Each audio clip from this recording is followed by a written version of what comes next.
Best way to start Shadows over Loathing, every time. I think I'm gonna end the game every time here, just so we can hear the music.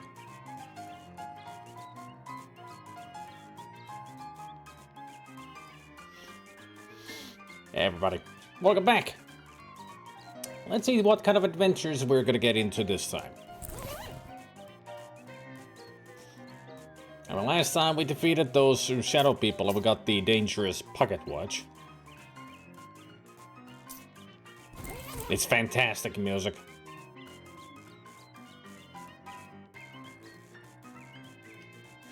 I mean, also the great music is in the speakeasy. But first, we're gonna go back to the boardwalk.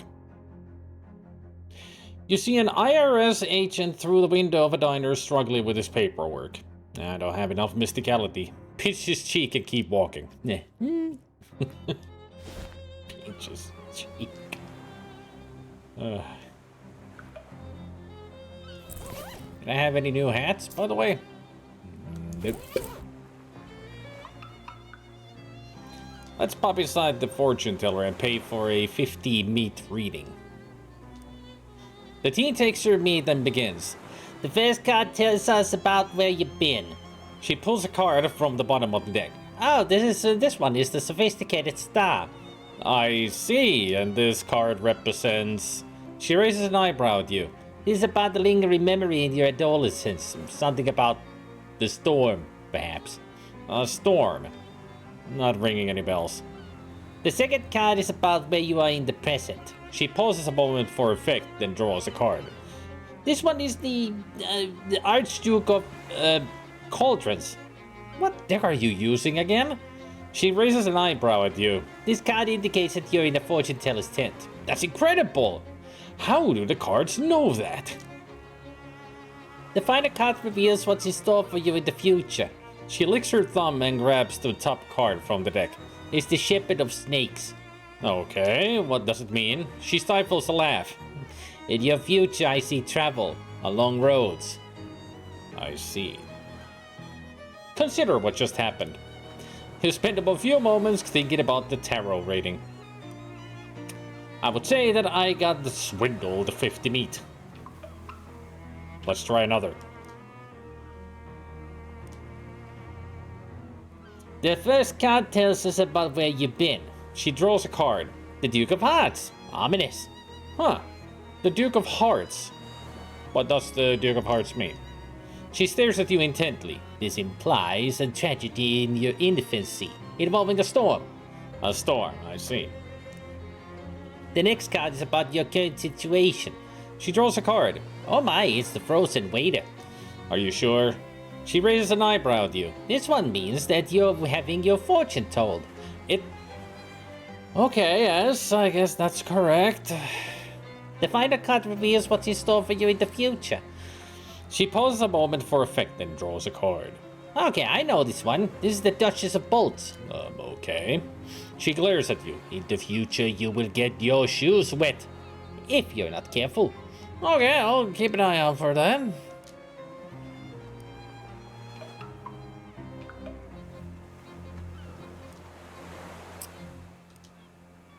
The first card reveals the past events that led you here. She slowly draws a card. I think this one is the Charming Messenger. Where did you get this tarot deck? She flips through a little book. This card regards a tragedy in your childhood home. Something about a storm, perhaps. A storm, I see. The second card is about your present, but not like the Crimpo present, like the present. She pauses a moment for effect and draws a card. Oh my, it's the Staple Stockbroker. I see, and this card represents... this one means that you're having your fortune told. Yes, this is true. The last card reveals your future. Okay, I know this one. This is the Unsophisticated Quarterback. Oh my! What does it mean? In the future, you will perform miscellaneous tasks for various individuals. I'll look forward to it. You spend a few moments thinking about the tarot reading. You get a perk. Skeptical. You're pretty sure that the mystical aspects of the tarot are overstated. +1 mysticality. Yay! Still not enough mysticality to take care of that IRS person's business. Missing 1 point. But that's a permanent mysticality point. Gotta just do the tarot reading 3 times.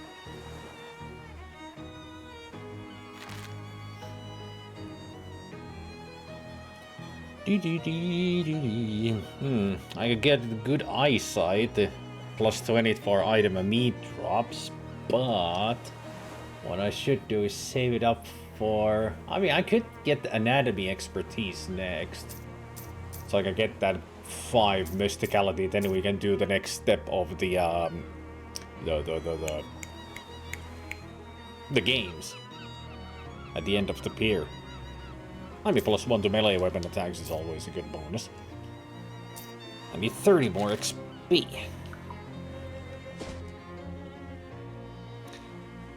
We do go to St. Polycorp's. There was something about this that I read. If it's even here. Was it on some other guide?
Ah, yes.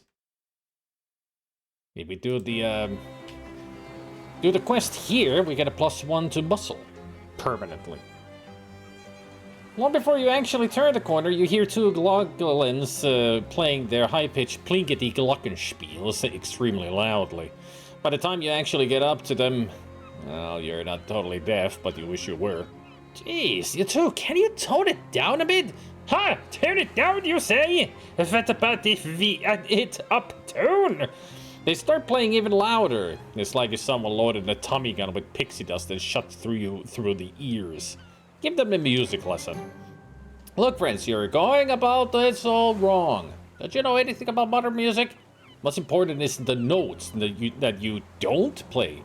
What? What do you mean, the notes play we not? I can see you have a lot to learn. You'd better start by practicing not playing any notes at all. Then, once you get good at that...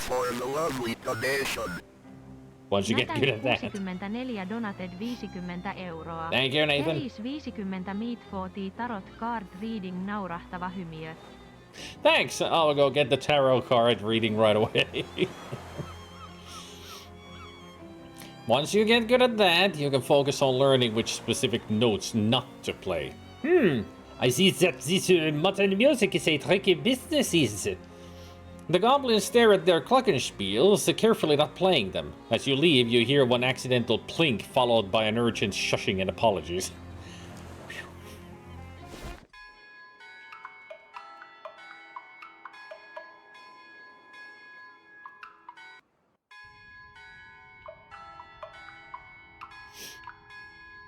There's a hymnal in the back of this pew. Yeah. Yikes.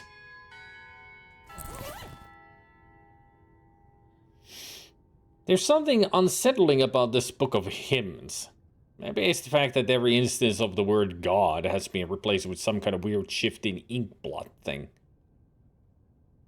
Crack it open to deal your mysticality in spooky damage once per fight. Does it attack one or all?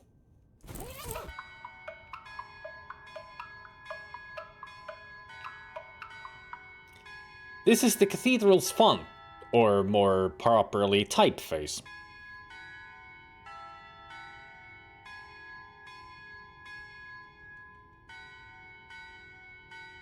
Good joke.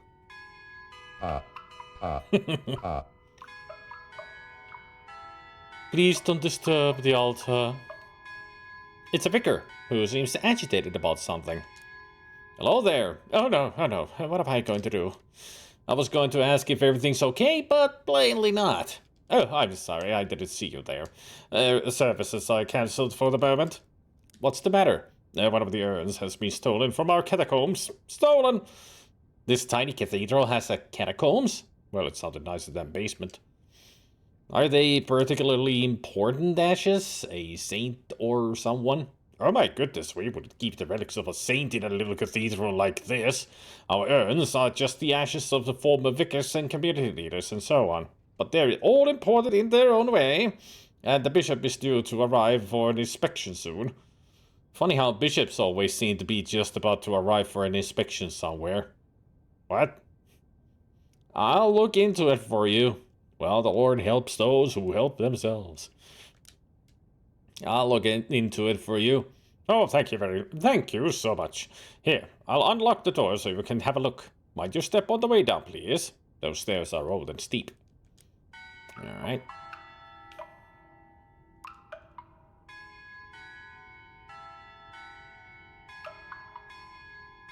You managed to reel something in. A handful of holy water. Probably shouldn't tempt fate anymore today. If only you had also been blessed with something to carry it in. Deals a lot of damage to especially evil enemies.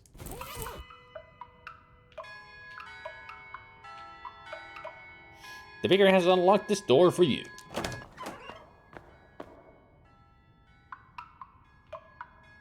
There's a patch of tomb moss growing on the wall here. There's one candle left unlit. Hopefully this doesn't preclude you cursing the darkness later if you feel like it. It's a big crate full of identical empty burial urns. Must be spares. Oops. I'm gonna go back up. A fancy pedestal with an old urn on it. A fancy pedestal with nothing on it. It's the guest book. The last three visitors were Dunk Hufferby visiting from Saskatoon. Well, that seems like a dead end, and they sure have some weird names up in Canada. Yes, Canada, not Canada. Charles Wallace, 111 Plunkett Street. Huh, that's the address of the antique store. You'll have to ask Charles about the next time you see him. Captain Augustus Dirge, 23 Kerwin Avenue. This one might be worth following up on. Captain Dirge's house. You sign your name and address after all the others with a flourish. Nice. And we're here, so... As you're walking past one of Ocean City's many disused public urinals... Oh, yet again. An ice cube in the urinal. Anybody for some Frosty Flakes?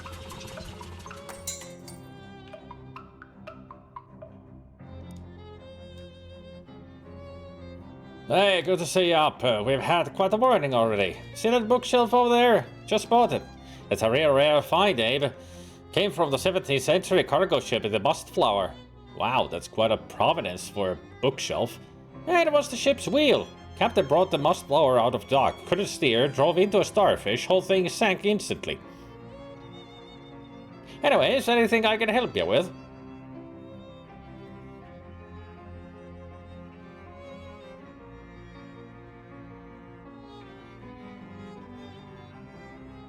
They had a bookcase as the ship's wheel. They couldn't steer because of it. So they drove into a starfish and sank. I've heard weirder things happen in Loathing. I mean, that's up there, but I've heard weirder things and seen weirder things. I saw your name in the visitor's book at St. Polycarp's. Oh, sure, I do a little whittling to pass the time now and again. And sometimes I go to the St. Polycarp's to look at their gargoyles. Here, have one. He opens his desk drawer and tosses you a little wooden gargoyle on a leather cord. Oh, neat. Thanks. See you around, Charles. A little wooden gargoyle on a leather strip, whittled by Charles Wallace. The base has the motto, "Keep on truckin'," carved into it. Keep on truckin'.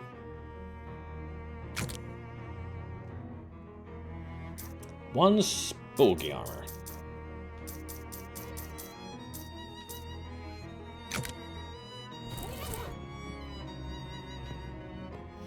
A white cat is snoozing on an old towel.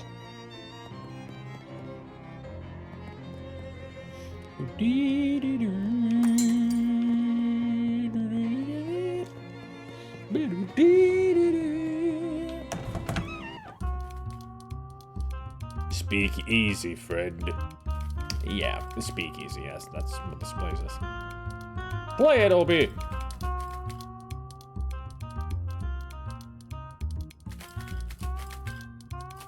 You okay there, Fancy Dan? Having trouble with...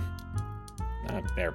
It seems like you're struggling, shaking that thing.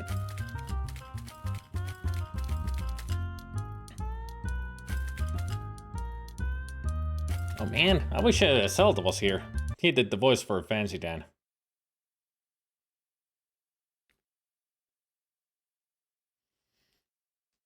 Like 10 minutes ago he spoke in Discord, but he's not there anymore.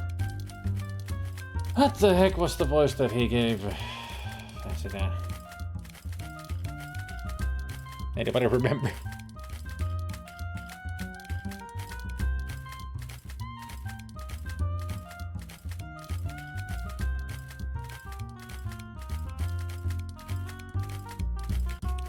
I'll just give Fancy Dan my own kind of voice then.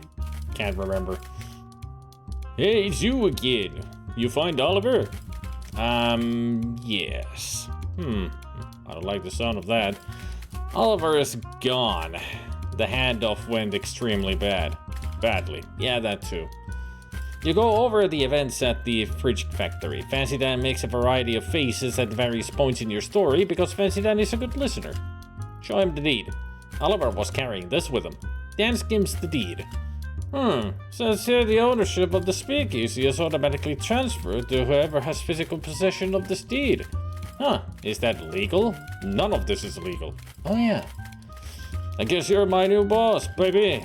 Let's have one drink to mourn the old boss and another one to celebrate the new one. Too soon. Good idea. I guess we ought to change the name since, well, Oliver's Place is no longer Oliver's Place. I suppose that's right. Got any ideas? Well, you could go traditional, just call it Ape's Place, or something hip like the Purple Door, or something incisive and avant-garde like, I don't know, the Bliss Oblige. I want to name it something else.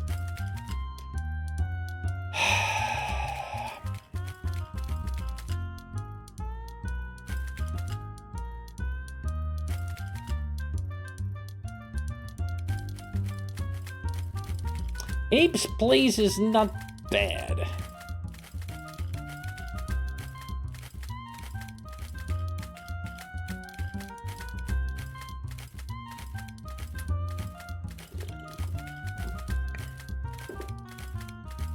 Abe's Palace would be better.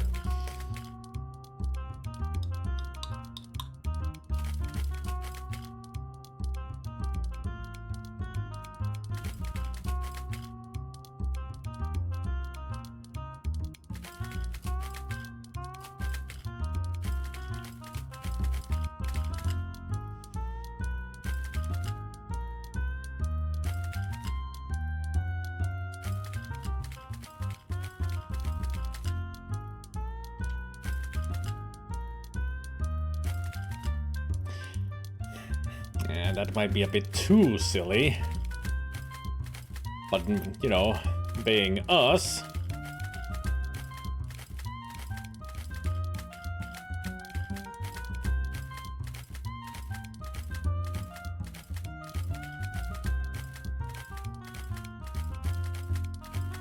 I got a few options in my mind. I'll test it on you, guys. The first one that came to mind was...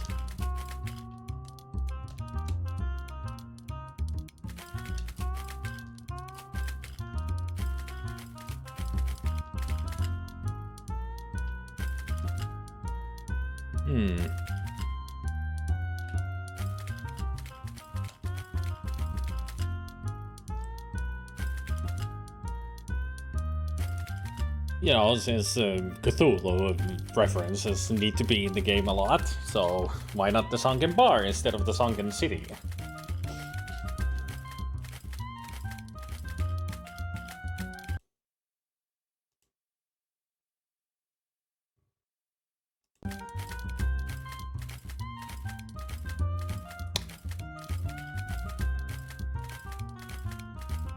I mean, it is a speakeasy, which means it's a hideout.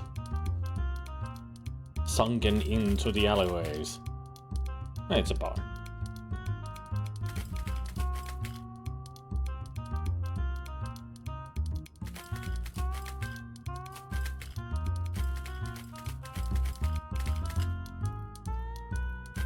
The other one that came to mind was just Foo Bar.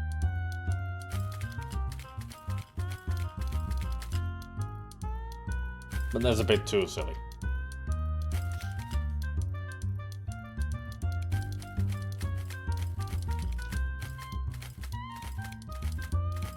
Kinda like Sunken Bar. I mean, you can't really call it the earlier. That might cause a lot of legal problems with Cthulhu.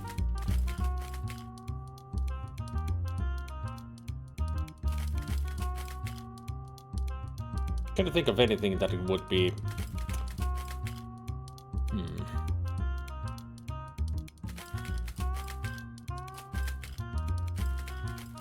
I think I'll go with the Sunken Bar.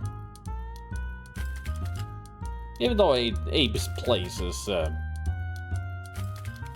it's not bad, but it's just, you know, it's too basic, I would say. We gotta be more clever with the name. That's what I was thinking. I think this is clever enough. It works with the location, on what it is, and also it's got that relation to the whole Lovecraftian stuff that the whole game is all about. The Lovecraftian influence.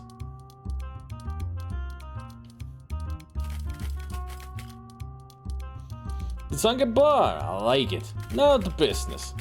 To business! We make the beer in-house, so that's safe, but we're out of everything else, and based on your story, I'd say the stuff in the factory isn't safe to use. Yep. If you can find booze or mixers or garnishes, bring it back here. Any idea where to get started with that? No, but you might check with Barnaby. Barnaby? Dan points at the milky-eyed sot at the table by the wall. He doesn't see very well, but he's got a nose for news and a sixth sense for booze. He might know where you can find what you're looking for. Thanks. He turns his head toward you and smiles. You buy him a drink and await his prognostication. After a few moments and a few sips, he clears his throat and speaks. They try, but they'll never dam up the flow. Okay. I know what that means. In joyful places, joyful hearts beat beneath the floorboards. Okay.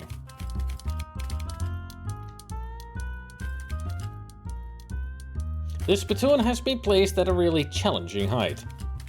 Hey Dan, your spittoon is kind of inconvenient. Nah, baby. That spittoon isn't for spitting in. That's gone out of style now that the mass-produced cigarettes are readily available anyway. That's a bona fide historical artifact. What? Really? That's right. Belonged to a famous adventurer from Frisco, just before the turn of the century. Really? Who? Nobody's actually sure. Exactly sure. A lot of people think it belonged to Muffler Fumberdink.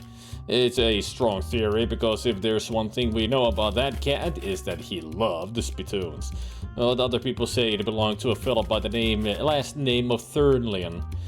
And a whole lot of other people claim it to belong to a whole lot of other people. But there's one thing we know for sure about this spittoon, whoever it was. They didn't use it for spitting into. They wore it as a hat. What? Ew. Gross. Right? They sure got into some weird stuff back then. Yeah, no kidding. Muffler Fumberdink is the character name for Markiplier when he played West of Loathing. It's nice of them to put a reference to Markiplier in the game right at the get-go. Yes, he named his character Muffler Fumberdink. What a character name. And every time he got to the spittoons, he was laughing his ass off at the text.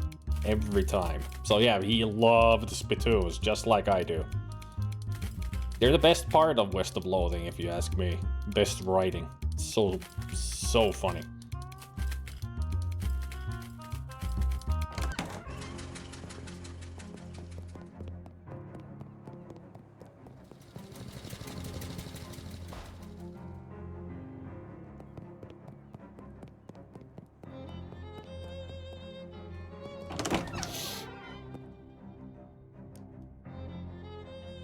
Still working on it.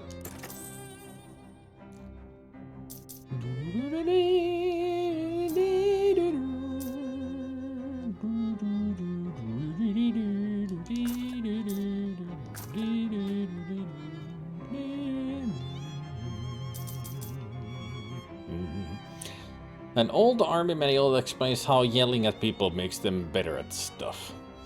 Cheerlead. I mean, now I can afford it finally, so I'll take it.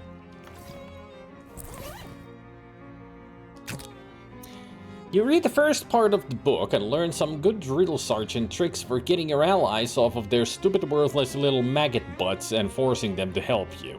You got a skill, cheerlead, rah rah rah. There's a second chapter with more motivational tactics in it, but the language is pretty technical. It takes some real effort to learn anything from it. If you do, cheerlead will increase everybody's stats by 1 more point. Yeah, not right now. Hey, did you...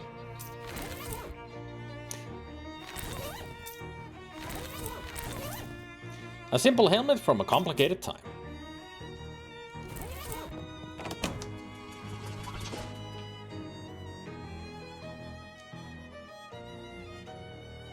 You pass by an alley where 2 women wearing grease-stained coveralls and welding masks are slouching against the wall and sharing a cigarette. They glare at you as you pass. Hey, is that the bastard that the Zinc Mindy was telling us about? They lower their masks and snap their fingers. The tips of their index fingers spark into white-hot flames. The Tin Lizzies have mages? Oh, swell. Let's weld his tailpipe shut. Ah, they got familiars.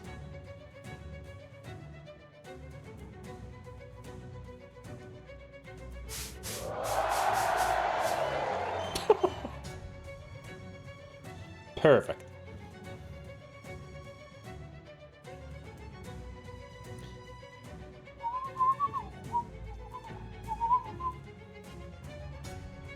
You better work this time, you freaking dubious Cola Wars grenade.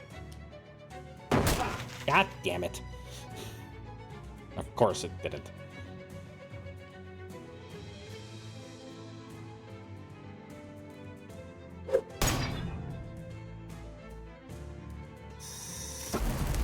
Oh no. I'm gonna die.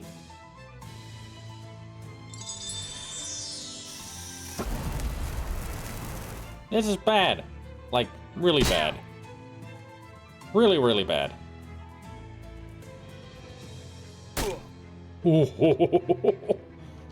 Just barely survived.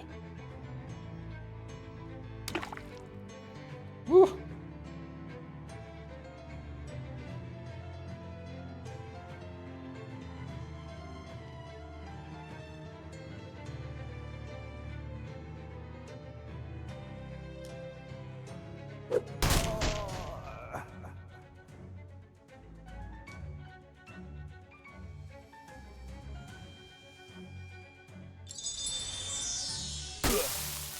Ow.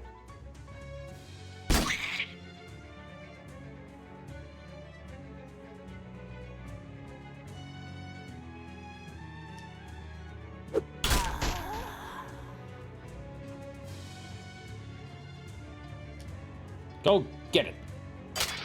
Yeah. Concealing yourself behind a trash bin, you wait until the Tin Lizzies regain consciousness and limp away and quietly tail them to a back alley chop shop that presumably is their gang hideout. Back alley chop shop is fun to say. Back alley chop shop. Gamera the turtle grows stronger. Tin Lizzy's chop shop. Yeah, save it for later. I'm on my way to take some pictures. Hey, welcome back, baby. Let me see that hat you're wearing. What is that, a Cold War gas mask? Perfect, I love it. Here's your meat, baby. Spend it in good health and come back soon, okay?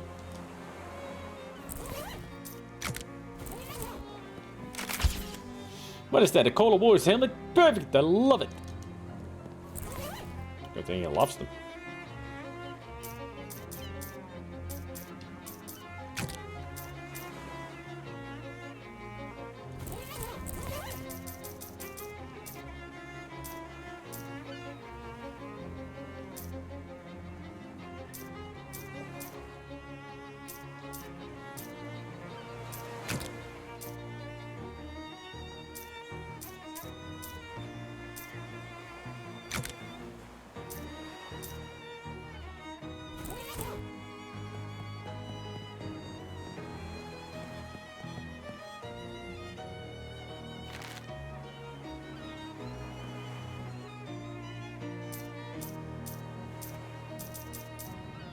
Ah. I got grits. Stench armor and maximum HP.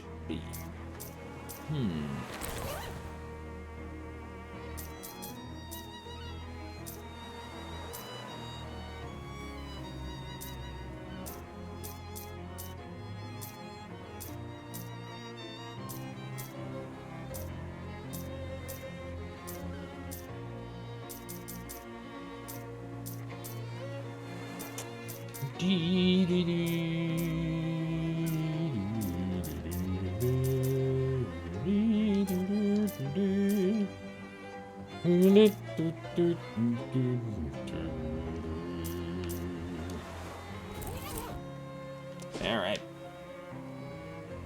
Now where are we going? So many places to go now. We could go to Miss Brewster's, the Chop Shop, Dirch's house, or Erie house. A well-dressed man flags you down. Hey, excuse me there, my good chap. Might you have a match on yourself? Nope. Well then, that just won't do. What if you should have cause to set something alight in the future? Here, take one of mine. The man tips his hat to you and scurries off before you can thank him. What a strange exchange. Nice lady, but she only likes salesmen. The door isn't locked. Head inside.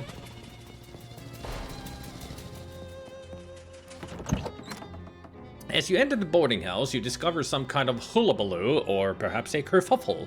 A stern-looking middle-aged lady is surrounded by 6 agitated men, all talking over each other. Gentlemen, I insist you settle down at once. We won't get to the bottom of this with you all acting like panicked schoolchildren. Miss Brewster, you got to call the cops. Huh. What this town calls police, I wouldn't trust to solve a jigsaw puzzle, let alone a serious crime. And I won't have those hooligans turning my house upside down. But there's been a murder. Somebody has to do something. What you can all do is go to your rooms and let me think. Good gracious. The men file up the stairs, abashed but still fidgeting nervously. Excuse me? Miss Brewster sighs, exasperated. I'm sorry, I don't have any vacancies. Well, I suppose I do, but I can't let you have the room until this whole mess has been sorted out. One of those men said something about a murder. Yes, it's absolutely ghastly. One of my lodgers was murdered in the night and nobody heard or saw anything. I'm practically at my wit's end. Maybe I can help? My name's Abe Horrent. I'm kind of an independent investigator sort of thing. Oh, like the Belgian fellow in the mystery novels. What? Oh, sure. Well, that's marvelous. If you can solve this mystery, I can pay you quite reasonably. Okay, it's a deal. Thank goodness. What can you tell me about the victim? He was a traveling salesman. All my lodgers are traveling salesmen. What did he sell? Oh, they come and go so frequently, I'm afraid I haven't the foggiest idea. Well, how did he die? I'm not sure. The body is missing. Look, you'd better just go and have a look for yourself. He's in 3C. I locked the door so that no one would mess around in there. Alright. Tiny oil paintings of previous boarders. Radio plays agreeable music at a polite volume. This potted flower saw nothing. The bathroom door is locked. Not a crumb to be found on the dining table. Miss Brewster keeps this place spick and span. The little note next to the phone says, "Do not use phone." Only Miss Brewster is allowed into the kitchen. Miss Brewster stands by the kitchen door looking stern but frazzled. Strazzled. Hi, Miss Brewster. Yes, did you look into that poor man's room? Room 3C? I'll be right back.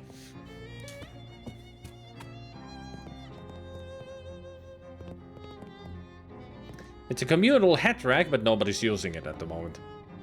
Gabby grins and gives you a thumbs up. Are you holding up, Gabby? Gabby has readiness for an action. So you're a flapper, right? Haha, yes. Gabby flaps all of the time. Gabby's parents flap too, and Grandpa Gabby. But it's only been in the style for 7 or 8 Oh, right, goblins. Well, you don't live very long, huh? Depends on how you look for it. Parent Gabby popped a year and a half ago, but this Gabby basically is that Gabby, the previous ones too. It's okay. Don't worry too hard to get it. Us goblins think human baby making is super crazy.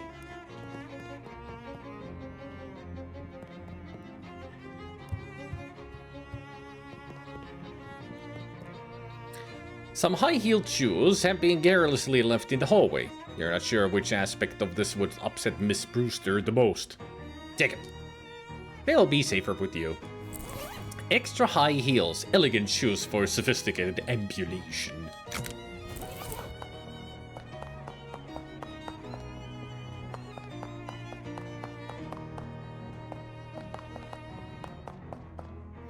The two pointy-leaved plants are holding the frondy one hostage. It's room 3C, the site of the incident. You unlock the door and put the key in the secret pocket you use for things that won't ever need to be referred to again. You step into room 3C and discover, holy crap, a massive pool of blood on the floor. And like Miss Brewster said, there's no body in sight. Holy jeez, is there even this much blood inside a person? Yes, we am fishing. Huh, nothing. Must be shallower than it looks. Nothing interesting about the bed except that it's next to a massive pool of blood. The window's locked, so the killer must have come from inside the house. This throw rug looks pretty ordinary. An ordinary wash basin, no clues here. There's also a mirror. Check yourself for clues. Hi, Abe. Hey there, good looking. Aw, what's wrong? Why, Yoda? Oh no, no, no, no. Ugh. Blah, blah, blah, blah. There, now we got the best face.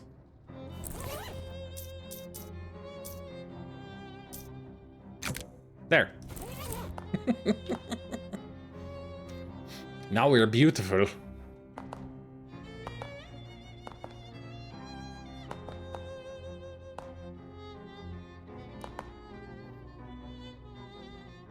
What, you don't fish in the wash basin? You won't be needing this anymore. The wardrobe is locked. You roll up the rug and... Oh, what the heck? There's a crazy occult diagram underneath it. The lines and glyphs appear to have been burned onto the floor. You can see little blobs of melted candle wax at the points of the dodecagram, and it even smells faintly of weird incense. Was this some kind of ritual killing? Great, like a regular old murder wasn't enough. A creepy occult ritual circle. There's little blobs of old candle wax on it and everything. It'd be best if you reported back to Miss Brewster first.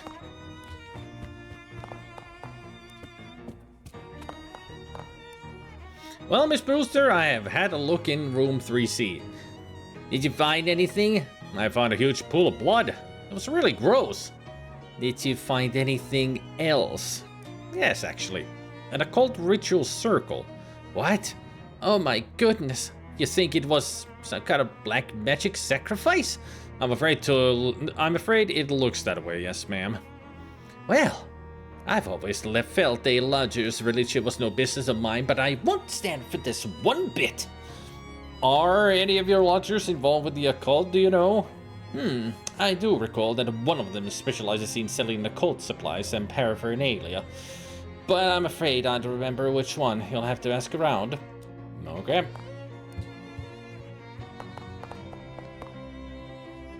Room 2D. But really, they're all 2D if you think about it. Ha ha ha ha ha ha ha ha ha. You knock on the door and a nervous-looking salesman peeks out. What are you doing out in the hallway like that? Don't you know there's a murderer on the loose? I'm investigating the murder, actually. Oh, thank God, somebody is. What do you know about the other salesman here? I know that there's a guy who sells occult stuff. I give him a wide berth, though. All I know about him is that he doesn't live in the room below the sunglasses salesman. I see. I hope they are the victim, by the way. Okay, thank you. There's no response. You tried the knob, but the door's locked. You knock on the door, and a salesman sticks his head out. Yeah? Oh, hey, I know you. Oh, yeah, you're the guy selling pants from before, right? That's me. What's up? Wanna buy some pants? Not just now. I'm investigating the murder. Ah, yeah, real grisly business. Do you know the other salesmen that live here? Not really, just the guy who sells those little Derringer pistols. He was complaining about the guy who lives right above him. That's the Trinkets and Baubles guy, cause he keeps making a racket, dropping stuff on the floor at night. That probably doesn't help you much, though. Well, it's something. Thanks. Who's there? And I'm diving in the store with a killer on the loose. I'm investigating the murder. Do you have any information that would help? There's a salesman here who specializes in occult stuff, but seems really suspicious to me. Which room is he in? Not sure, but it isn't the one above me. He doesn't live at the same end of the hole as the victim either. Thanks.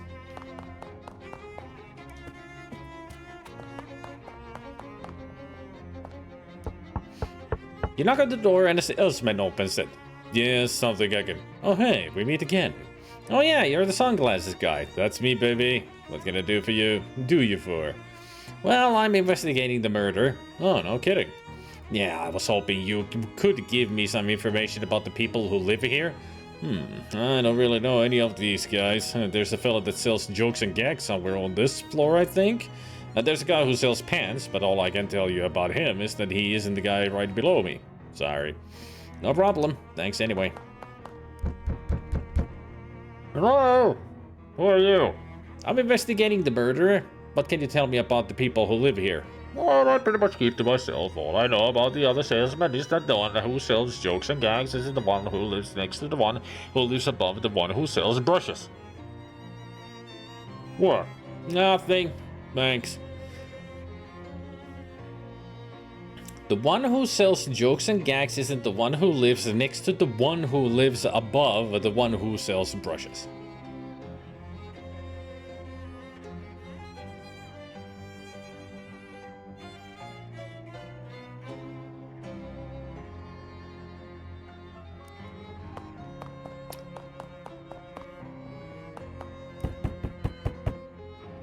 So, hi, I'm investigating the murder.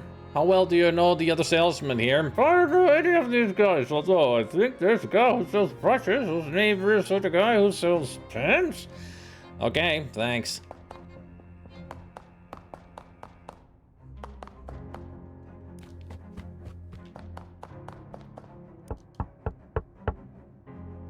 What's up? Me again. Could you repeat what you told me before? I forgot to write it down. Which is true. I forgot to write it down.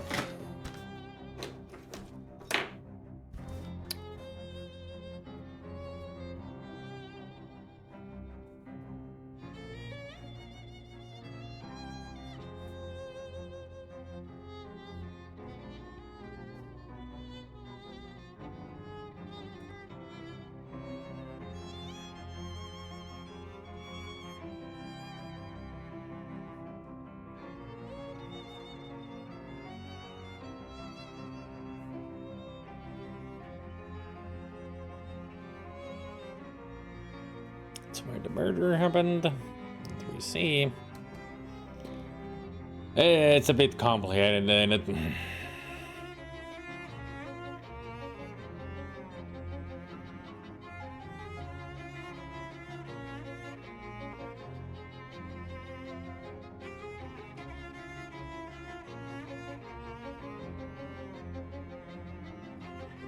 Got it, thanks.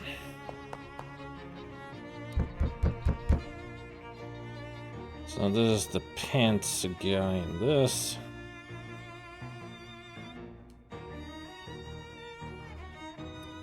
The guy who sells derringers lives right underneath the guy who sells trinkets.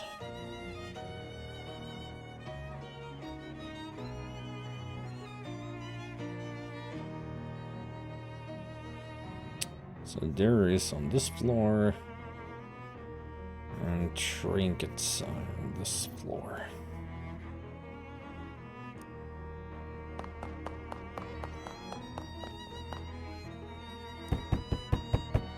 And then they didn't have any response. Don't get me! Oh, it's you. Yeah, sorry to bother you. Could you just repeat what you told me before? All I know is that the occult salesman doesn't live in the room below the sunglasses salesman, and they're both still alive. The occult salesman doesn't live in the room below the sunglasses salesman. The sunglasses was 3A or 3D. Oh, we're going back upstairs, so.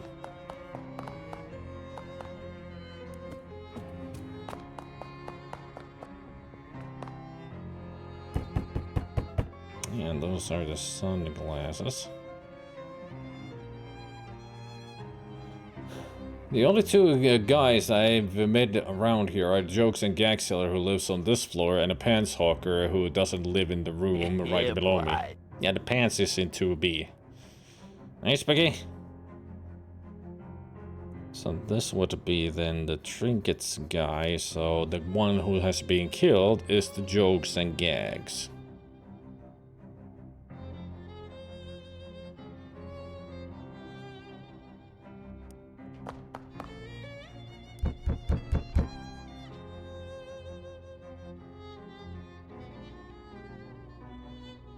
I was afraid that was what it was. Salesman who sells jokes and gags isn't the one who lives next to the one who lives above it, that one who sells brushes.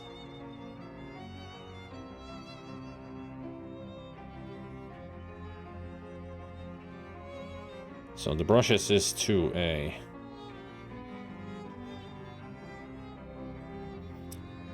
So that's a Derringer on the 2D.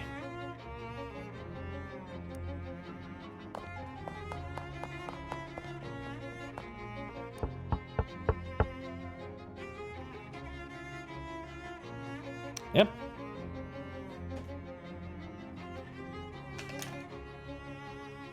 Got it, thanks.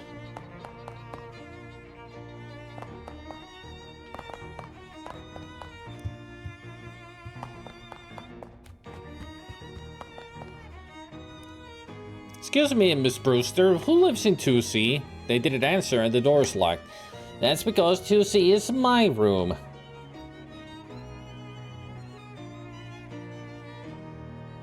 Oh, well, can I have a look inside? Certainly not. That's private. You can't possibly imagine I would kill one of my own lodgers. That would be terrible for business. I guess you have a point there.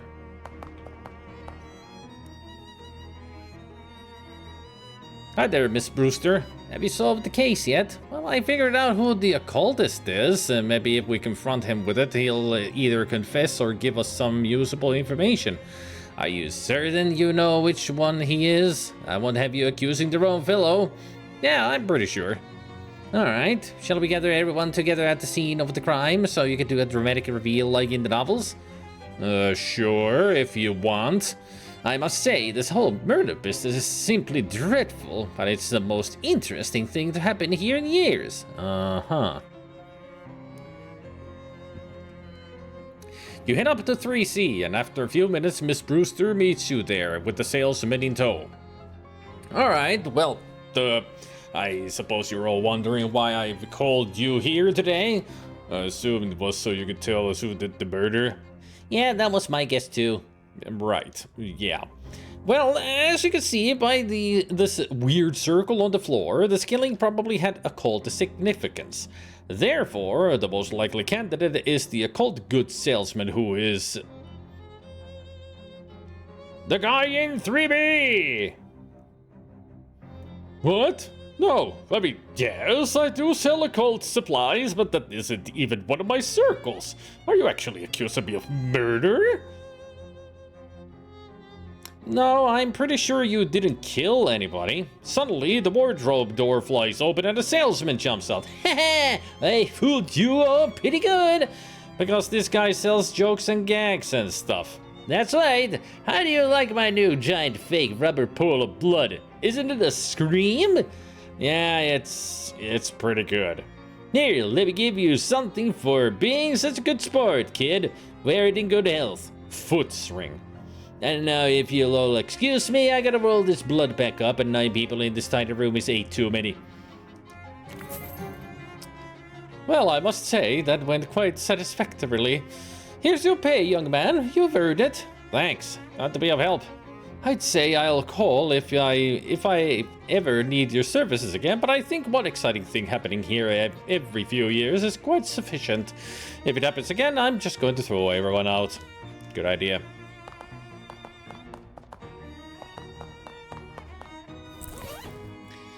This ring bears the insignia of the Fraternal Order of Traveling Salesmen, which is difficult to make out at this small size, but it might be a farmer's daughter.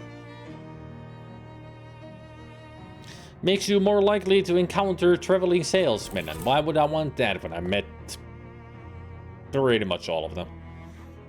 I think there's only one missing. Hey, Lisa! Does that mean that now we're part of the Foots clan?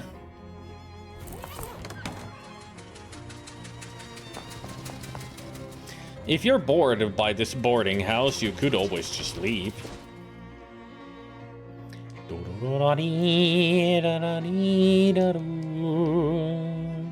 Across the street from you see the guy who tried to sell you those dirty joke books. Approach him.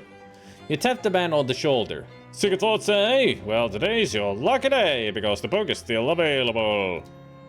I'll buy it. The man takes your meat and winks at you as he stuffs it into his pocket. Enjoy! He continues to stand there. Aren't we done here? What are you waiting for? I want to watch you read it. Slowly back away from him. Yeah, we definitely need that sleaze armor after that guy. A set of dog-eared paperbacks filled with offensive jokes. Somebody must have carefully assembled this set out of individual volumes found in filthy public bathrooms. I'm missing 2 XP to get my goddamn anatomy expertise. This rock is steaming. Comforted. You reassure the rock that everything is going to be okay, and it slows off some of its rage. Phlogistic resin. Of all the debunked theories of how fire works, this one is the one we've all agreed to pretend is true.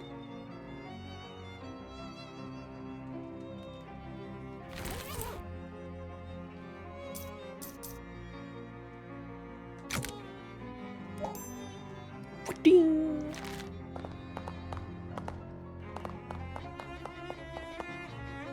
This rock has a date painted on it. 11/10/82. Jot it down. Okay, got it. Amble away? Sure. Let's go to the newspaper. You turn the street corner and duck behind a mailbox just in time to avoid being spotted by 3 tin lizzies who are either squatting on a stoop or stooping on a squat. Let's leave. Actually... Doink. Ah, this is the elderly man that I wanted Iselda to voice.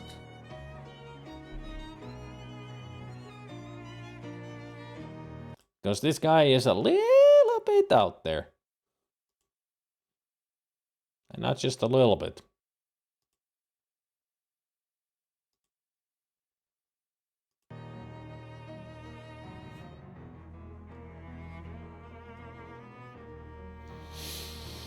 An elderly man with thick eyeglasses shuffles up to you with a determined expression. Before you can react, he shoves some meat in your mouth and shouts in your ear, "Operator! Operator! Keep my worthless son on the line!" "Mister, I'm not a payphone. That's what the last payphone said, and I'm not buying it. Let me talk to my first linger, flush in their son. Bzz, bzz, bzz. I'm sorry, sir. The line is busy. Please try again later." Probably gapping with one of his floosy girlfriends. He shuffles away angrily. Blech. At least we got 5 meat out of it.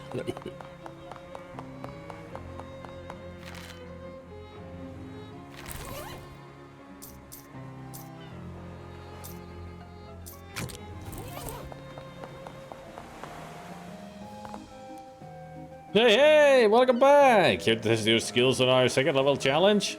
What is it? Just take this mallet, hit this lever here hard enough to ring the bell while shooting at a bullseye with an air rifle and solving this crossword puzzle. How hard is the puzzle? It's a Thursday puzzle, so it's tough, but not unmanageable. Okay. You put the pencil between your teeth and pick up the mallet with one hand and the air rifle in the other. Pow, slam, ding, solve. Whew. I hate the clues with the question marks after them. No, but those are the fun ones. Great job, kid. You're a winner. Here's your prize. Hooray. Colorful clown pants. Hey, look who it is. Ready for the level 3 challenge, Chief? All you have to do is knock over this stack of lead milk bottles with a beanbag while walking a tightrope and play me at chess. Do I have to win? Well, yes. Are you good at chess? I came in 2nd at the state championships this year. Ready to take me on? No thanks. Well, not with that attitude you won't. What?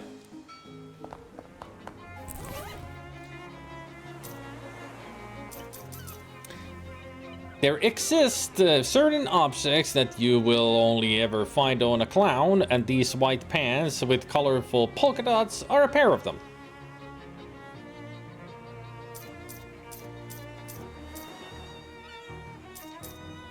Two sleaze armor, but this is +1 to all different special armor. Yes, please. And if I use the rivets, I can get some physical armor to it as well. So why not? You're currently wearing colorful clown pants. Add the rivets. Yes! You place the rivets on your pants, making them pants with more rivets on them than they had before. Excellent. There, physical, hot, cold, spooky, stench, and sleaze armor. +1.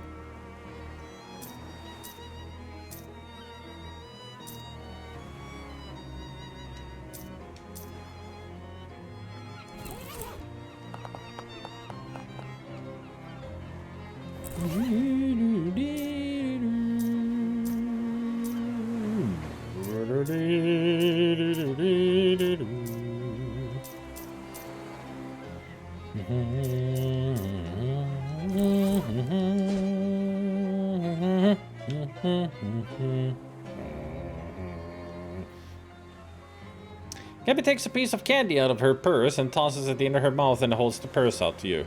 What, when? Sure, thanks.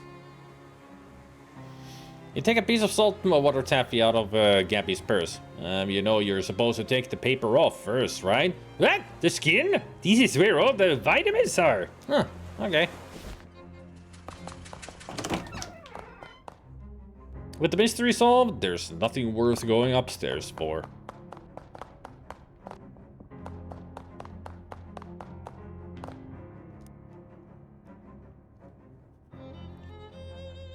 Yes, was there something else you needed? Can I use your bathroom before I go? I've been here kind of a long time, and yes, alright, here's the key. Thanks.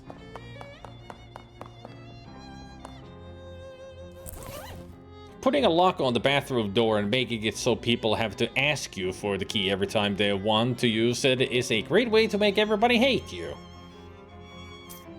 Root beer taffy. It isn't fizzy like actual root beer, but this root beer flavored salt water taffy will heighten your magical abilities regardless. Maybe it's a placebo kind of thing.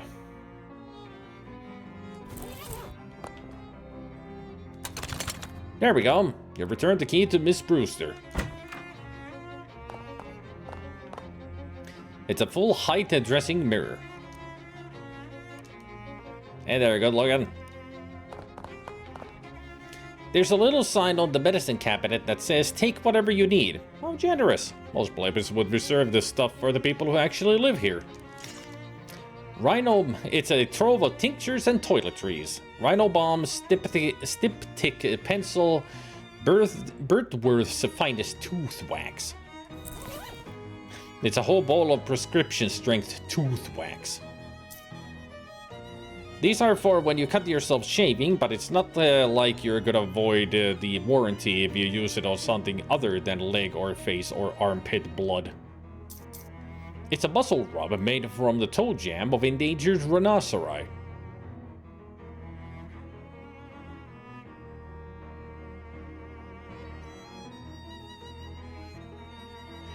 I think I want to use this potion. It's toe jam. Ugh. Miss Brewster probably bought this bathtub from one of her boarders.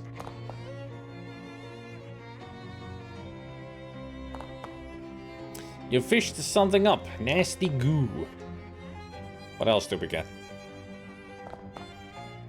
Glob of wet hair. Ew.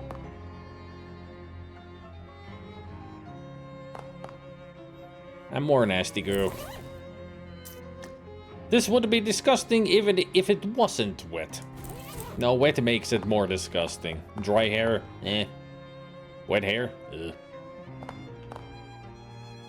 This is where the traveling salesmen do their most important business. I am not gonna flush it. I'm gonna fish in it.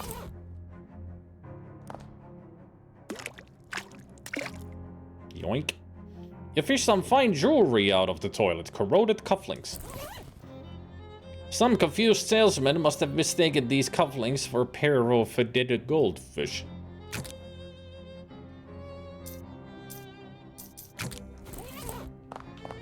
And now we can flush it.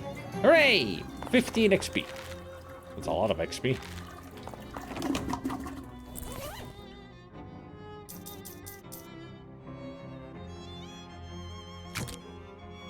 The world's sleaziest jokes culled from the world's sleaziest toilet stalls. If you can stomach these, there won't be much left in heaven or earth that can scandalize you. 30 for the first one. But I'd rather upgrade my cheerlead. Now back to Dirch's house. A thin, nervous-looking man in a suit stops you. Excuse me, sir. Do you fear for your safety in this dangerous city full of hoodlums and criminals? Well, I did it until you said that. I ain't afraid of anything, least of all death. I carry 3 spare changes of underwear, and I've already used one today. Friend, I think I have a much more convenient solution to your problems. Oh, I see. Okay, what are you selling? He holds up a small case and opens it, displaying a selection of the tiniest pistols you've ever seen. Derringers! With one of these up your sleeve, in your sock, or wherever you think to hide it, personal self-defense is right at your fingertips. Huh. Are concealed pistols legal in the state? What? Probably. Sure. How much? Yes, for only 30 meat. Extra small Derringer. Sure, I'll buy one. Thanks. You won't regret this purchase. This gun is small, but it packs a much punch.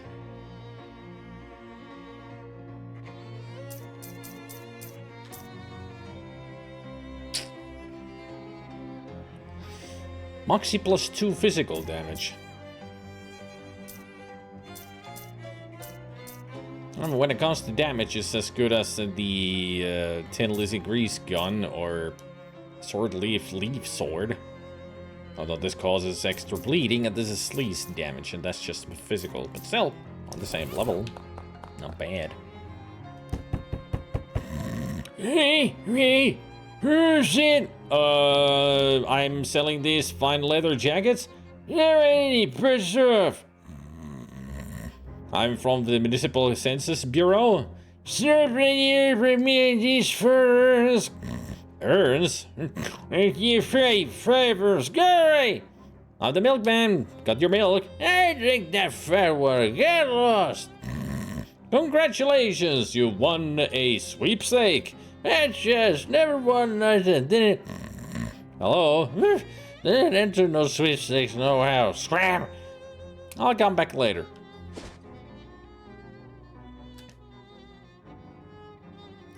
You round a street corner and encounter a woman in a welding mask using tightly focused magical fire to cut the fenders of a parked car. Hey, that isn't... I'm pretty sure that isn't your car. There's a polite cough behind you and you turn around to see a woman in oil-stained coveralls casually spinning a grease gun around one finger. Is this your car? No? Didn't need your business neither. So maybe we should teach you a little lesson about minding your business. You just said it isn't mine. You just said it isn't mine. Boast your way out. Listen, you gals are going about this all wrong. You'll get a bunch more usable parts of this jalopy if you take it back to your garage first, instead of trying to strip it quick and dirty on the street before a cop shows up. Huh? Oh, well, yeah, we usually do, but Hot Boy and Nancy's visiting a mob today. Good thing you met me then. You two go on ahead and get your tools ready and I'll get the car there for you. You? What are you gonna do about it? Gotta push it there. You roll up your sleeves and slap your guns. Gotta push it there. This little machine ain't nothing for a 3-time state varsity wrestling champ. Huh. Well, lend me your grease gun, just in case the axles lock up on me. Tin Lizzies blink at you as you start limbering up with some shoulder stretches, then shrug at each other. Alright, we'll go unlock the garage door. Don't take all day. She tosses you the grease gun and two of them head off down the street. Suckers!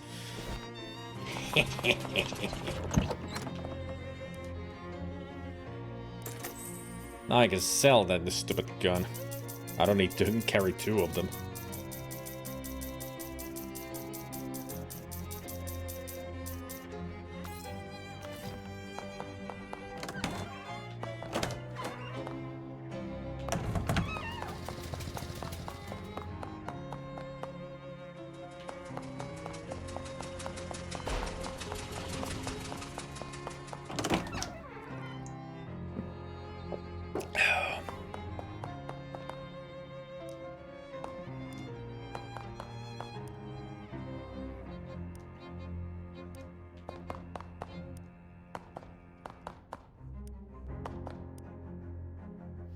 November 10th, 1882. You find something interesting. The cover story for the date is the sinking of the Porquad, a whaling vessel that operated off the coast of Ocean City. The story says that the wreck had only one survivor, Captain Augustus Dirge.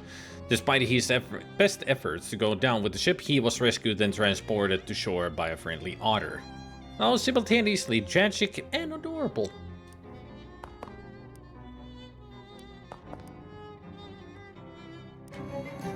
This morning, a new sculpture was revealed in Goldthwaite Park, donated by Ocean City Comptroller Margaret.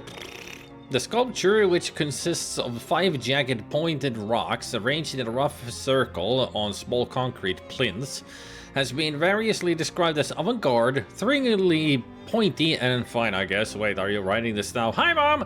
By interested onlookers.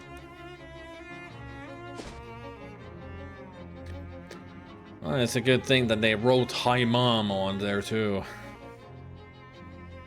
A pebble next to the sidewalk catches your eye. Using that exact same eye, you determine that it's no ordinary pebble. It's a petrified espresso bean. You grab the bean and crush it into powder. Energizing powder. Take that, bean.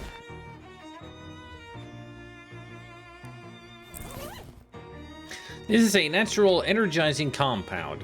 Nature speaks in mysterious ways, but not before it has had its coffee. Where's it? I want to ask you about the park wad. Hey. Alright.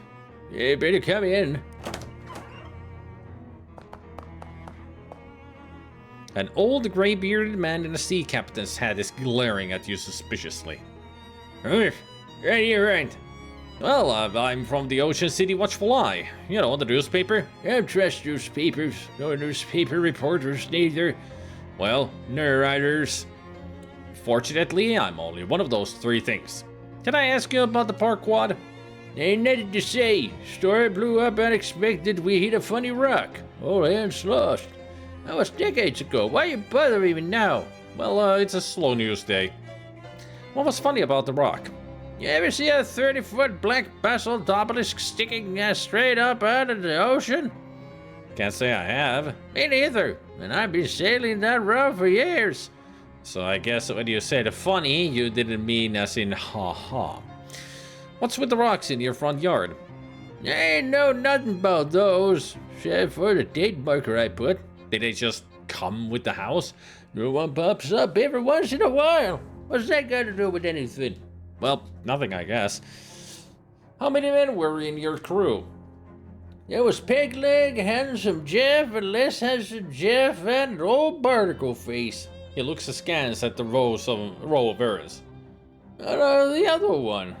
So 5. What was the 5th? You have a lot of urns?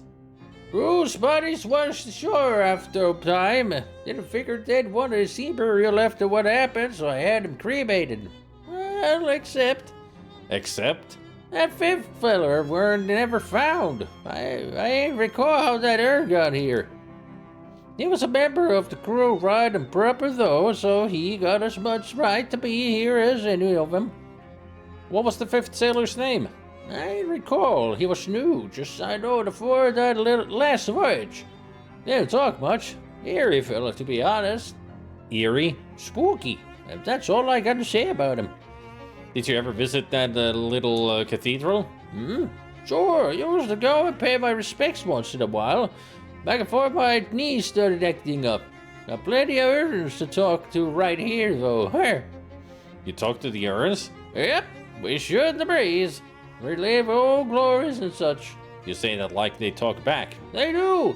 And I can see from your face that you don't believe me. So you can't ask him yourself, landlubber. I guess I'll have a chat with your Ernest then. Fine. But if you got any more questions for me, ask him now. I'm tired of all this chit-chat. I'm done asking questions. Thanks.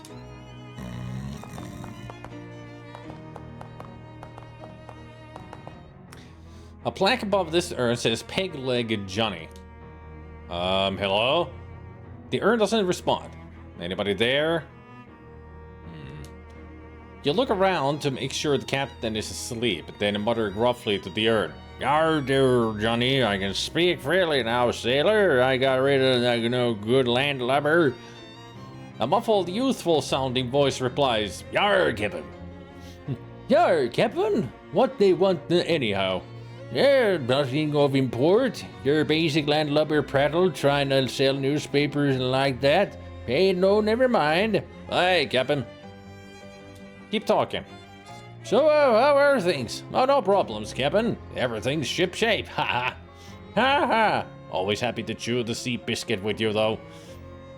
Sure, let's reminisce about old times. Great. I love hearing your stories of nautical adventure. Instead of that, why don't you tell me how you got the name Peg Leg Johnny? Well, it's because of my leg, right? Got a peg leg? Sure. How'd you get it? I got it because I lost the original leg. I'd assume so, yeah. Error. But how? Oh, well, wait. Weren't you there when it happened? Time for my nap. Talk to you later.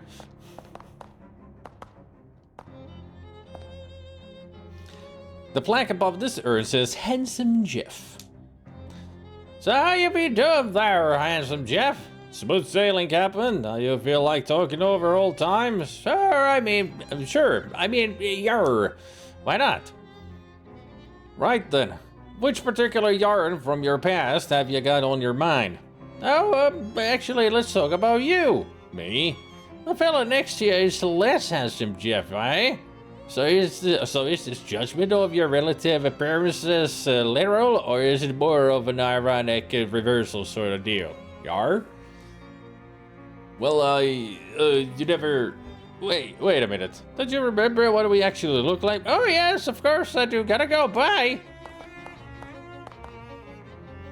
Less handsome Jeff. Anything on your mind, Captain? Well, like what? Well, I don't know. It's just if you wanted to wax nostalgic about old times or anything. Alright. Right, so, yar, haha. So. Alright, those old times, right? Sure. Right you are, Captain. Those old times we had together. Yar, we sure did. Many of them. Yar, anyway, I'm glad we had this talk. Barnacle face. Everything going all right? Aye, Captain. Nary a cloud in the sky. Good. Great. Are you in a chatty mood? Oh, sure, yar. Well, you know me, Captain. Man of few words and all. Happy to listen to. Right, well, actually, I was wondering about your name there, Dar. The barnacle face? What about it? I was just wondering about your name. I was just wondering why. I mean, of course I know why, but if you have any insight into... I mean, you never actually said, that is, you've never asked before, so I thought you already... Alright, yeah, obviously I already... Anyway, if you're not comfortable discussing it, that's fine. Okay, yep, good. Yar. Fifth sailor. So, sailor, how goes it?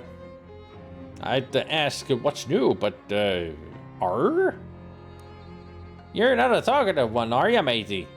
I suppose you never were come to that. So, well, as it were then, I could use some smokes, Captain. What? Smokes? Smokes? As in cigarettes? Aye. What does an in one with cigarettes?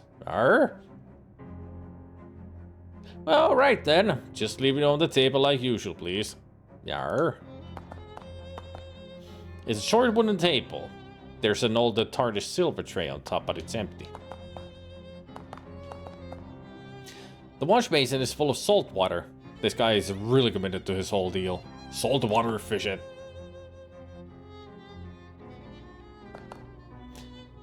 Licorice taffy.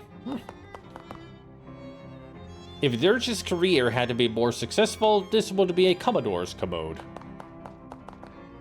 The fishing rod is caked in salt. Either it hasn't been cleaned in a long time, or the captain uses it to catch horses.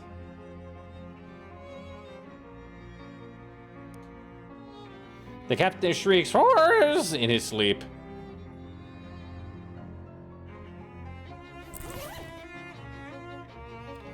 This device combines the fishing pole and the harpoon, in case you have to go fishing, but you don't know what order of magnitude of fish you're after.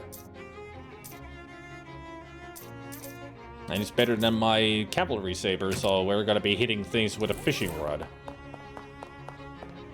This cot smells like a fitful old man's sleep.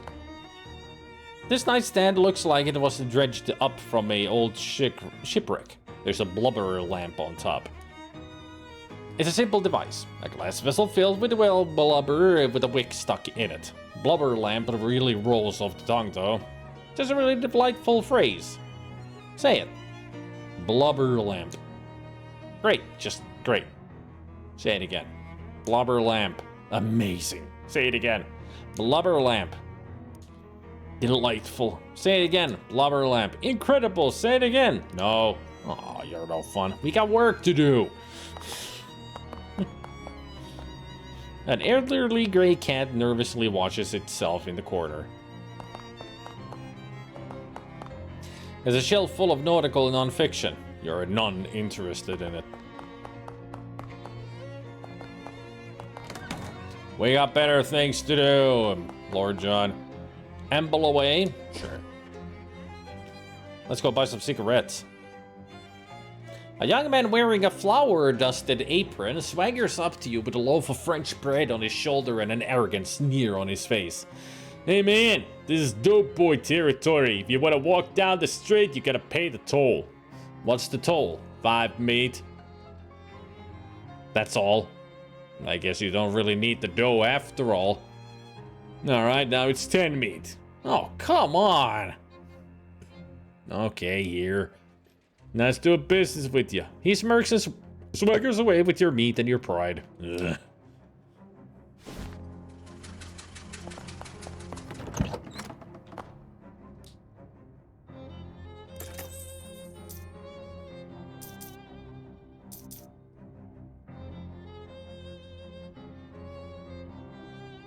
Bad for you, despite what the radio advertisements say.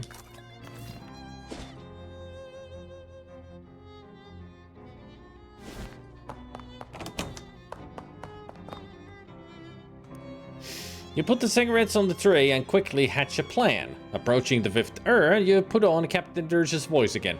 Matey, your smokes are up at the table as you wanted.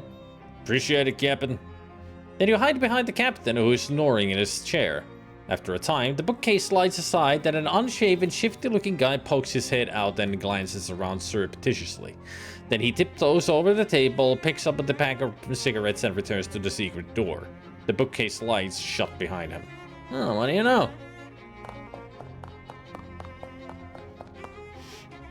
It's the shelf that guy came out from behind of. Or rather, the shelf out of which, from behind of which camest the guy. The shelf out of which from behind of which camest that guy. Make it more complicated. I try to push the bookshelf aside, but it's locked in place. There must be a catch. I mean, literally. Check a nautical guide to Lieutenant Harbor. Nothing happens when you pull the book off the shelf, so you flip it open and page through it a little. However, since you are the sea captain, the notes in charts don't mean much to you. And none of them have any big black X's marking the site of buried treasure. Phooey. Oh wait, that's this? There's a little pamphlet stuffed in back. That's this. Another typo. You know, what's this? It should be not that's this. Hey, that's this, and this is that. There. A seaman's manual of ropes and knots. Nothing happens when you pull the book off the shelf, so you flip it open and page through it a little. As advertised, it's a thorough guide to the various kinds of ropes and knots used on ships. With lots of diagrams, although none of it is particularly useful to you personally. And they say never to judge a book by its cover. Practical secret doors for the home handyman.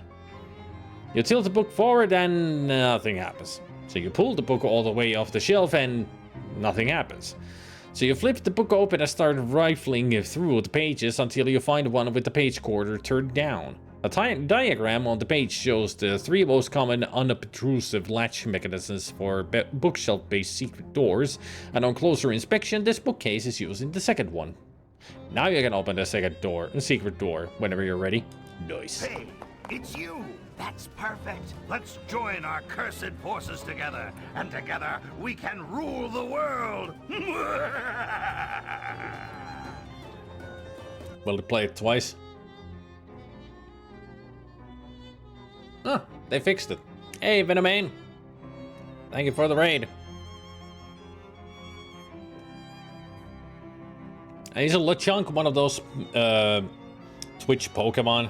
Yeah, it's a global one, yeah. But welcome, Venomane Raiders. The shadows over Loathing. Persona 3 Reload. Cool. I was already drinking, Lord John.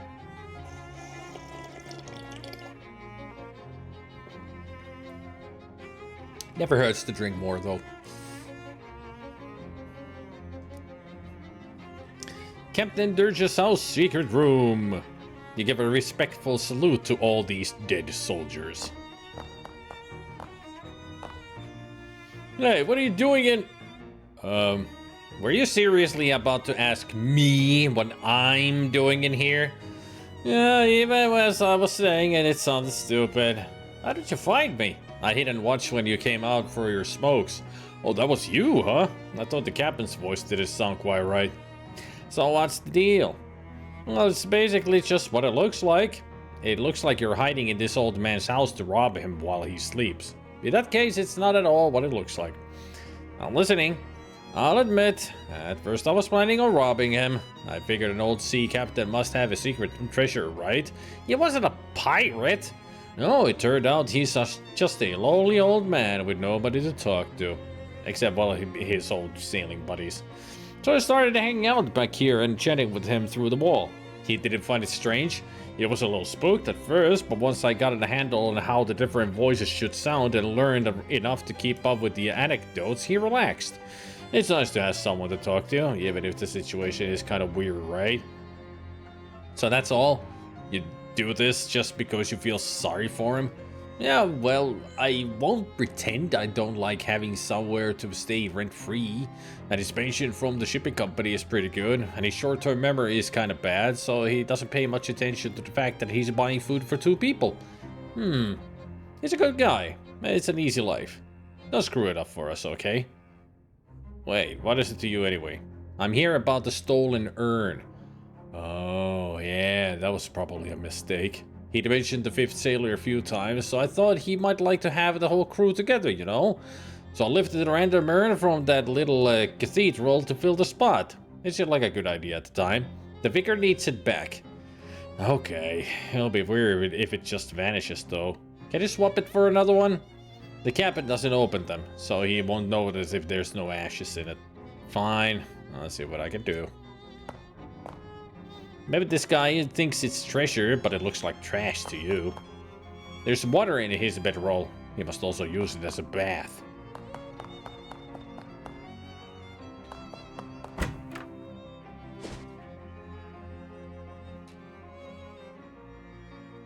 Long before you actually turn the corner, you hear 2 Gloglins playing their high-pitched plinkety-glockenspiels extremely loudly. I'll give them another music lesson. It's the same thing as before.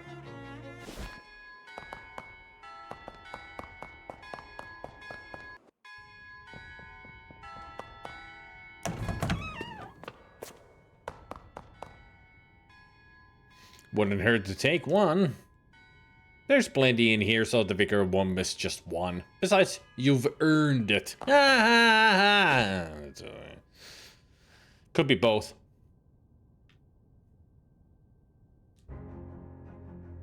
You're unexpectedly surrounded by 3 Glocklins, menacingly playing their glockenspiels at you. Which is a real trick, if you think about it.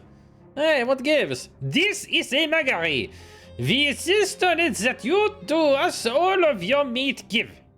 What, all of it? That's crazy. I guess that is a little extreme. Say we instead 6 meat?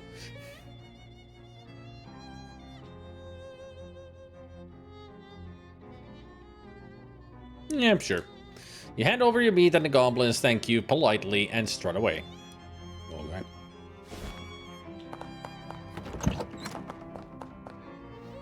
Replace the urn.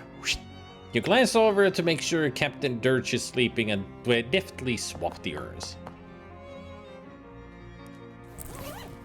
An urn of ashes that was borrowed to play the part of one of Captain's old crew. The name plaque on it is too old and withered to read. This is a handy reference card for nautical profanity. Deal your mysticality and sleaze damage to a foe.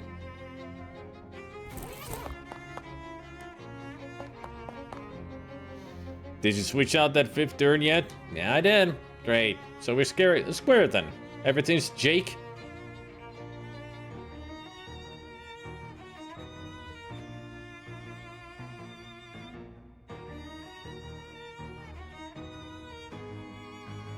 Sure, no problem.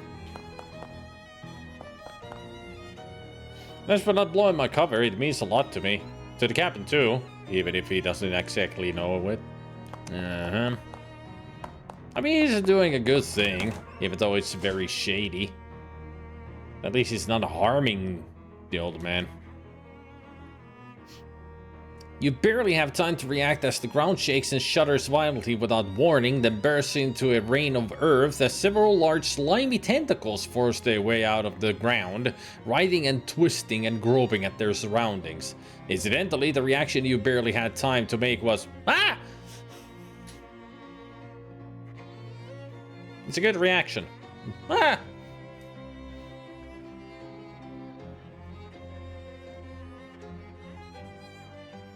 I mean, if it had a W in front of it, then it would have been my reaction, the wah!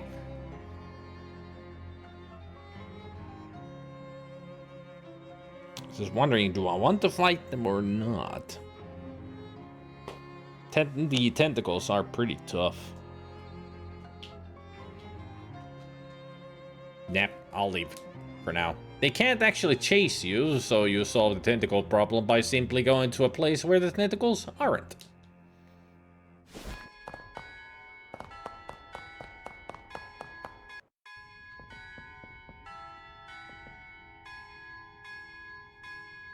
The vicar is still really agitated about his ashes being stolen. Well, not his ashes. You get what I mean. No, it's you. Have you found our missing ashes yet? I did. Here you go. Wonderful. I'll get this polished and reinstalled right away. Blessings upon you, my child. In fact, let me make that blessing literal. I have some holy water of Saint Polycarp here somewhere. Ah, here we go. He takes out a little bottle of water and splashes some on your forehead. Saint Polycarp's forehead. Ouch, that burns a little. Say, whose ashes are in that urn anyway? Unfortunately, we don't know his name, but he was a sailor who washed ashore near here after a shipwreck.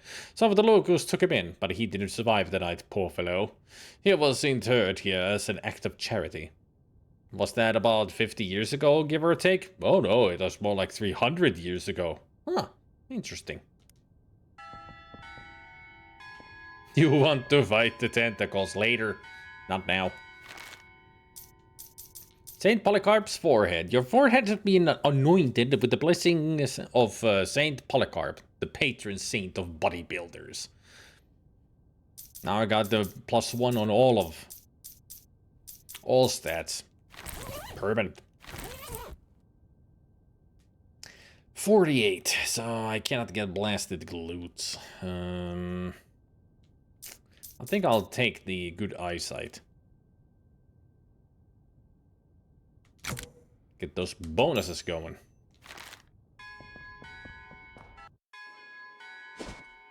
So we're done with that.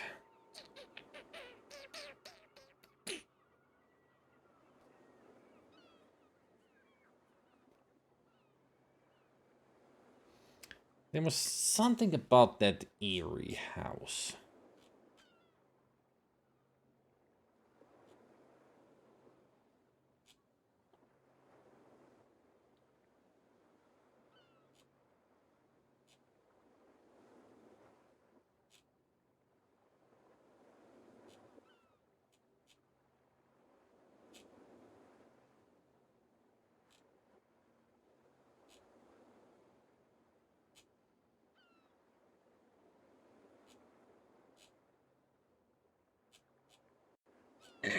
Excuse me.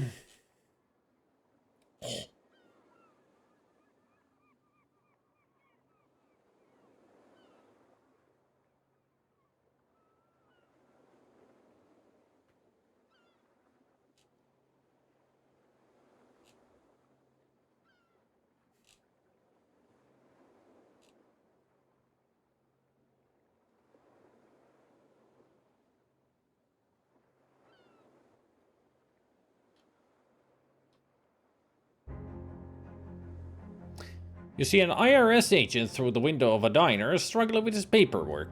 Correct his calculations. Popping the cap off a red pen, you lean through the window over and make a few improvements to his work. You pat him on the head and walk off whistling as he shouts terrible curses at your back. Honestly, there wasn't all that much to correct. This seems like a pretty normal house in a pretty nice neighborhood. There's something odd about it. Some sort of uncomfortable energy that makes the hair on the back of your neck stand up. Maybe it's something to do with that weird droning tone you hear coming from inside, like a pained, inhuman moan constantly rising in pitch. Maybe that's it, yeah.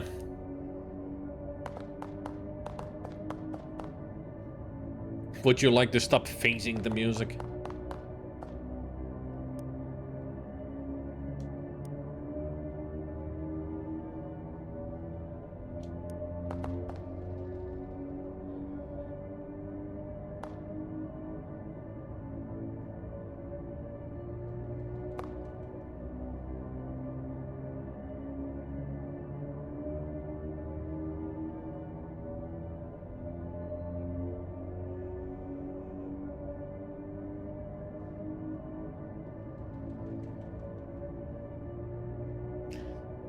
It's a nice sounding drone, if you ask me.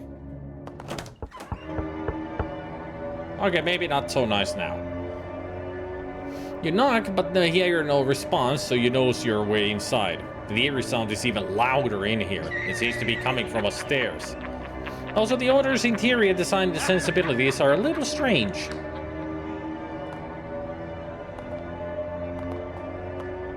A bunch of books about music theory. Maybe the most basic one would be totally beyond you. A dusty, disused chess set. It's a day stand instead of a nightstand. Tea time was a long time ago. There's nothing left here but stains. The plate rack is a statement piece, and the statement is, I have too many plates.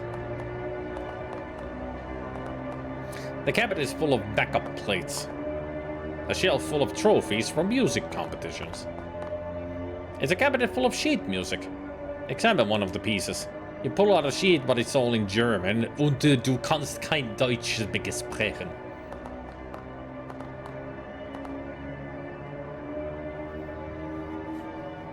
Yeah, apparently we cannot speak German, but we can understand it.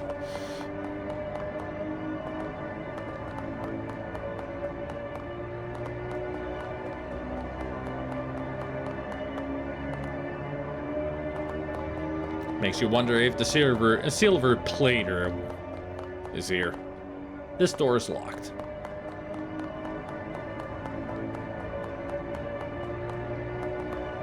A staircase leading up to where the sound is coming from.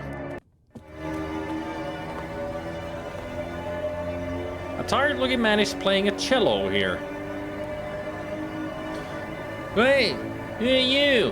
Why are you in my house? Sorry for intruding, but I heard the music, and I guess I have an intrusive nature. My name's Abe Horrand.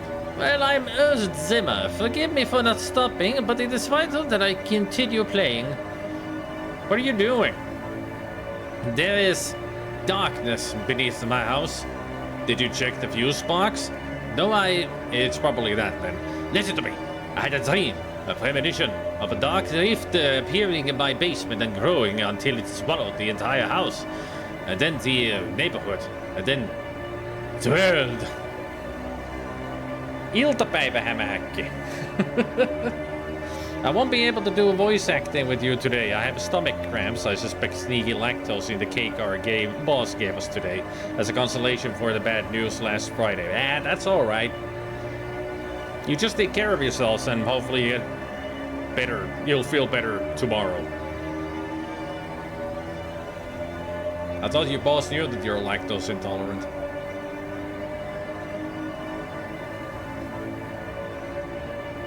Sounds wonderful. It was not just a dream.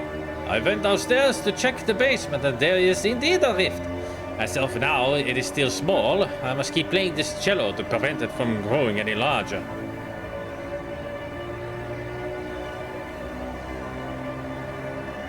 How does playing the cello help? The bass vibration reverberates downward and is focused by the circle of furniture downstairs. This resonance inhibits the rift. Huh. I don't really get it, but okay. Are you a physicist or something? No, I'm only a cellist. I cannot explain how I knew this would work. She does, but she forgets, and that's okay. I usually have pills to help out. Okay. Do you mind if I have a look at this rift? Very well. I cannot blame you for wanting to see with your own eyes. You will have to reach into my pocket and take the key to the basement for yourself, as I require both hands to play. Well, okay. Please do not get too close to the rift. Alright. Ernst Zimmer. Still at it? Yes. Alright, good luck.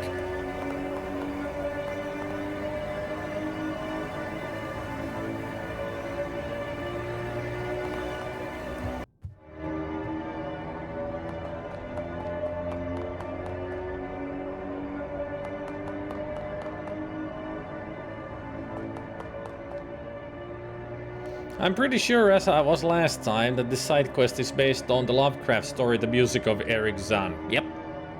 I think it is. Hey, Fuzzy! You unlock the basement door and hang the key on a hook by the door. Everything on the shelf has either evaporated or expired. Boxes of moldy sheet music. This must be where Zimmer keeps all his rubble. Huh. There's some kind of black rift or a portal or something on the floor over there. Maybe you shouldn't get too close to it. Get too close to it. Well, it's your funeral, if there's any of you left to have a funeral with. On closer inspection, it seems like less of a rift and more of a pool of some thick black tar like substance. Where did it come from? The only thing nearby is a shelf of old basement junk. Check the bottom shelf. Nothing on this shelf except a few dusty old jam jars. Second, there's nothing on this shelf except dust.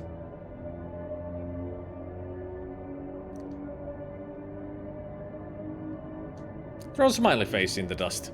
Congratulations on expressing your creativity in a way that nobody will ever know. Except for you. You'll know. Third shelf. This shelf has a box labeled Things. It's full of little screws, rubber bands, stuff like that. Looks like when Zimmer's kitchen junk drawer gets too full, he just dumps it in here. Since you're already looking, you sift through it for a second and find a fuse that still looks good.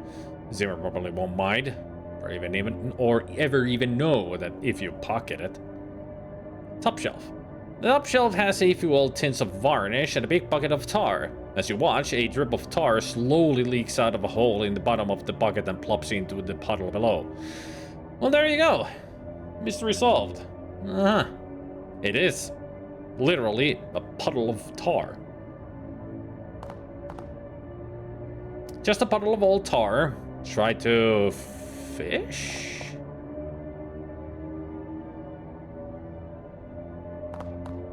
You caught something. A gob of tar. The tar bottle is too empty to fish in right now. This is a glob of tar you fished out of a larger glob of tar. Increase the damage of your melee weapon attacks by 3 until you use another potion. So I will rub myself with the tar to get my melee weapon attacks heavier. Got it. And there was much rejoicing. Hey!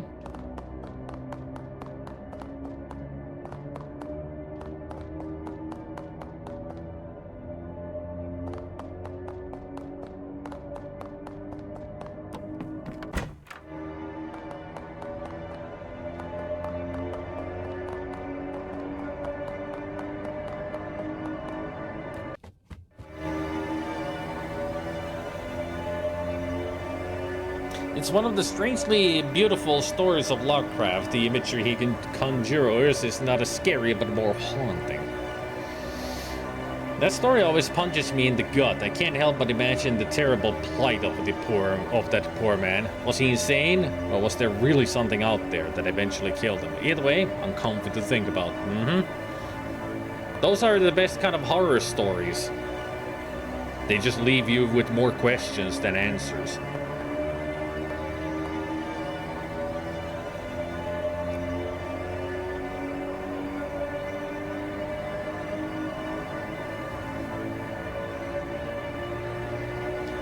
Ha! I solved it. Solved what? Solved it? What do you mean? That's no dark portal down there, fella. It's just a puddle of tar leaking from a bucket on your shelf. Tar? Oh my goodness. This is mortifying. I'd be such a fool. Hey, don't beat yourself up about it. It was a pretty spooky coincidence after all. Well, at least I can stop playing this cello. I'm exhausted. Atta boy. Go ahead and take a breather. Everything's fine.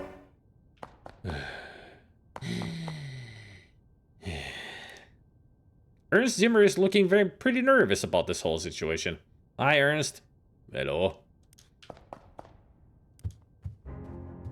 Uh-oh. Maybe convincing Zimmer to stop playing his cello wasn't such a good idea after all.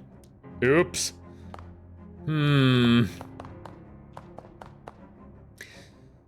Every one of these bouldering books is titled Blood.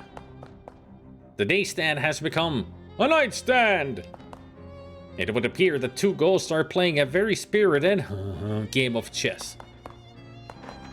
This chair seems to be having a hard time remaining stationary. This chair is frighteningly non-right side up. Yikes! It should have left a message. Boo. A viscous black sludge bubbles in the teapot. Oh, fish. Good throw, right into the nozzle. This isn't tea, it's eldritch mist. The world is full of vapors. Most of them are benign, but some of them are terrifying.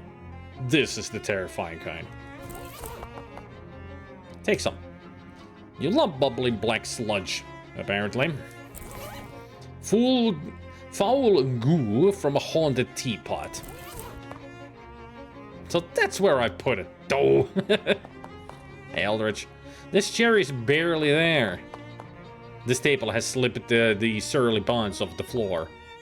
Moths have eaten all of the contents and most of the container. This chair is whispering. Sit in me. No. Please, Abe, sit in me. I said no. Sit in me. No. The chair harumps and goes silent. The chair isn't speaking to you ever again. A shelf full of trophies from murder competition. It's a cabinet full of sheet music. You pull out a sheet, it's a piece entitled All Arbeit and No Spiel makes Ernst a dull boy. Alright.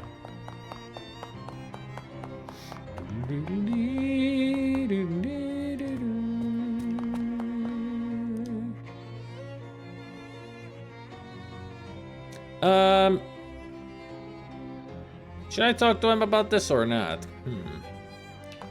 Actually, I'm gonna go to the basement before we do anything.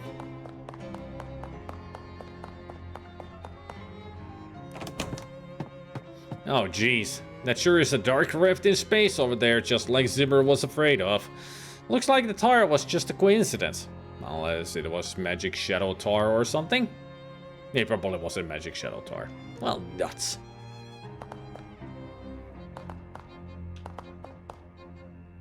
It's a big hole in... well, in here. Step through. Really? Yes! You find yourself in an infinite black void. Or, well, it looks like an infinite black void, but you have the uneasy feeling that your brain is only showing you an infinite black void because it doesn't want to try and process what this place actually looks like. It's a weird feeling. Look around.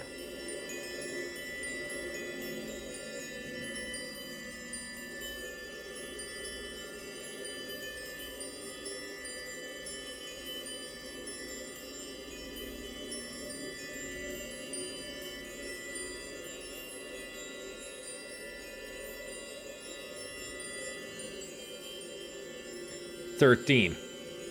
Should have known. Is it 13? No, 12. 3, 6, 9. No, it is 13. Yeah. Makes sense. A thrumming spike of nega energy. Dampen it.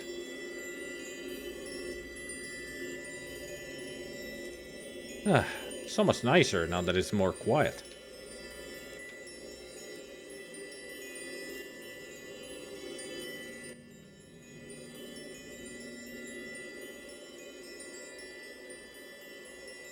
Fun music theory fact. The droning sound that Earth was playing is called a shepherd tone.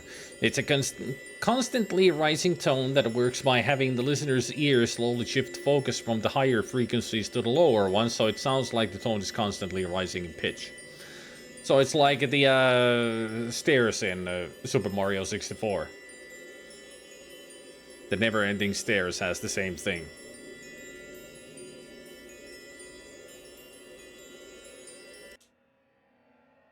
Sure is quiet now. This creature is built more or less like a large muscular person. If you build a large muscular person out of some kind of writhing black ooze and or smoke and or just plain raw darkness. Thank you for the music facts. I read that as mucus facts first. Thanks for the mucus facts. Always love to hear about snot. It has a fist-sized glowing crystal embedded in its chest, about where its sternum would be. As you draw near, you can feel it radiating invisible waves of energy. Kind of like heat coming off of a radiator, except also the opposite of that, and also not at all related to that. Look, incomprehensible forces are tricky to describe, okay? The creature shambles back and forth, waving its arms in a way that almost looks like it's dancing or praying or maybe just absent-mindedly flailing. It seems oblivious to your presence, although that will probably change pretty quickly if you try to interfere with it. Like, say, if you try to pry the glowing crystal out of its chest. Size it up. The creature looks extremely weak, almost docile. Pry out the crystal. You make a quick grab for the crystal, but it's firmly lodged in the creature's chest. The creature howls, and its long spindly arms flail ineffectually as you, barely cognizant of your actions, plunge your hands into murky flesh. Fingers questing through lukewarm tar until they find ribs gritting your teeth, forcing open the cage. Clicking, cracking, snapping like dry branches. It's like a freaking psycho from Borderlands talking. You grab your prize and tear it free of the muck. The creature evaporates in a sigh of smoke. The crystal is both warm and cold in your hand and has a slight buzzing vibration to it. Take it with you. Yes, something tells you that this crystal is very important, as well as being really shiny and pretty. Nice.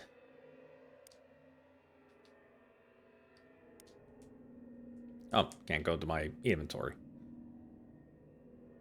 It occurs to you that taking that weird crystal out of here might be a bad idea.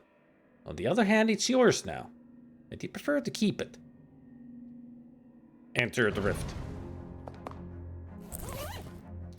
That swell crystal you found inside the rift in Earth Zimmer's basement.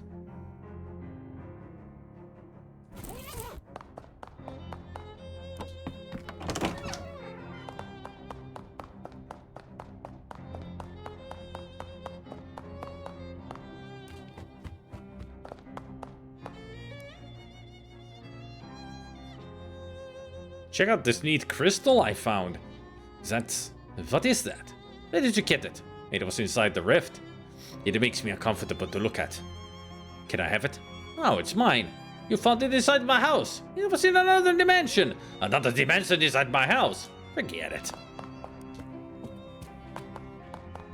It's mine now, bitch. As you start to leave the house, something tells you that it would be bad to take that weird crystal out of here. That something is definitely not the crystal, because it's really great crystal, and you're deriving great satisfaction from owning it. I'm taking the crystal with me. Let's leave the house. As the door shuts behind you, you hear a sudden grinding, cracking noise and turn to see the entire house implode into splinters that get sucked into a whirling black vortex. Can't say I didn't warn you. Whoops! Oh well. Bye, Zimmer! Sorry. Let's speak of this to no one. All over the place in your house.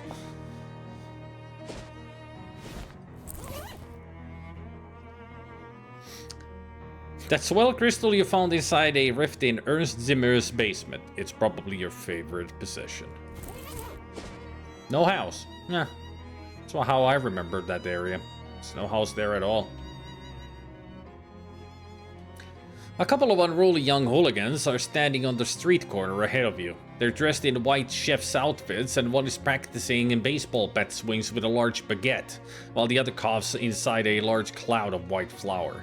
When they see you, they grin and move to block your path. Where do you think you're going, creep? This street is no boy turf. Shove them out of the way. You roughly shoulder your way past them. They make some angry noises, but ultimately decide that discretion is the better part of flour.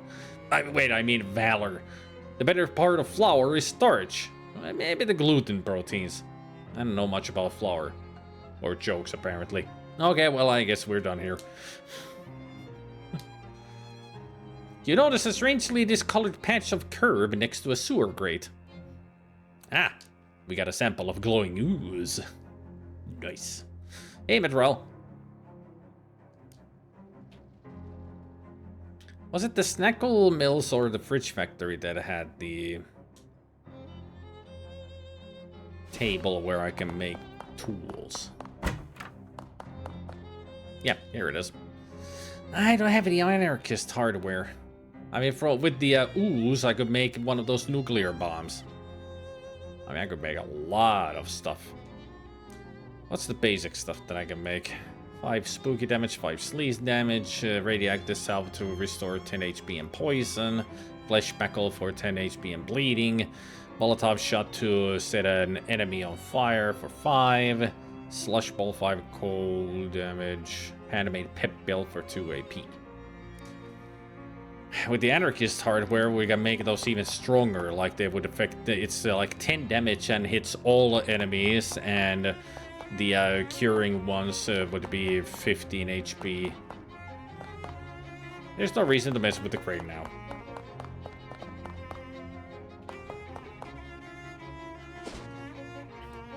Still not finished? Wow, how many hours are in this game to play? Amazing. This is the second game. If you're thinking of West of Loathing, this is not it. This is my second stream of Shadows over Loathing. This is the sequel. I mean, it is sequel. Same world.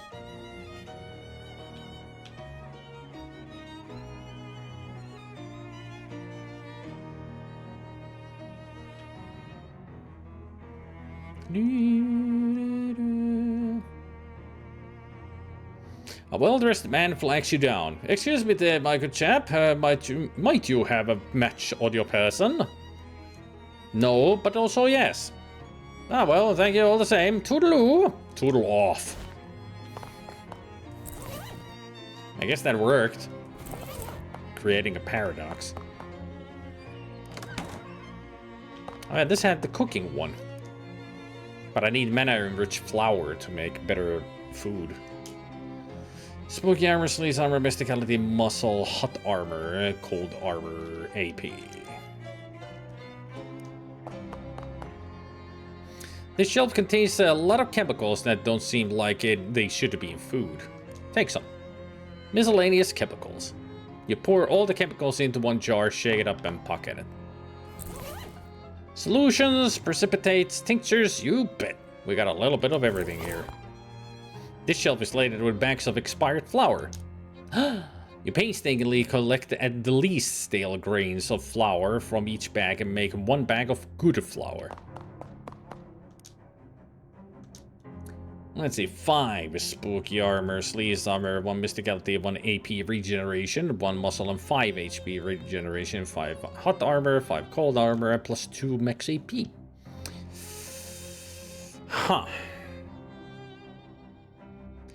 I should make an iron pumpernickel for that muscle and HP regeneration.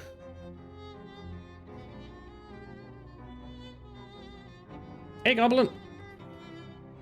That reminds me of one of the greater verbal slaps in Letterkenny. You guys do CrossFit? You can cross fuck off.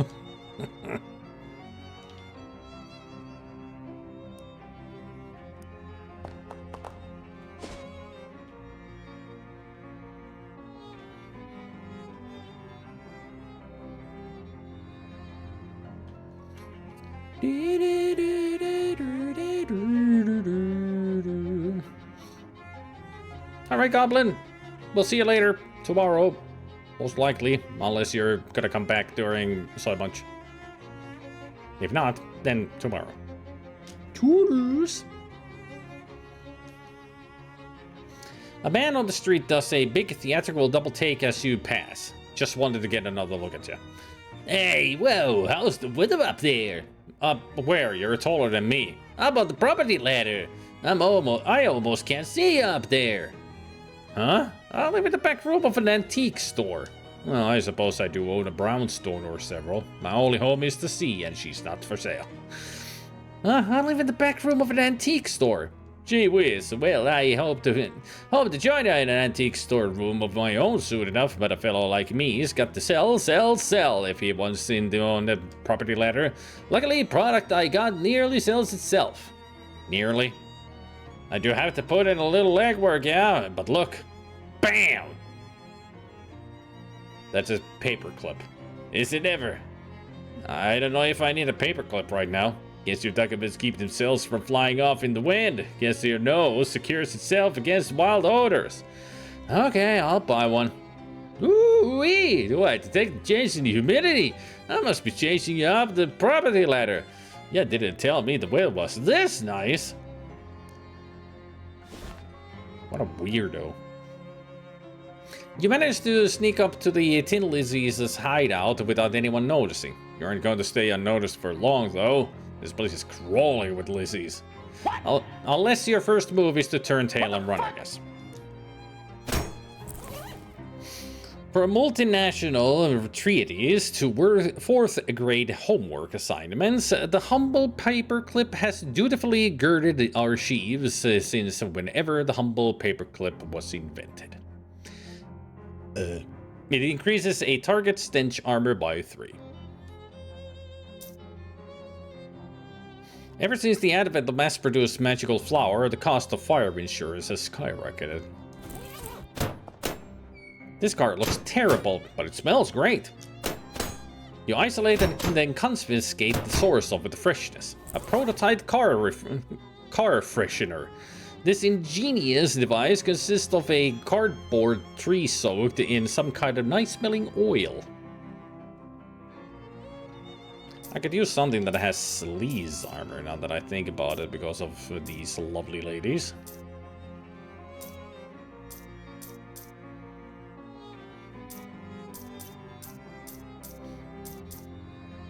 I only got stench armor.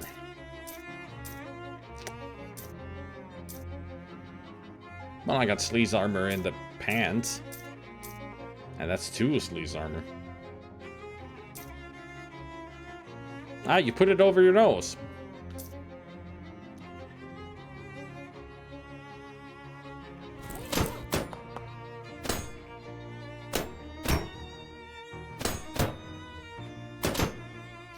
What else is there to strip from that other than the wheels? Ladies, do you even know how to use those? It's not for banging. You need to put it on the bolt and twist.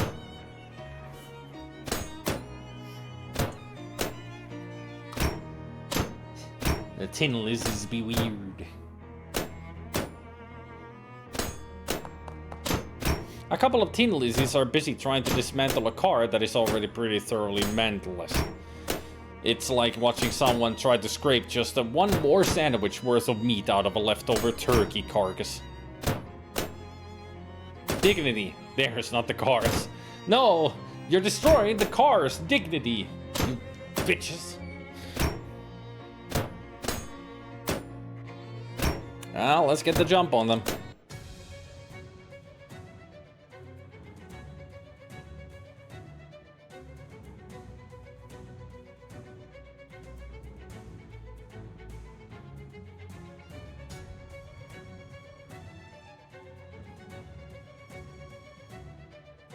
Gongalina the Whirling Wrench. Tedious and Gongalina. Zinc Emily the Wrencher, Steel Betty the Greaser. Great names.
You will not hit Gamera, you bitch. So that's how you use that weapon. Throw it the other way around.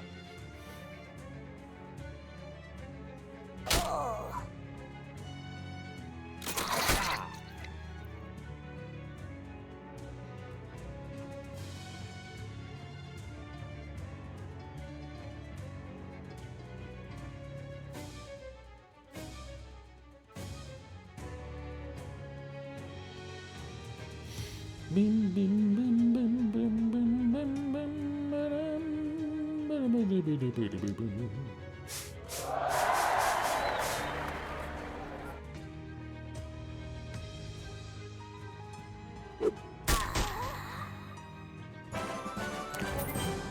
You successfully got revenge for that poor car. Your fob ring twinkle, 16 meat, and face grease. Excellent. A 50-50 mix of engine oil and moisturizer, useful in both a skincare regimen and a 2-stroke engine. Increases hot armor by 3. You really ought to put it out of its misery. Okay. Maybe that's worse. Yeah, I think that is worse. Just punctured the tire. A greasy toolbox. Greasy gloves, and some other stuff. Spray on asbestos and 11-in-1 oil. The outside of these gloves are so greasy that it prevents any more grease from reaching the inside. Man, more sleaze armor. That's what I needed.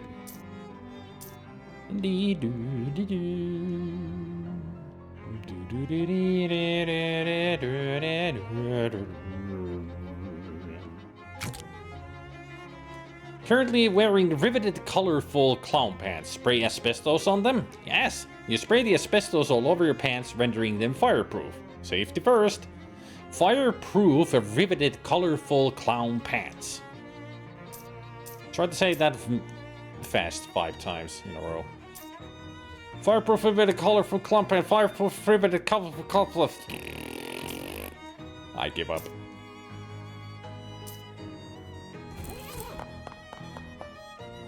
It's just an old oil barrel. Since it's open, it's full of rainwater.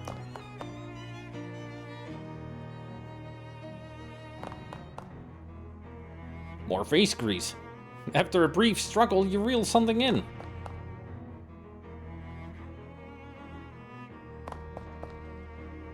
And a greasy wrench.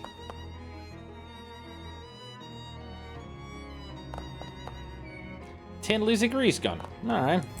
That's 2 weapons out of it. If you're looking for the heaviest tool in the toolbox and also the nastiest tool in the toolbox, and also if you've only got 1 hand free, this is probably your best bet.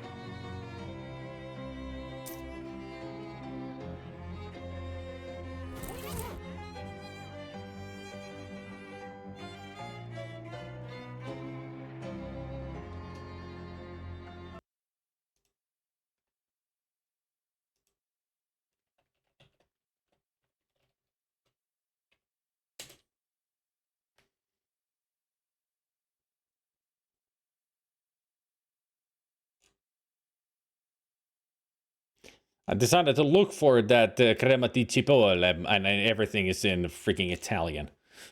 I mean, of course it is.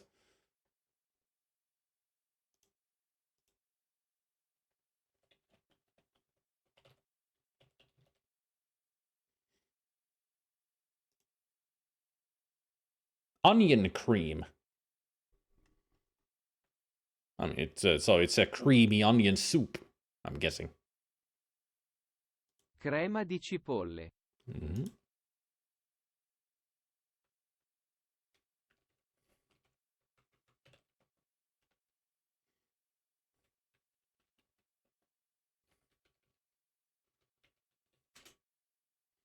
I just got curious. Onion soup Italian style would be zuppa di cipolle. Or soupe à l'oignon, which would it be in French?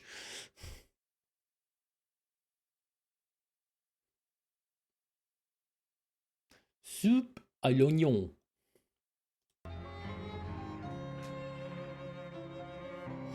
Oinoin soup.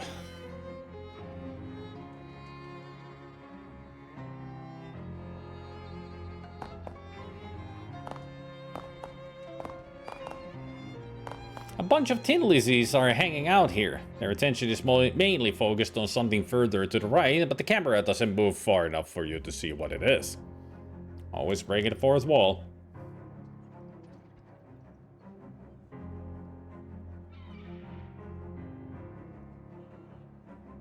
Use it with anything. I mean, I would. Love onion. Speaking of onion, maybe I should get some food. Now that I looked up freaking onion soup and everything, now I'm getting hungry. And it is time for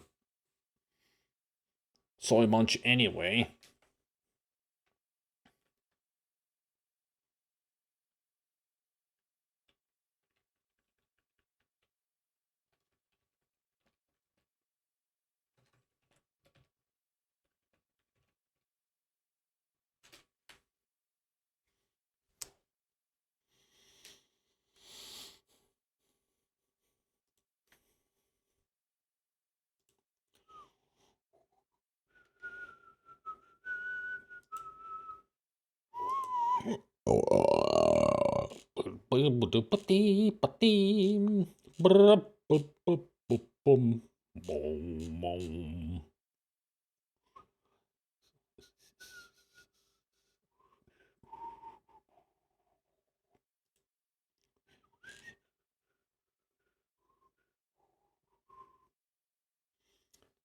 Crema di stick figura is when Spidey hits one of those enemies hard with a fishing rod. Or a frying pan if I had one. Speaking of food, I have to tell you the most hilarious thing we saw it today. For our lunch tomorrow, it will be Flying Jacob, and I thought, apparently is Swedish Flygande Jakob, and it consists of, and I quote directly from the recipe, chicken, bacon, bananas, whipped cream, chili sauce, and peanuts. It's a Swedish delicacy. Yeah, that's an abomination that is so vile that it's actually good. Sweets are weird with that they put the bananas, chocolate, you name it, or even on pizza. Never heard of it before, Bennigan. I'm looking forward to taking pictures and try it. Do let us know. I mean, it sounds intriguing. Weird, but intriguing.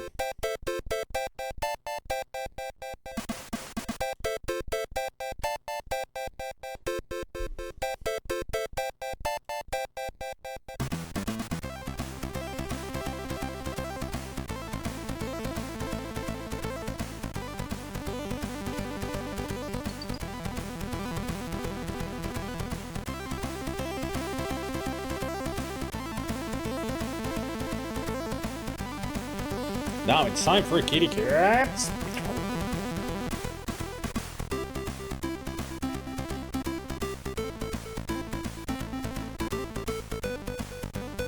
Totes adorbs.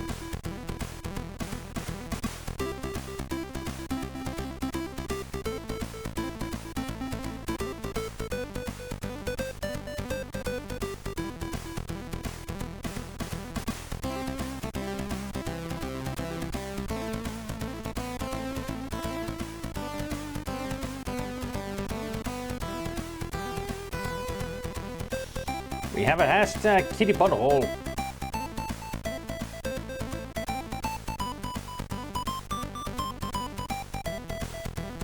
And also these two up here.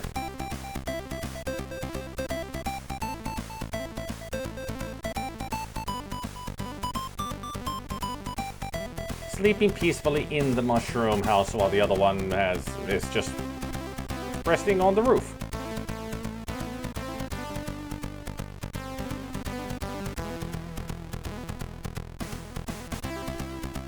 Hey there, Alan. Do you play Spyro the Dragon? I have never played Spyro. I was a Crash Bandicoot guy. I only bought Crash Bandicoot. I hadn't even back in the day. I didn't even know Spyro existed on the PlayStation, so I've never played it.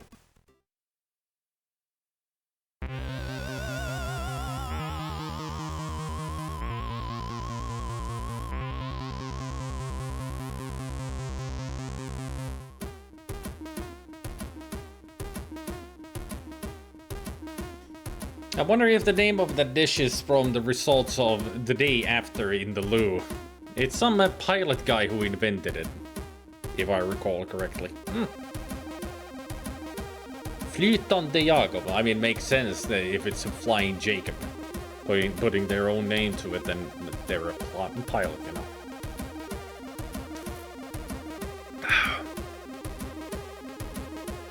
Now, I gotta go check out my fridge. Choose.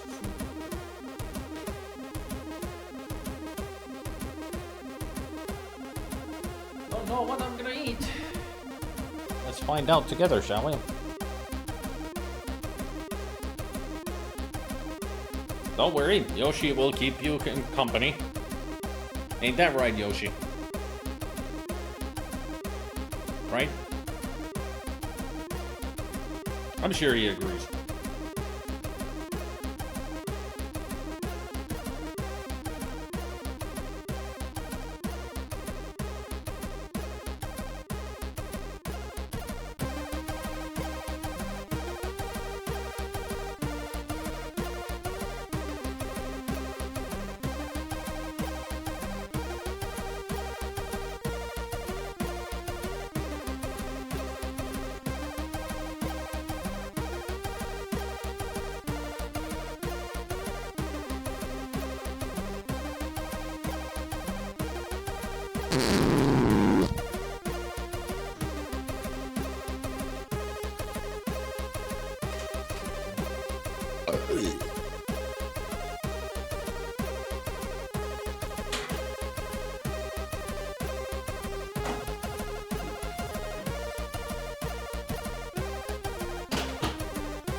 Yeah, I hope you'll feel better soon, Spaghetti.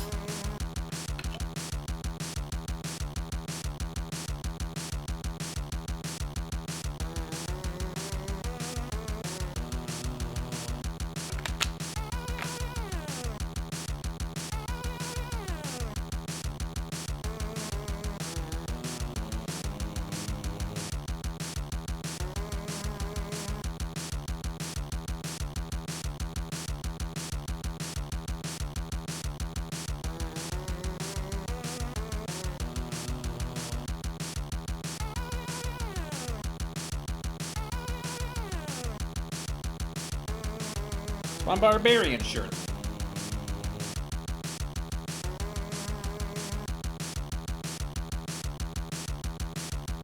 Yes, sandwiches.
Thank you.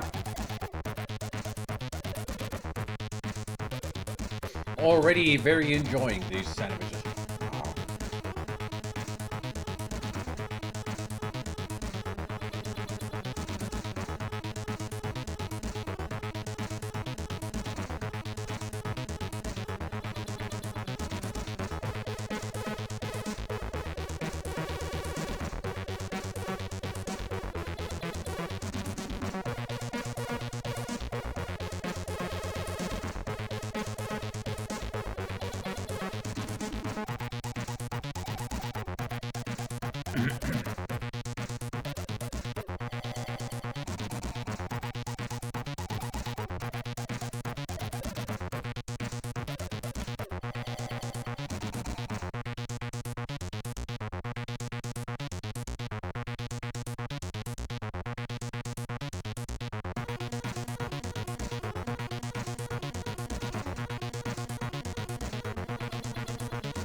So blessed to speak here and there to the man, me and Jerome speaking messenger here and there. And it's pretty cool. Really damn cool.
So you said that he's DJing.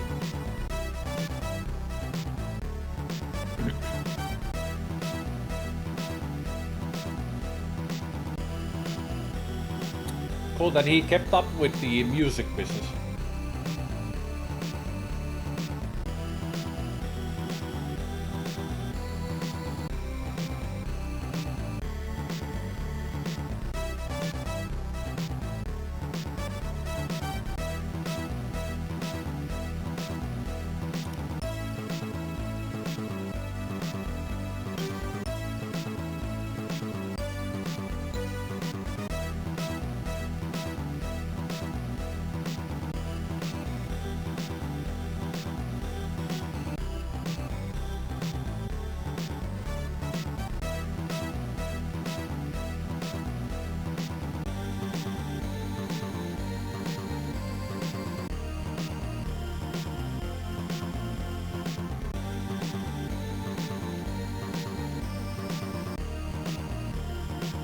Tess and Tell.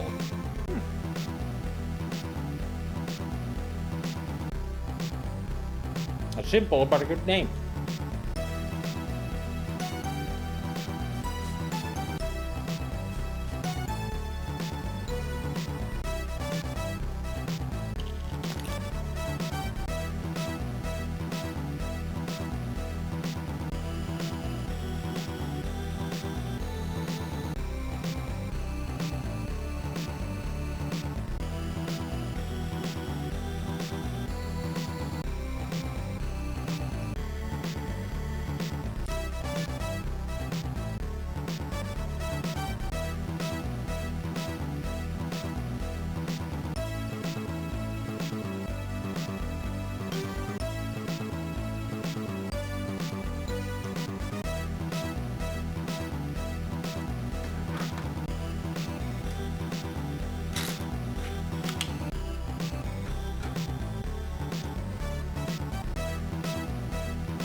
Good old sanction.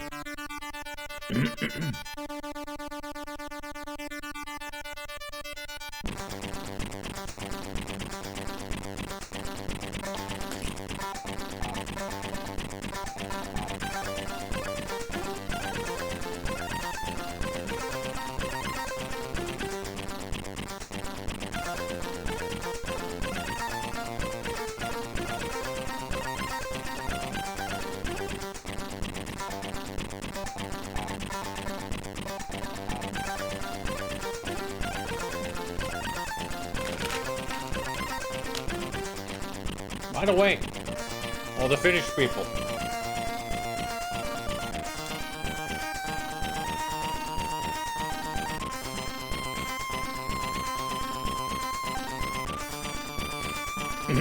Anybody want some salmiakki?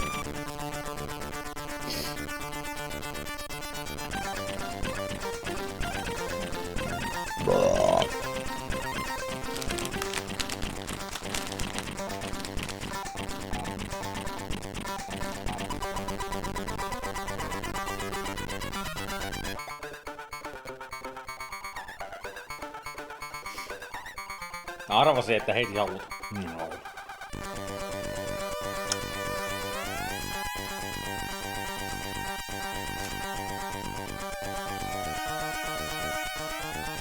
Tää on kyllä pirun hyvä pussi.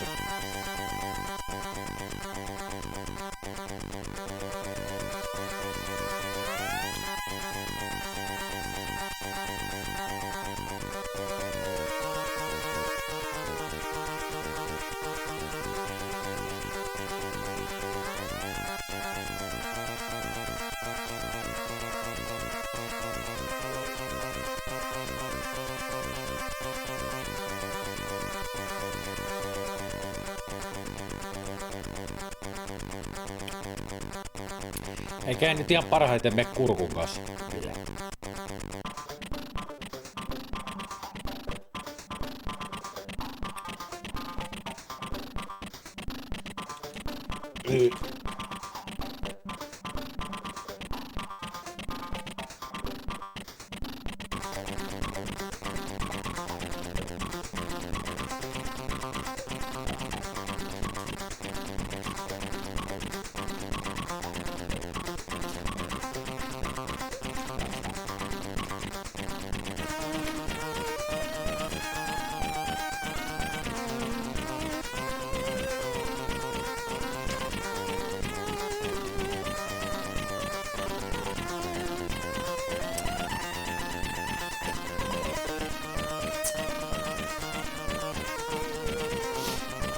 Sorry, Sanction. I want to get back to the game.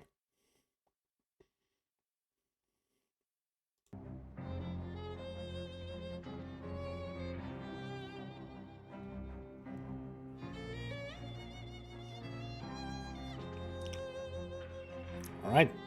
Time to push my way through these tin lizzies.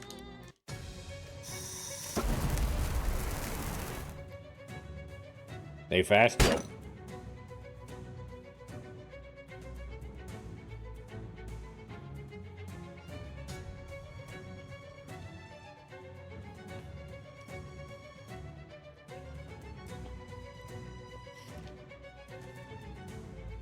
Let's go in through these fast. Easy peasy. You won! Time to see what all the hoopla was about. A welding bench. There's a welding mask on top of it. Your face will be a better home for it than this dirty bench.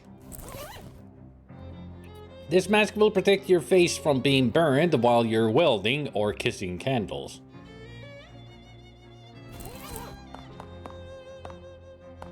More like they picked apart truck.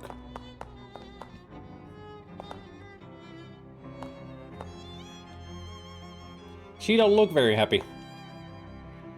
A muscular woman with flaming red hair is sitting on a throne made of welded together wrenches and glaring at you.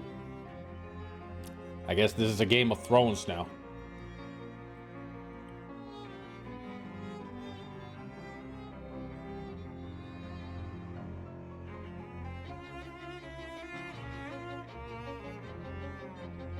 Sure need these candies while I'm gaming, especially when I need to talk a lot.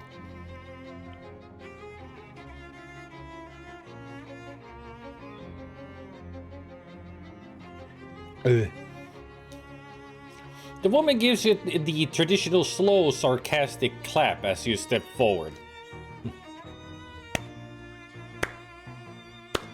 Nice entrance. Thanks. Nice chair. Thanks. Now who the hell are ya? Introduce yourself politely. I'm Abe Horrent. Nice to meet you. And you are? Well, ain't ya sweet. I'm Big Liz. Big Liz Studebaker. I'm the boss of this gang. That's the one.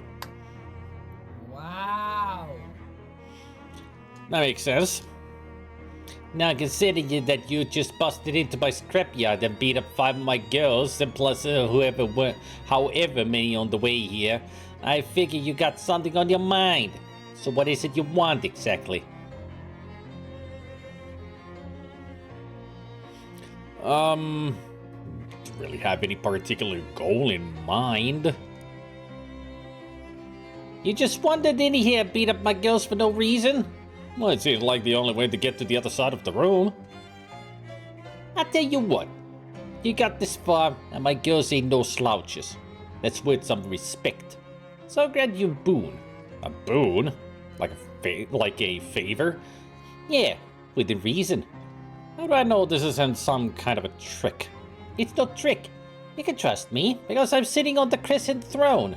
That means everything I say is automatically true. Wow, like the Pope? Kinda, yeah. We're really into a hierarchy and chain of command around here. Neat. Anyway, what if you say you have a million meat? What? What if you say black is white? It isn't magic, it's just... Look, part of being a good leader is not trying to use your powers in stupid ways. Oh. Anyway, you get one wish. What'll it be? More, you cannot wish for more wishes. Nuts. I wish to sit in your swell chair. Wish to fight you, join your gang for prizes, for you to call of your girls. You have to think about it for a bit. I wish to sit in your swell chair. Nope. Oh, come on, just for a second. Only the boss of the Tin Lizzies can sit on the crescent throne. Sorry, kid. That stinks. Come on, let me sit in your chair.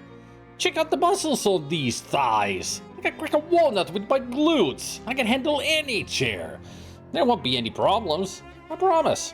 It's not... Alright, fine. You can try it out just for a second. Wicked! Big Liz stands up and you take her seat on the crescent throne. It's cold and not very comfortable, but it does make you feel pretty powerful. Wow, this is great! Glad you like it. Now get up. Seeing as how I'm the boss of the gang now, I think I'll enjoy it a little longer. What did you just say? I said I'm the boss of the Tin Lizzies now, and I said it while sitting on the crescent throne. Twice. Nice try, dipstick. But the power of the throne doesn't apply unless you already are the boss. I was the boss as soon as I sat down. You said, while sitting here, that only the boss of the Tin Lizzies can sit on the crescent throne. And here I am, sitting on it. Ipso facto, I'm the boss. Why, you little... And the first change I'm making is that from now on, changes in the gang leadership can only occur via written agreement from the current boss, which is me. You promised me you wouldn't cause any problems. I don't see any problems with where I'm sitting. Take it easy, Big Liz. I'm just messing with you. Huh? I don't have time to run a gang. I'm busy. But I'm busy with something kind of weird, and I think I might need your resources. So you can run the gang as same as always. All I need is for you gals to help me out if I need backup. I swear on the crescent throne that as soon as I'm done with this whole crazy mess I'm falling into, I'll make you full official boss of the Tin Lizzies again. Alright, I guess I deserve it for falling for that trick. You win, boss. Great. Here, you can sit back down if you want. This thing is uncomfortable. I'll stand, thanks. So what do you need from me? Well, I could use some supplies. Supply shit's over there. Here's the key. And if you get into any trouble in town, just give a whistle and one of the girls come to help out. Thanks. By commanding underlings with the poot sounds made by this whistle, you'll be a real Teen Poot dictator. It's the key to Big Liz's shed at the chop shop. Hopefully it's easier to use than it is to say.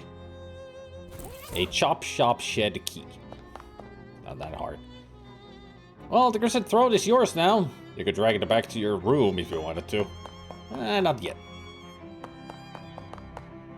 This car has not been noticeably chopped yet. Look inside. The doors are locked. Dang it. An old school blacksmith's anvil. This must be where they work on the really vintage cars. The shed door is locked. Click. A shelf covered with various greasy metal objects. See if there's anything useful. You select the most dangerous looking pieces of metal and pocket them. It's a better toolbox. Oh, another crowbar. You never know when you might need to pry open two things at once. It's a car door leaning against the wall. Grab it. It's been converted into a shield. Chopped off car door. It's a car door with an arm strap welded to it. Deal your moxie and physical damage and reduce an opponent's mysticality by 3. An offhand item. Huh. Whoa.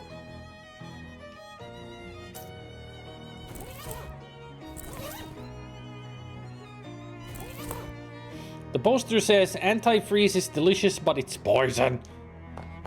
Why would anybody try to drink antifreeze? It only works on Jack Frost anyway. A bunch of repair manuals for cars you've never heard of. Except one of these books is about weapons instead of cars. Welding and wielding. Welding and wielding. Advanced weapon repair for do-it-yourself defense by TIG Flux Core. Teaches advanced weapon repair techniques. You read the book. Turns out you're supposed to repair weapons after using them for a while. Who knew? Weapon repair aware. Weapon durability system unlocked. Cool.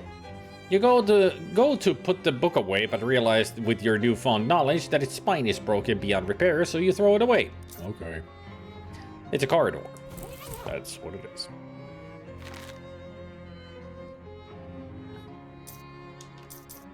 You know enough about weapon repair to tell when it's needed, but not quite enough to do anything about it.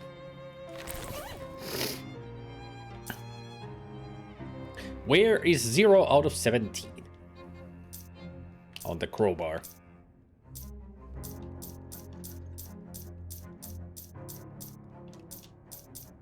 So apparently the sword, the saber, is my best, has the best durability.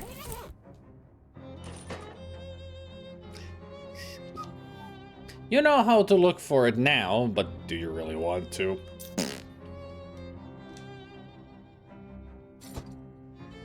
The weapon durability doesn't do anything.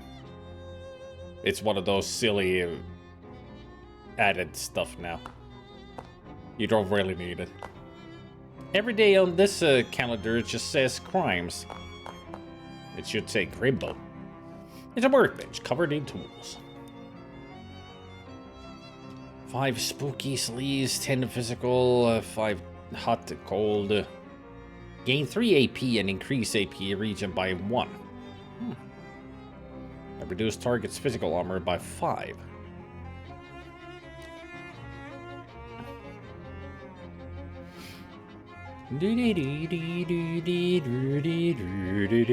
Scary bomb. And also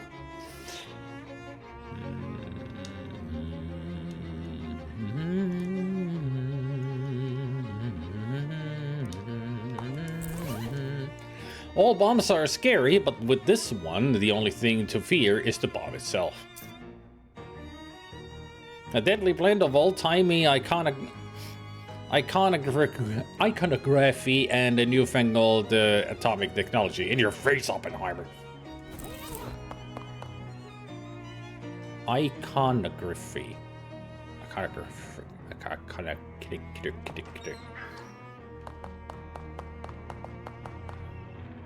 Bigleys gives you an annoyed but resigned look.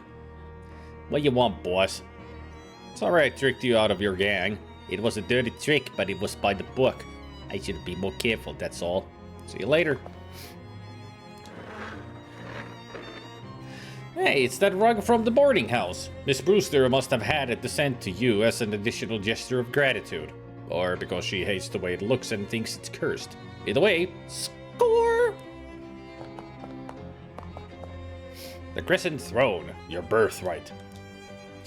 You sit for a moment and reflect on both your power and your responsibility. Heavy is the hand. Score! +3 to range weapon attacks. You have surveyed your kingdom and decided which parts of it need to be hit really hard with a thrown wrench.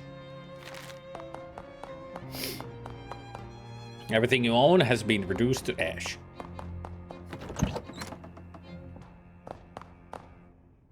This desk is a mess. Whose desk is this? Mary's. I keep nagging it to him to straighten it up before someone bumps into it. We have to call the National Guard to dig it out of the avalanche. With curse-proof shovels and a squad of extras is handy. Anyway, best not to mess with it. Will do. I mean, I won't.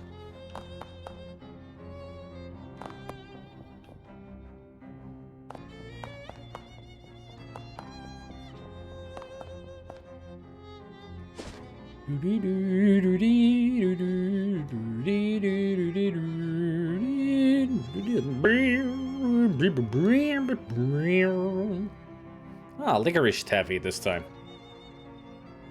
Where do you get all this taffy anyway? Ah, I swear I try, but Gabby never reveals her source. Ah, shucks.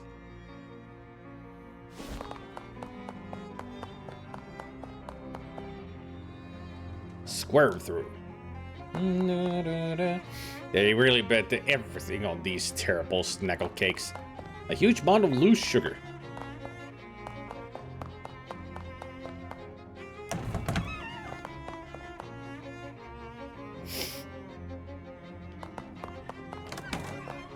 So there's a door behind them that I want to get to, but I need to get through them.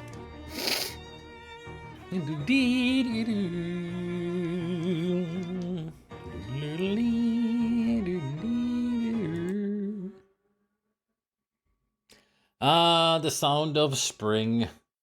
Loud motorcycles going super fast.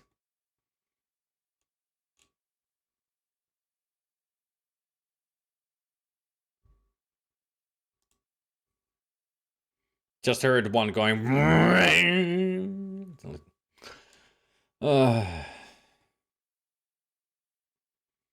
If there's one thing about motorcycles that I will never understand is so that they always have to go in such a high speed and then get into accidents because they're stupid.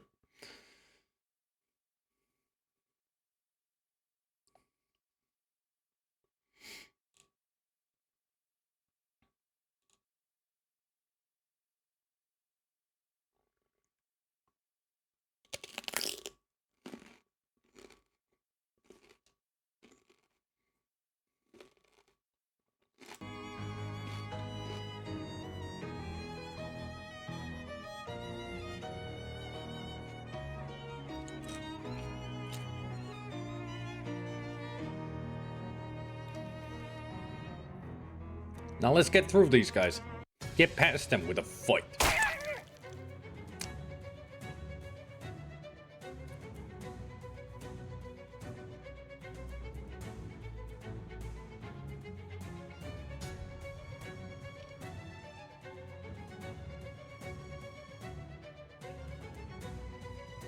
Wow, this guy has 13. Alberto the Loafer, Mitchman the Tosser, Gob the Tosser, Buchelia Gunnifer, and Gossadora the Dough Baby.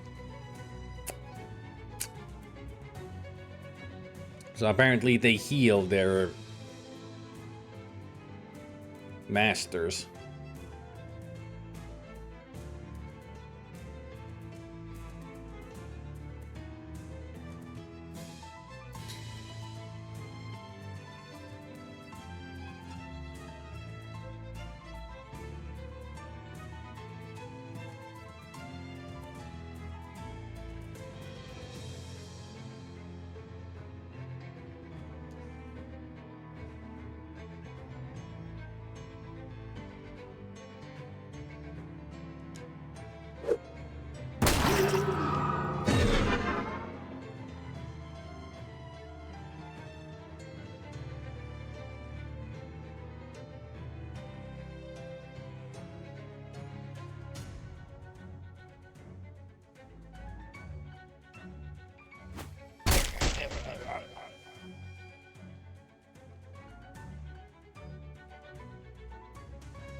Take care of him.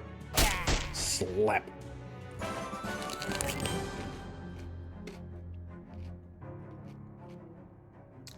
You won! They should call you too much soup because you just spoiled those cooks. Freshly baked roll, clammy dough glob, and a chef's hat. Wait, what?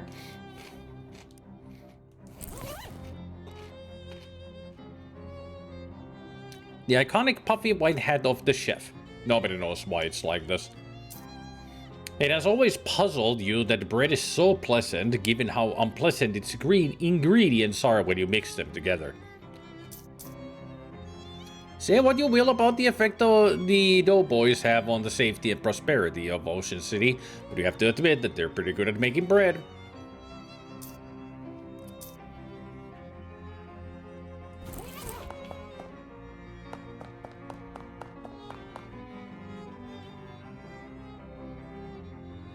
It's a little strange that this group of doughboys didn't immediately attack you when you were roughing up the other group of them. Maybe they don't like each other very much. Fight these ones too.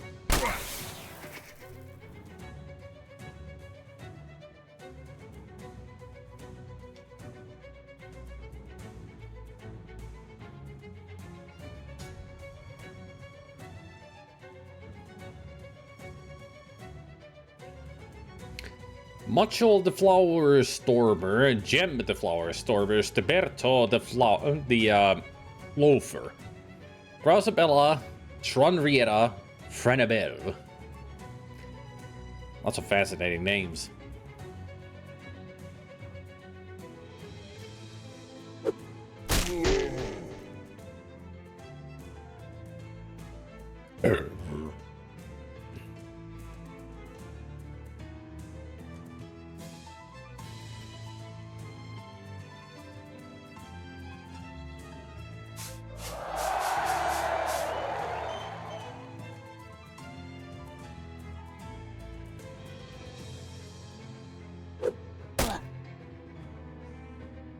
Nothing to do.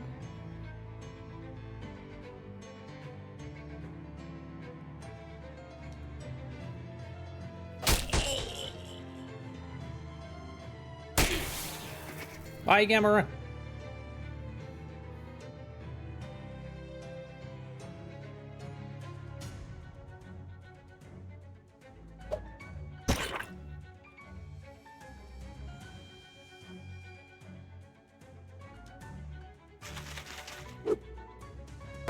Hey, it worked. Finally.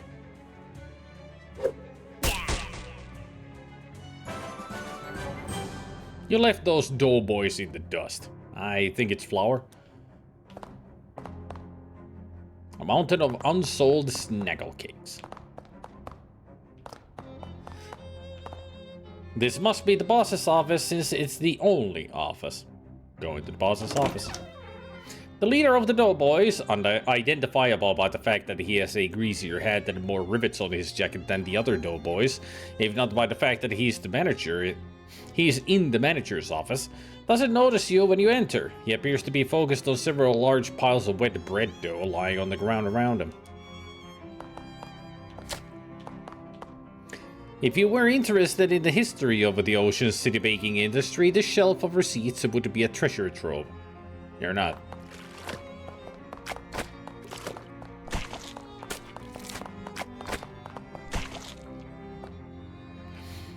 The boss doughboy has not taken notice of you yet, but he's probably not so dense that you can get any closer to him before he does. What the? Who the halva are you? Halva isn't really bread. Hi there, I'm Abe Horrent. And you are? He scowls angrily, trying to decide between yelling at you to get out or bragging about himself. I'm Ross Doughman Ciabatta, the best baker in the city.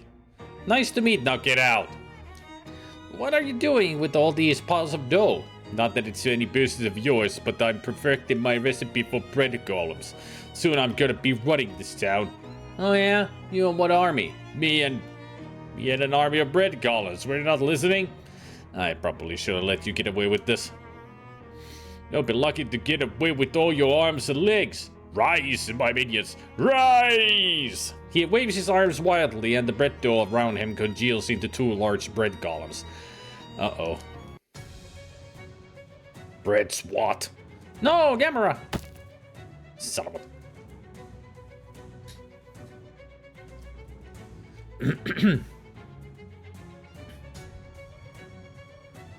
You shall have a bomb at your face. Whatcha?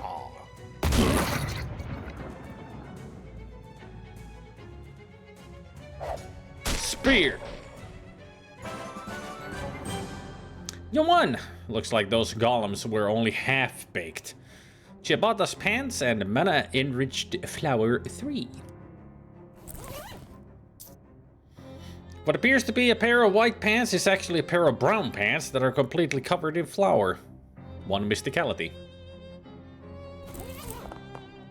Hi, hey, hi, hello. Haha, this is fun, getting into fights. You like a good fight, Gabby? Yes, there are not usually so many fights around here. What an excitement it is. I notice you do a lot of slapping. Do you know how to make a fist? A what?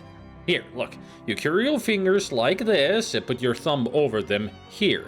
That's a fist. You squeeze that all tight and hit people with these knuckles here. It's more powerful than a slap. Wow, keen as a peach! Gabby's flap slap now deals 3 additional damage. It's a weird little pocket of nothingness, just sort of hovering here. Maybe you should ask Jessica about it? The boss's desk. You pilfer everything of value from the doughman's desk. 78 meat and dough baby recipe. You found the recipe for those little blob guys that the dough boys have as familiars. This is a recipe for one of those little dough glob familiars the dough boys have. It calls for 3 cups of mana-enriched flour mixed up with something called sandwich cream and baked in an arcane oven.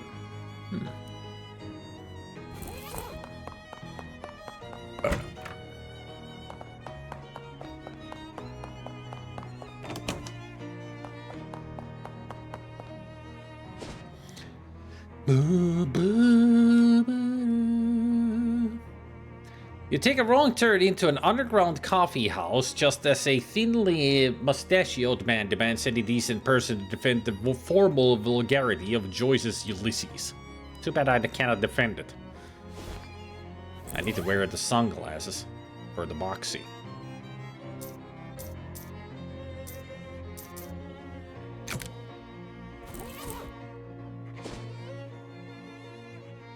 Huh. With a sinister 3 of those horrible fishmen come at you out of nowhere. Well, not nowhere. 2 of them come at you from an alley, and the 3rd one crawls out of a nearby manhole. Fishhole? Yeah, I heard you the first time. Shove past them. I ain't got time for this malarkey. Get out of my way, chum. You shove past the fishmen, whose slimy hands can't find the purchase to grab you, and stride away. They glurble angrily at you, but either they're too startled to make any further issue of it, or they're trying to basically keep a low profile. Either way, you make it out of there unscathed. Except for the fish line.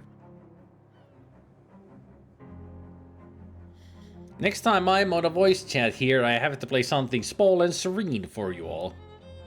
Looking forward to it.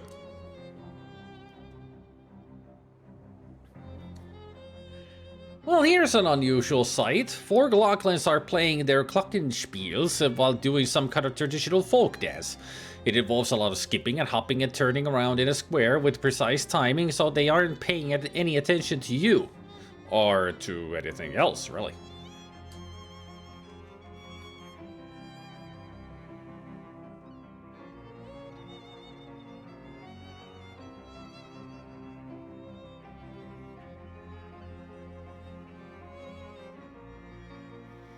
I figured out how to play the beginning of Aquatic Ambiance from Donkey Kong Country.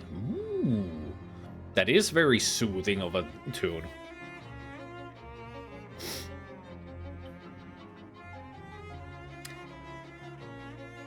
I'm just pondering, should I attack the Glocklins or join them? I'll join them. It does kind of look like fun, but you definitely don't know the steps. That would only cause total chaos. It would be simpler just to attack them, since a brawl would probably result anyway. Alright.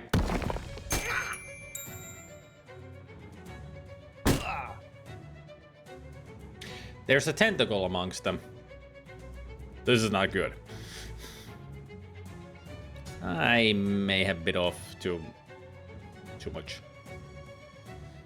We got Gertrude the Dinger, Gretchen the Pounder, Gunther the Pounder, and Gerd the Chimer. And a slap-happy tentacle.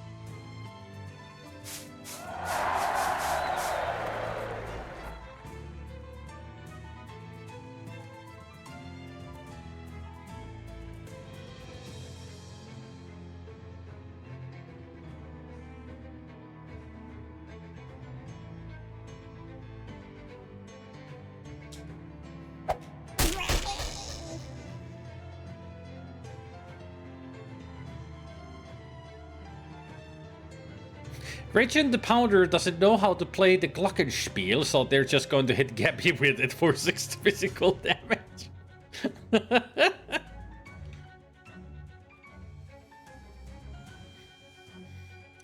So that's why they're called Pounder, because they don't know how to use the... Alright. Alright. Alright.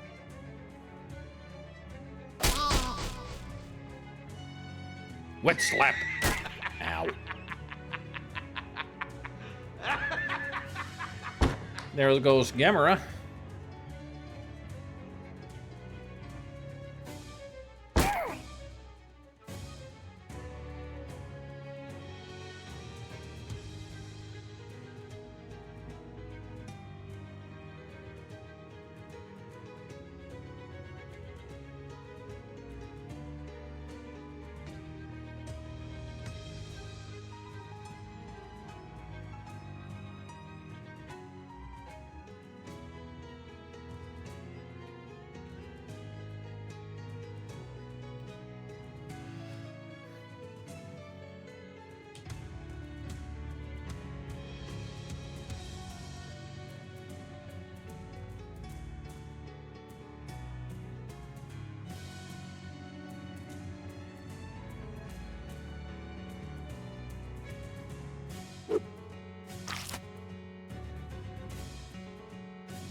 Bam! And shit down. Whew. A Glockenspielery flyer. You won! The goblins scamper away. One of them drops a piece of paper that appears to be a map of their hideout. Whee! It's an advertising flyer for a Glockenspiel store. The flyer says that Gideon's Glockenspielery is your one-stop shop for Glockenspiels and Glockenspiel accessories. It helpfully includes the address. Now I know where a Glockenspiel store is. Well, how about we go there? A well-dressed man flags you down. Excuse me, my good chap, might you have a match on your person? Sure, here you go. No, thank you kindly. This will be just the thing I need to ensure that something will be on fire at some point in the future.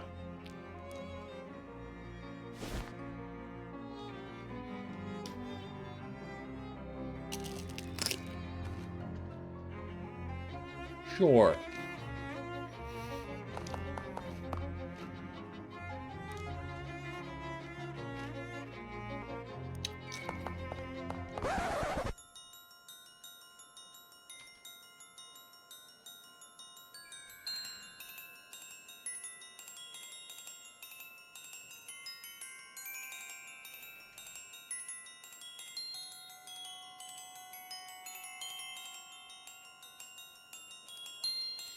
As soon as they notice you, these Glocklin guards start playing a menacing tune on their glockenspiels. Well, as menacing a tune as it's possible to play on a glockenspiel anyway, which is honestly not particularly menacing. But their intent is clear. Hey, hello! What you? Well, I want to buy a glockenspiel. You have a good taste in musical instrument, but our glockenspiels are not for sale. Oh, come on, everything has a price. The price of a glockenspiel is no meat. 9 meat? I'll pay you 9 meat for one. That joke does not work even. I want to go look at the building behind you. The old glockenspiel shop? That is our hideout. You are in there not allowed. Oh, please. No, it is only for gang members. That is the whole point of a hideout. I want to talk to your boss. Have you an appointment? No, can I make one? No. Nothing in particular, I guess. Okay, auf Wiedersehen. Gesundheit.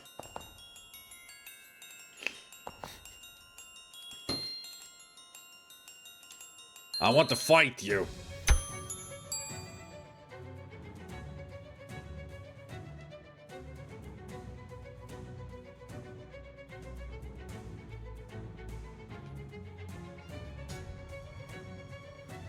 Gerhard the Dinger. Dinger, Pounder, and Chimer. Those are the names of their classes.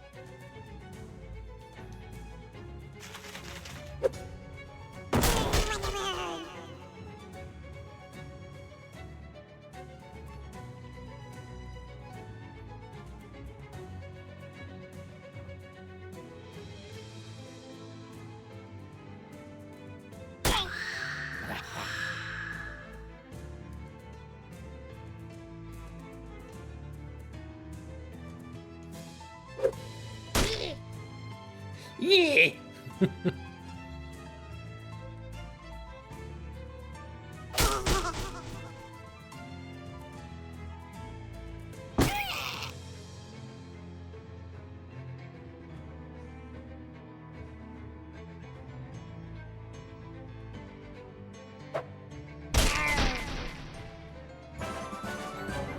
How undignified. I took him out with a freaking rock. You won! The path to the Glocklin hideout is now unobstructed.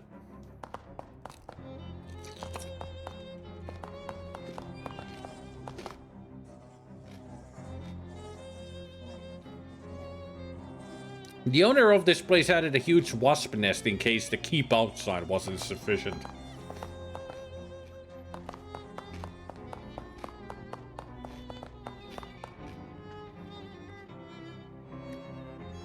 Hard times for non-glockenspiel businesses.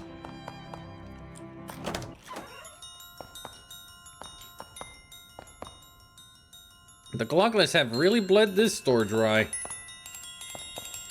Mallets, accessories, suspenders, ringers, dingers, maybe the next one.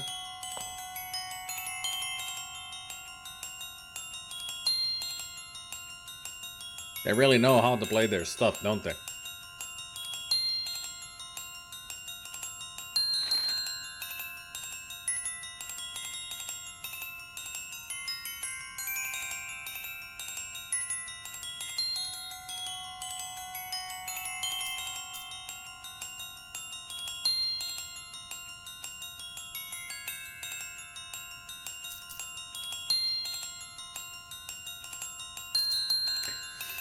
Blasted glutes, a thick, strong butt can stand up to the most vigorous of kickings. Ribald memories, them jokes you remember from college would make a sailor blush, a priest cross himself, and a rabbi faint.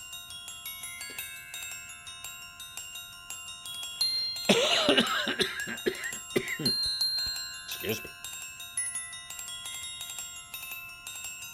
I'll actually go for the Ribald memories. The +3's Lee's armor is a good one.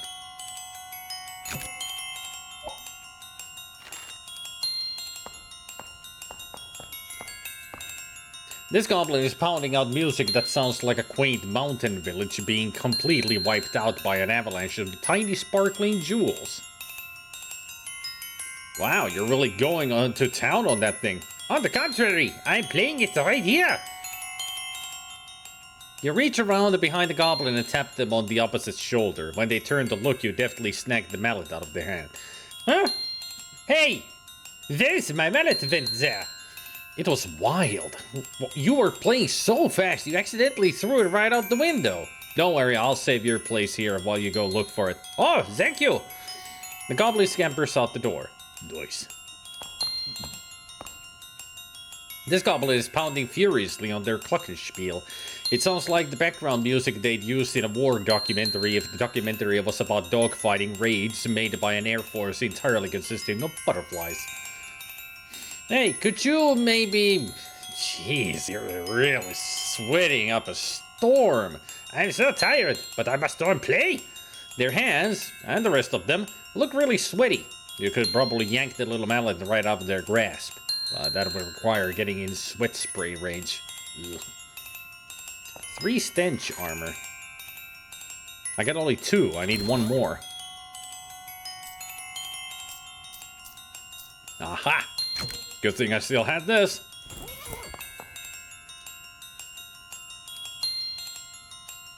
Grab the nasty mallet.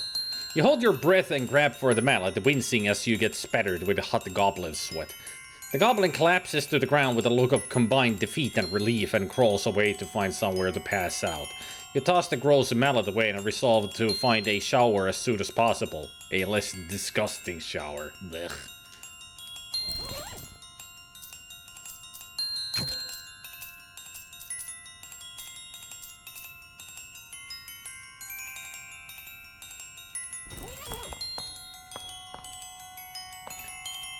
Oh, it's ringers, dingers, and dongers.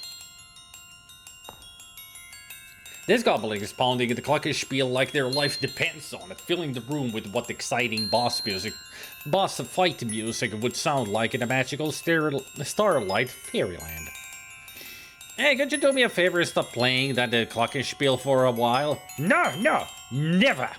Please? This music is my life. I will never to stop. You pick up the goblin bodily, open the door, and chuck them outside. The goblin is too focused on his music to resist or even really object. Okay. Sure is a lot more quiet in here. This goblin is hammering out music that sounds like tiny crystalline snowflakes combining together into a blizzard that destroys the entire Midwest. Hey, could you stop playing for a bit? Haha! No! Well, okay, I was gonna show you how to be a much better glockenspiel player, but if you don't want to know... What you know about glockenspiel playing? Oh, I'm pretty much an expert. See these muscular forearms? These firm yet flexible wrists? I can play the glockenspiel like you wouldn't believe. That would I not believe. Well, I'd be happy to show you, but we'd better step outside. If your boss sees me playing, they'll probably fire you and hire me instead. Oh no! Okay, I will you outside meet. The goblin scampers out the door. Nice.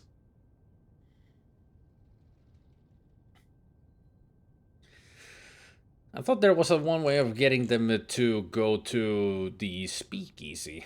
Unless it actually happens now that I've done that. Let me see. Ah, silence. Yep.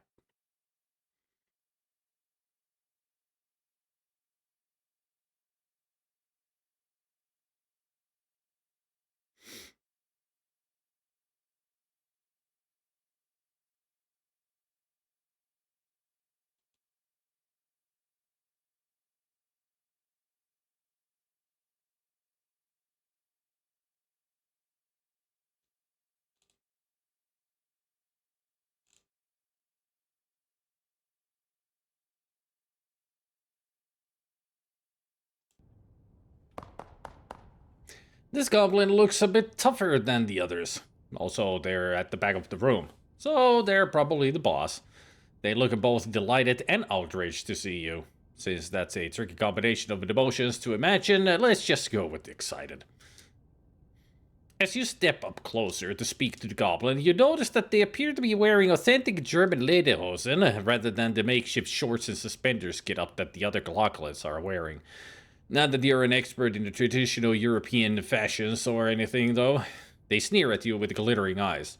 So, you break into my house and beat my gods together? Thank you. You can good the boss of Glucklin's defeat? You pause for a second to parse this. Actually, I just want to talk. Ha! You think your goblins are pretty stupid, I bet. But you have one other thing coming.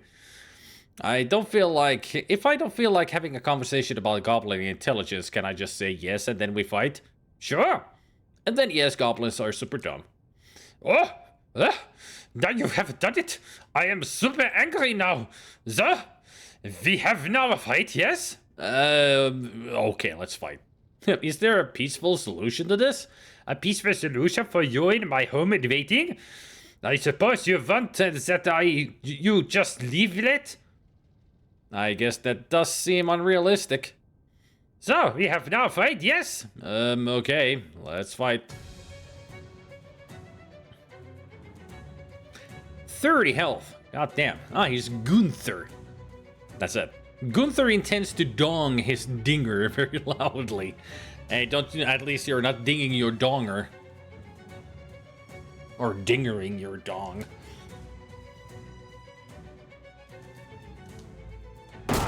Ah! Of course it had to be like that.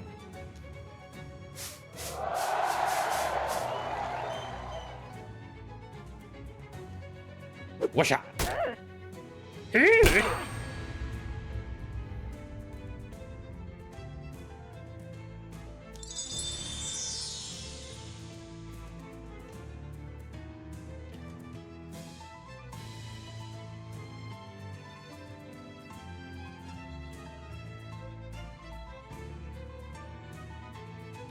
I can explode Gunther for 5 sleaze damage with the clammy dough glob. Explode.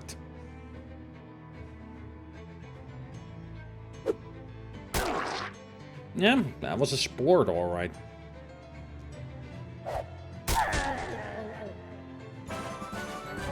You won! Gunther has spieled his last Glock in this place. He slinks off to find some other venue to terrorize with his plinking. His remaining Glocklins look at each other and scurry out.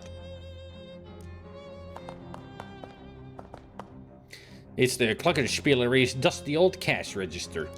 200 meat! Thanks, Gideon, whoever and wherever you are. This must be full of Glockenspiel wrenches? Nah, just regular tools, it turns out, and all disposable ratchet and foot gloves. If you see a pointy bit of metal with a wooden handle, that's it all, folks.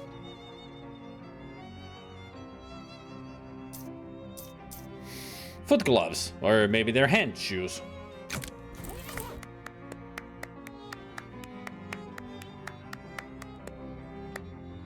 Wow, an upright Glockenspiel. This will look good in your room.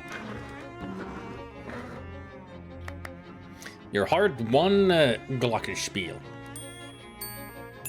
Ding bong bong.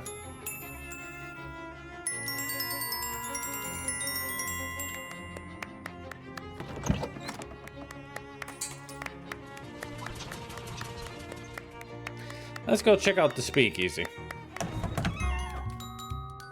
Yep. There he is. This Glocklin has changed his ways.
So we had taken care of the doughboys, the tin lizzies, and the glocklins in this area.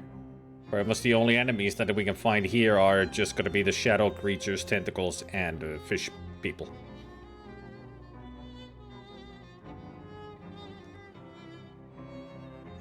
Nothing hovers toward you. I mean, something hovers toward you, but that something is literally nothing. Let me try that again.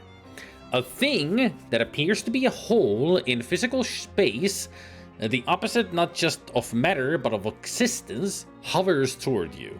Through it, you can see the faint twinkling lights of ancient dying stars, and the black smoke drifting out of it appears to be more of itself.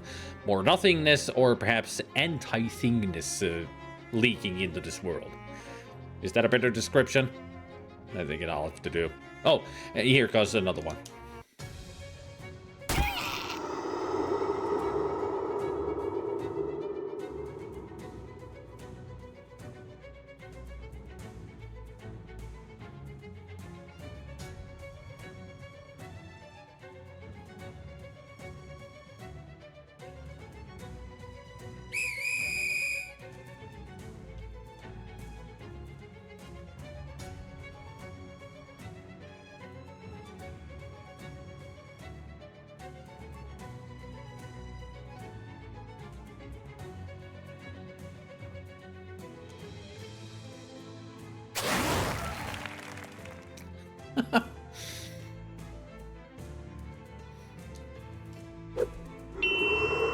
Ding!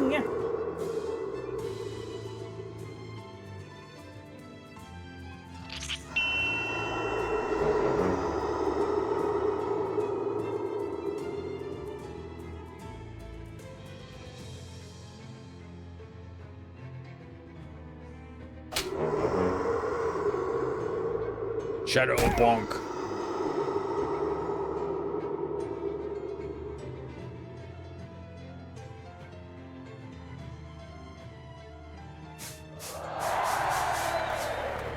Nickel Vicky the Greaser. Good name.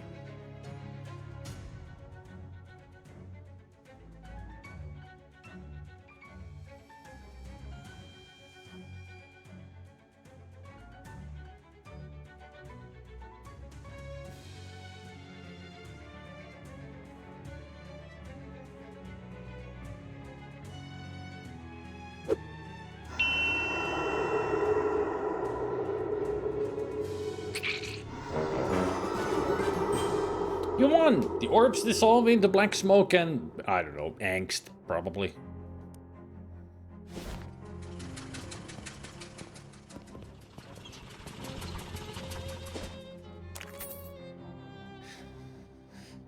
Zelda, you missed out on this guy before, but here he is. An elderly man with thick eyeglasses shuffles up to you with a determined expression. Before you can react, he shoves some meat in your mouth and shouts in your ear. Operator, get my worthless son on the line. Mister, I'm not a payphone. That's what the last payphone said, and I'm not buying it. Let me talk to my first slug at her son. I'm sorry, sir. The line is busy. Please try again later. Probably gabbling with one of his floozy girlfriends. He shuffles away angrily.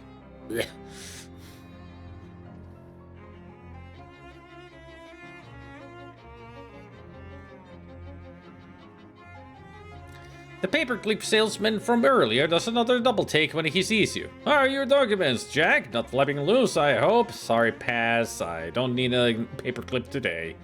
You're passing, all right. Under the offer of a lifetime. But that's all right. That's all right. I got a good feeling that the next time you see me, I'll be in the antique store next door.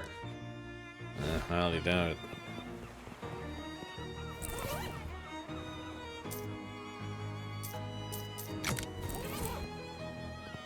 As you can see, I have worn the gas mask and the army helmet already. A welding mask. Yep. Now that's there.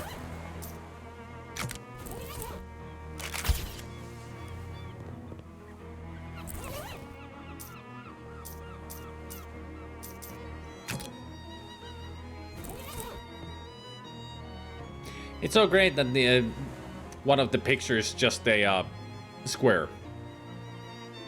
It's a hat. Even though it's a mask, but apparently it's a hat.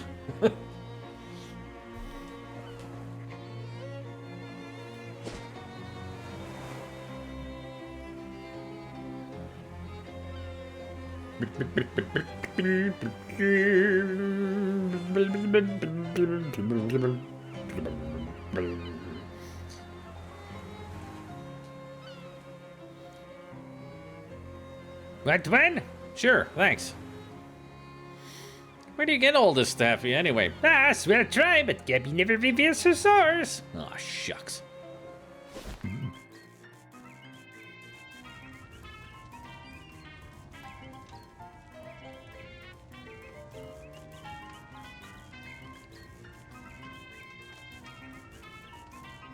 The hobo you met at the abandoned grocery store is slouching around and generally staring off into space.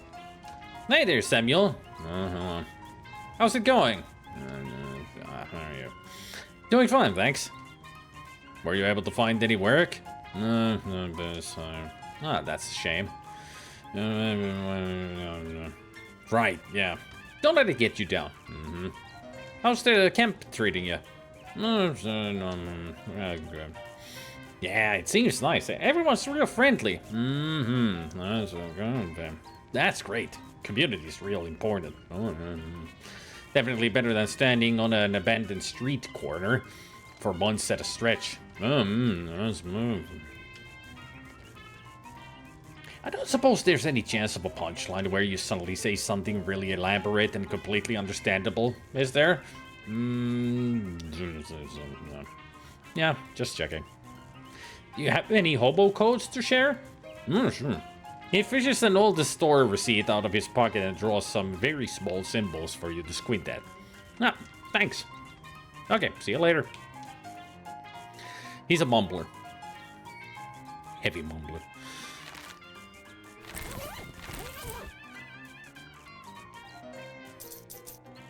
Level 9 student. Yes.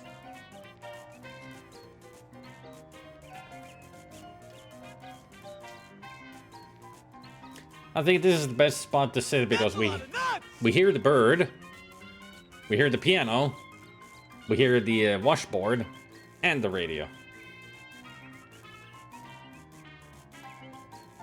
Hey, Ubi. Just a moment.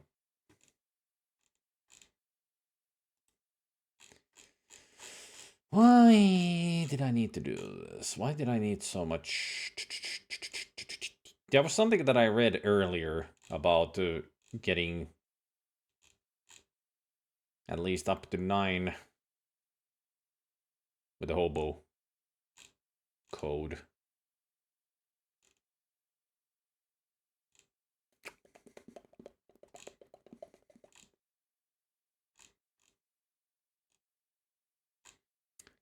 Beep beep beep beep beep beep beep beep beep beep beep.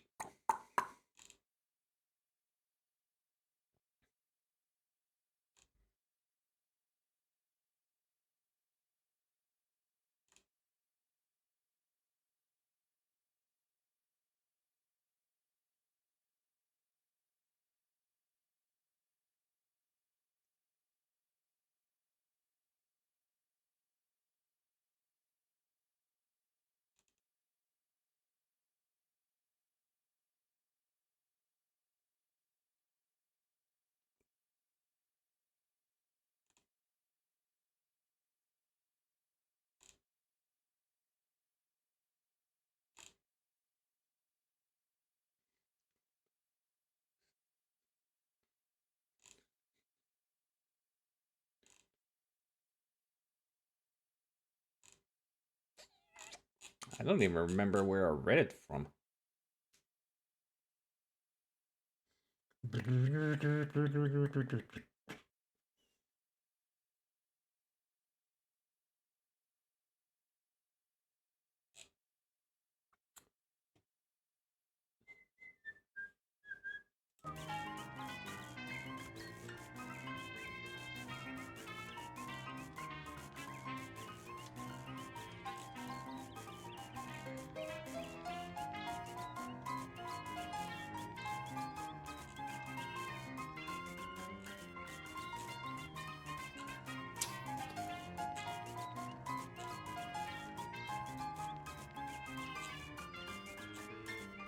I'll look it up later.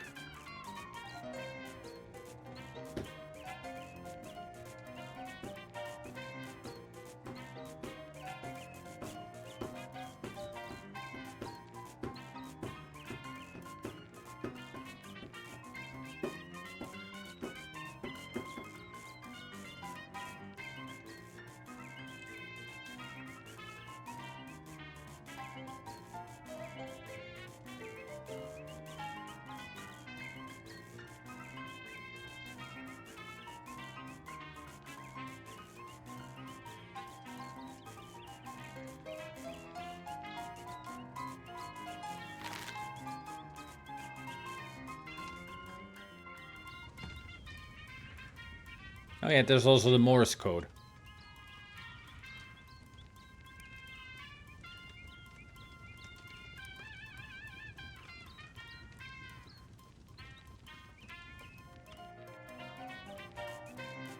I never ask him where he's from, because you know the answer already, I'm sure.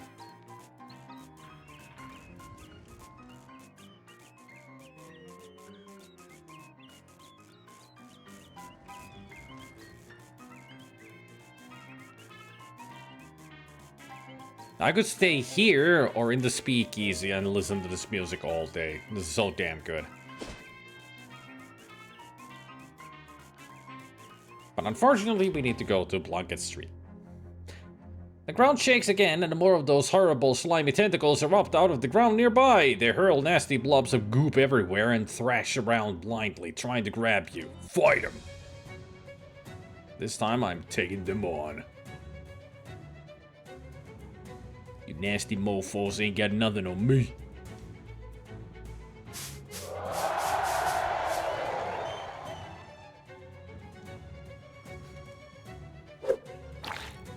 A flailing tentacle.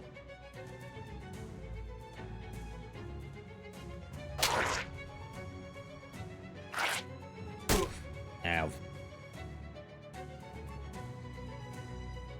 Please, don't hurt me more. Go on! They're gonna need 10 of those things if they want to tackle you. Oh, curious.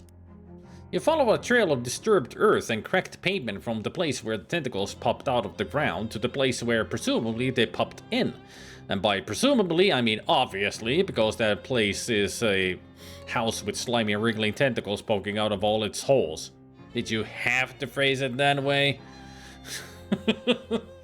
Tentacles poking out of all of its holes. Yeah, did you have to phrase it that way? Let's investigate the tentacle house. Wow, are you sure? Yeah. Okay, it's your Supergirl's funeral. Well, certainly is gross. Either someone's pet crack and escaped, or someone opened the portal to the Waggle dimension. Ugh. Or maybe somebody's a big fan of Day of the Tentacle. Oh my god, really? Don't judge me. It seems like this house used to be quite nice. Tall ceilings, nice wallpaper, fancy molding everywhere. Now, however, the wallpaper is peeling, the plaster is crumbling, and there's tentacles poking out everywhere. It's a real fixer-upper. Hello? Anyone call for a tentacle exterminator? I don't think anyone called for a tentacle exterminator. But if you want to do some pro bono extermination anyway, I also don't think anyone's going to stop you. Well, except maybe the tentacles. Let's go!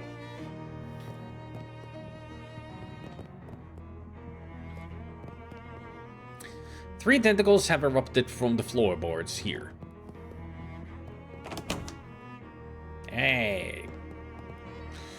This bathtub is filled with a fluid you'd rather not consider. Consider it fished.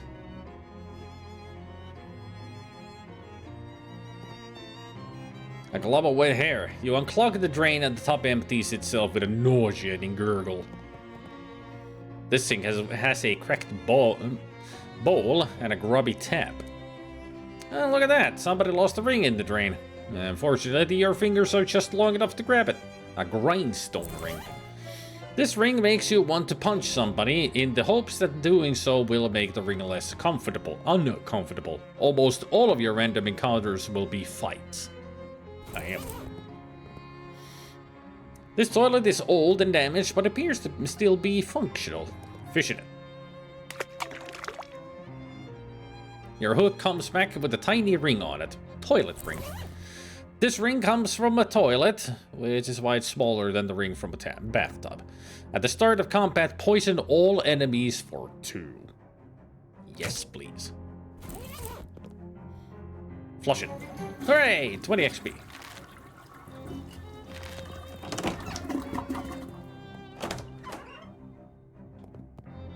Oh, swell, a massive colony of roaches in the walls.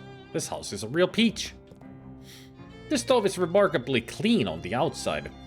Check the inside. Ah, yes, all the filth is on the inside. That makes sense, I guess. These tentacles must have been in the mood for a snack. Get them an attack instead. Oh. That was the noises from the ring.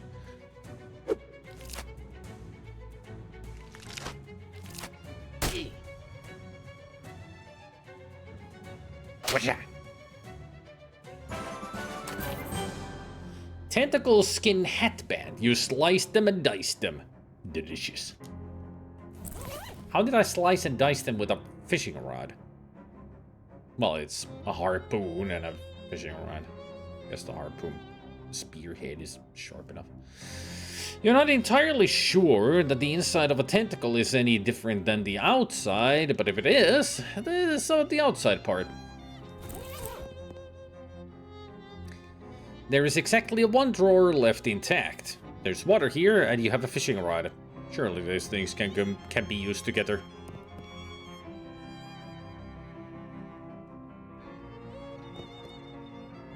Nice, you caught an old orange peel.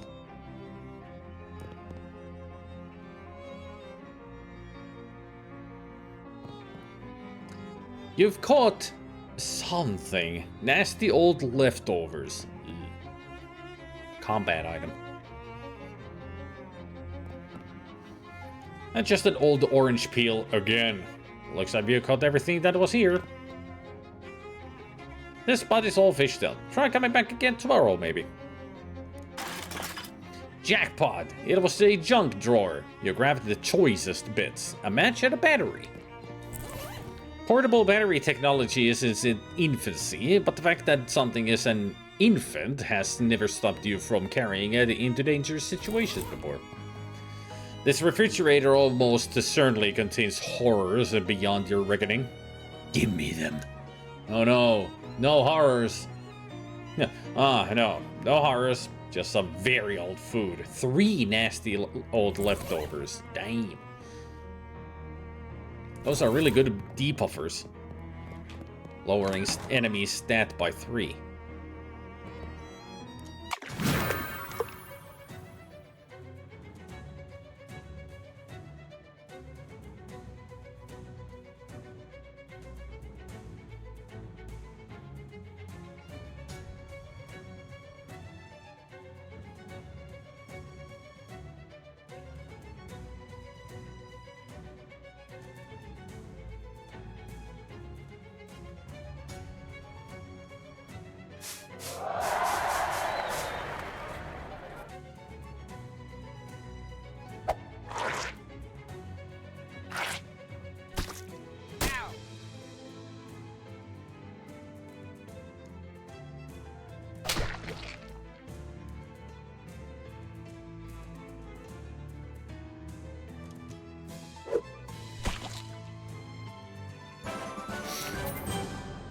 Three down, God knows how many to go.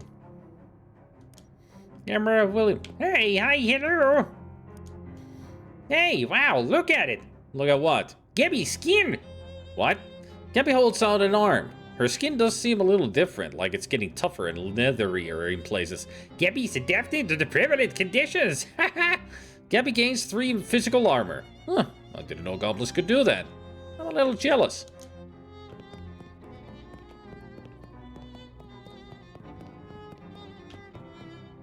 This door is locked. Rickety stairs lead to the second floor.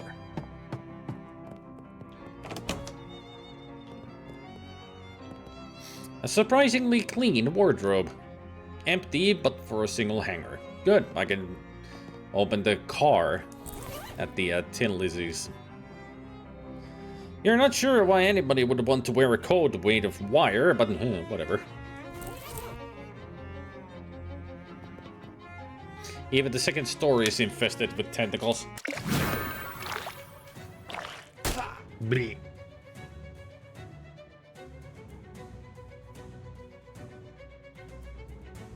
How did you already get... Oh, right. It was your turn first. Blah, blah, blah, blah, blah, blah, blah, blah, blah. My mind is not working. I'm losing my brain capacity. How did you...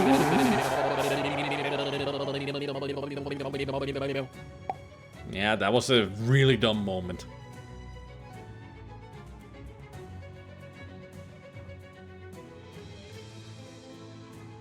A dancing tentacle. Slap happy tentacle, flailing and dancing. I need to get rid of the dancing one first. It's gonna increase everybody's stats otherwise.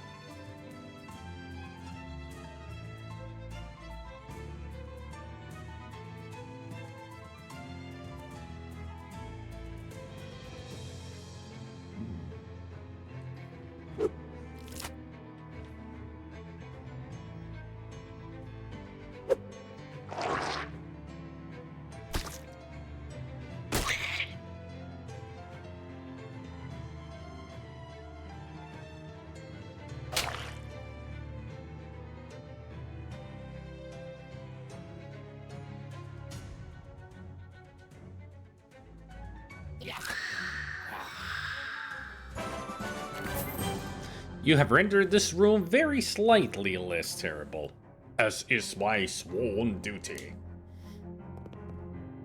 You can't even begin to guess what kind of furniture this was. Sure I can. Okay then, smarty pants. What do you think it was? It was a waterbed. Guess again. A table? Incorrect. A porch swing? Nope. A desk chair? Guess again. It was a throne. Guess again. Was it a bar stool? Incorrect. Guess again. A ladder back chair? Nope. I think it was a coffee table? Wrong. A console? Nope. Patio table? Guess again. Pew? Nope. Dresser? Nope. Guess again. Beach chair? No. Guess again. A curio? Nope. A couch? Incorrect. Footrest? Nope. Cot? Incorrect. Tea cart? Nope. Wrong. Guess again. A hassock? Wrong. A bookcase? Incorrect. Guess again. Was it a cabinet? Incorrect. Guess again. A tuffet. Ironing board? Kitchen island. Grandfather clock. Fauteuil? Pie safe. A pie safe. I highly doubt that pie safes exist anymore, but a good reference. A mirror? Four-poster bed.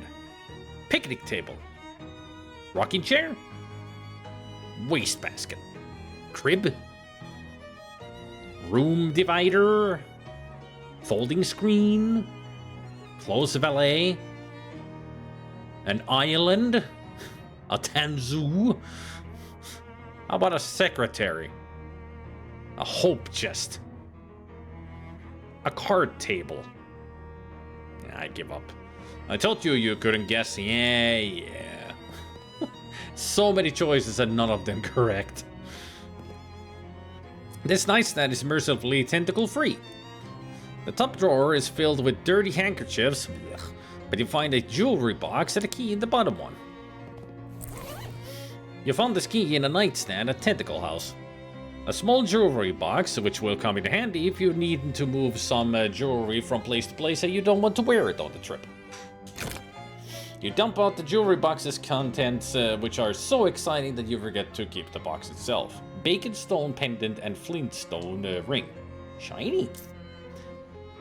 This ring makes it so you can light the matches a lot faster. Hotfoot applies 2 additional on fire.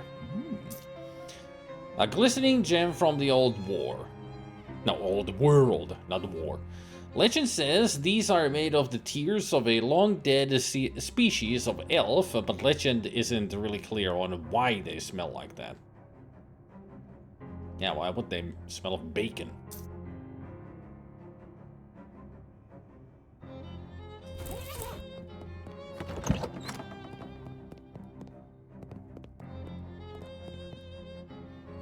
This door is barred from the other side. If the bar is anything like the rest of this house though, it won't take much to break it. Thud, thud, and crunch. Okay, that was a little harder than expected. This nightstand is battered, but mostly intact. The bottom drawer is full of old horse track bedding forms, but the top one contains a wallet and a creepy locket, each with only a minimal amount of crud on them. A leather wallet, worn thin from years of being sat on. 94 meat. I'm in the money. The inscription reads Melinda, my love, but the picture is just a crude drawing of a single eye. No wonder it's a creepy locket. This bed must have fallen victim to especially hungry bedbugs. Ironically, this house's backyard looks really nice. Termites have conspired to make it look like this wardrobe has had one giant bite taken out of it instead of thousands of tiny ones.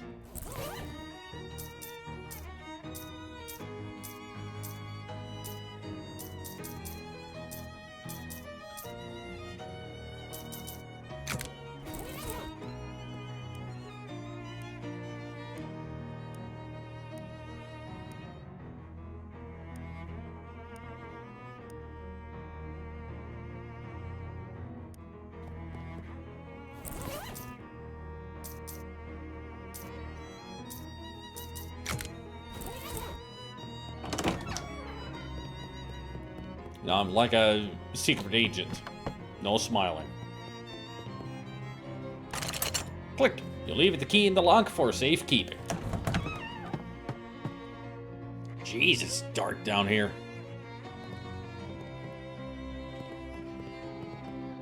Shelves full of long expired cleaning products. The cellar is way too dark for you to go any further. Yes, you have a flashlight, but you and I both know that flashlights are only good for making dark places visible, not for making them any less scary.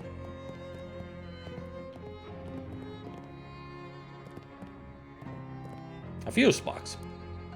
All of the fuses are missing. That explains the lights, I guess. Hooray! Now it's slightly less dark.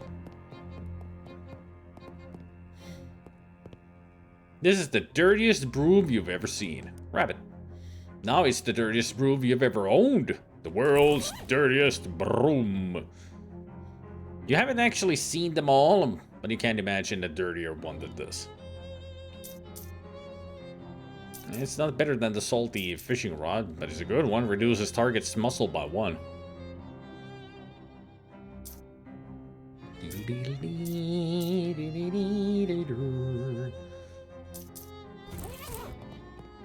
Ah, yes. Totally forgot. The tentacles are growing out from a giant rat carcass. I don't know which one would be the more disturbing. That it would have been rats that I fight against here, and then there would be a giant rat to fight here. No, this is more disturbing. Yeah, yeah. Holy dang, what is that thing?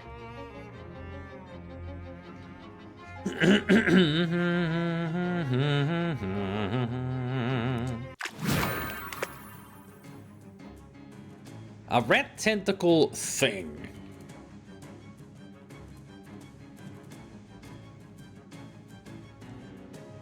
You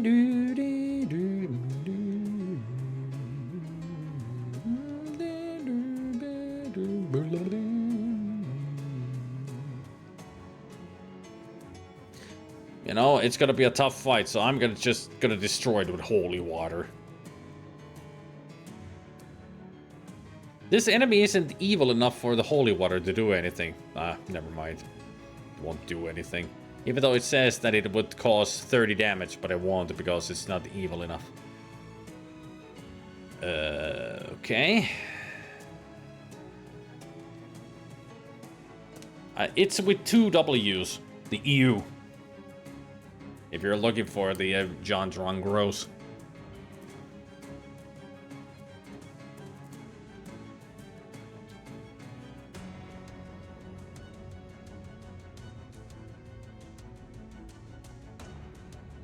Weird, gross, ew.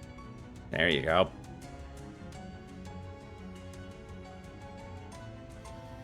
There, have some wet hair, you weirdo.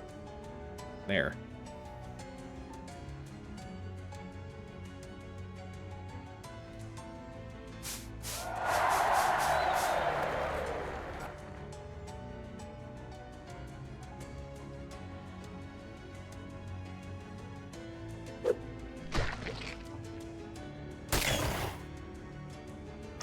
Block. Ow.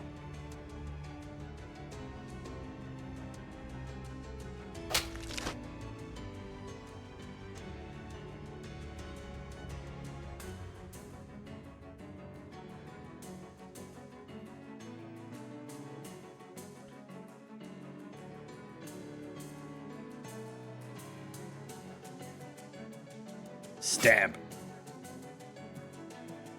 And also, fire!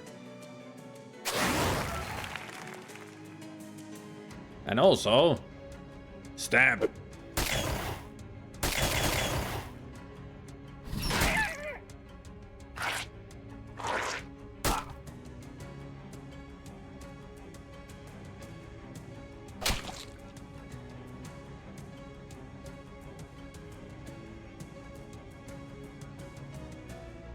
More fire!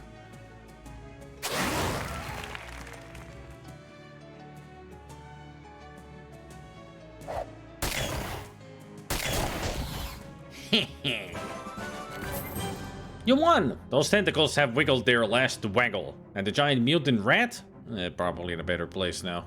Hey, +1 to all stats for Gamera. Excellent. Gamera's stronger now. Finally, you can heal for 2 instead of my boost. And now when I boost you, you're gonna heal 3. A turtle is like a slow bandage.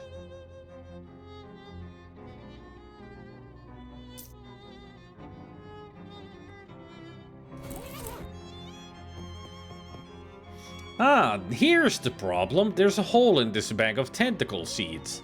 Some of them must have fallen on the old dirt and floor and sprouted. You dispose of the bag and pick up the handful of remaining seeds. This washing machine needs to be washed and repaired and completely replaced. And also fished. You get some unpleasant trousers. Huh, it's either A or B, doesn't matter. Well, I got mildewed jeans. These jeans are twice as thick as regular jeans because of the extremely serious buildup of mildew.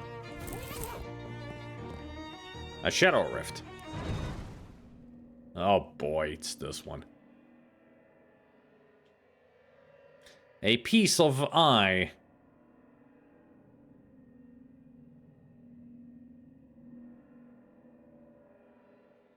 I am incomplete. I must complete eye.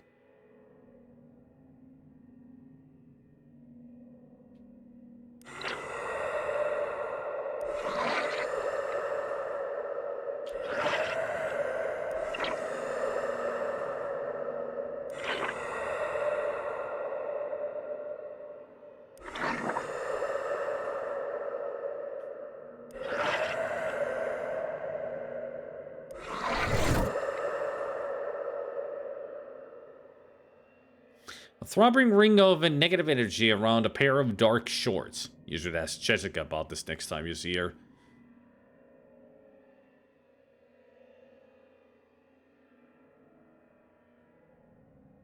Skitter away from this place, yes.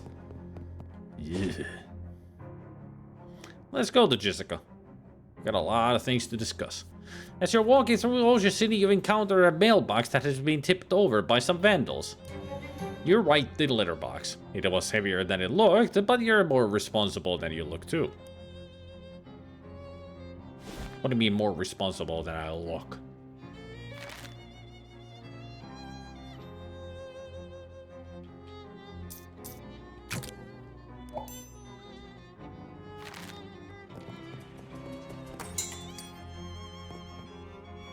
It's Jessica.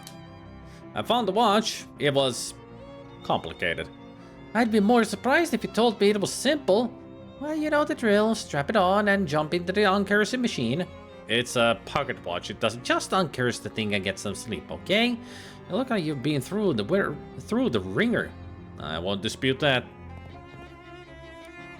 Jessica looks busy, but then she always does. That letter from Uncle Murray was a real surprise. I didn't read it. What did it actually say? Basically, he just asked if I could come visit him because he needed help with something big, and he knew I had an adventuresome spirit. Adventuresome spirit? Yeah, that's Murray, alright. I haven't seen him in ages. I mean, I only ever saw him at Crimbo, and sometimes he came with us when we went camping in the summer. But after I moved out to go to college, we kind of lost touch except for birthday cards. But you dropped everything to come and see him? To see crazy Uncle Murray again? Of course! Does he still do that trick where he pulls 5 meat out of your ear? What? Ew! Yeah, it was super gross. I loved it when I was 10. Well, I bet he'll do it if you ask him. Maybe I can find him. Yeah, here's hoping. How is this helping find Murray? Hey, Jessica, not to dispute the importance of collecting these weird artifacts or anything, but I'm worried about Uncle Murray. How is this helping find him? Well, I guess I didn't really explain that. See, the Detectatron 1000 is new. We only really got it running after Murray disappeared. He always searched for artifacts in more hands-on ways. Research, networking, following rumors, that kind of thing. The last artifact he went after, it could be basically anywhere. But the Detectatron only detects the nearest artifact. I see. So you figure if we pick them up in order, eventually we'll get to the one he was looking for. Right.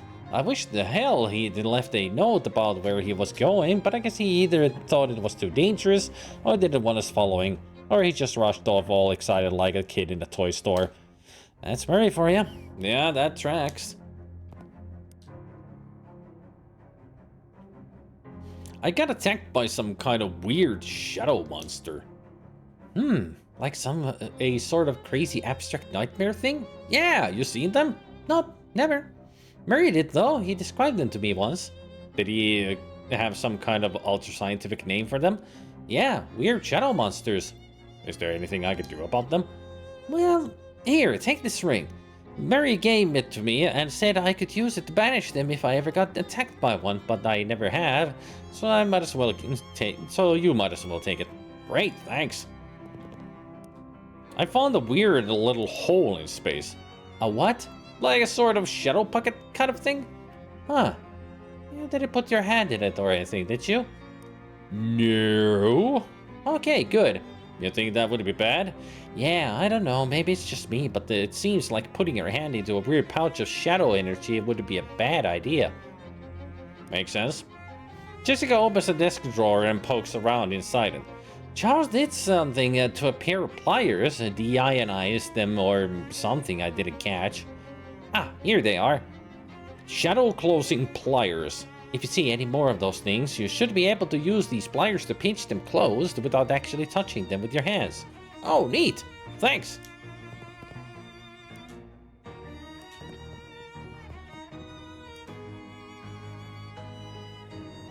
Anything I can help you with? Charles seems preoccupied. He keeps checking his pockets and the drawers of his desk.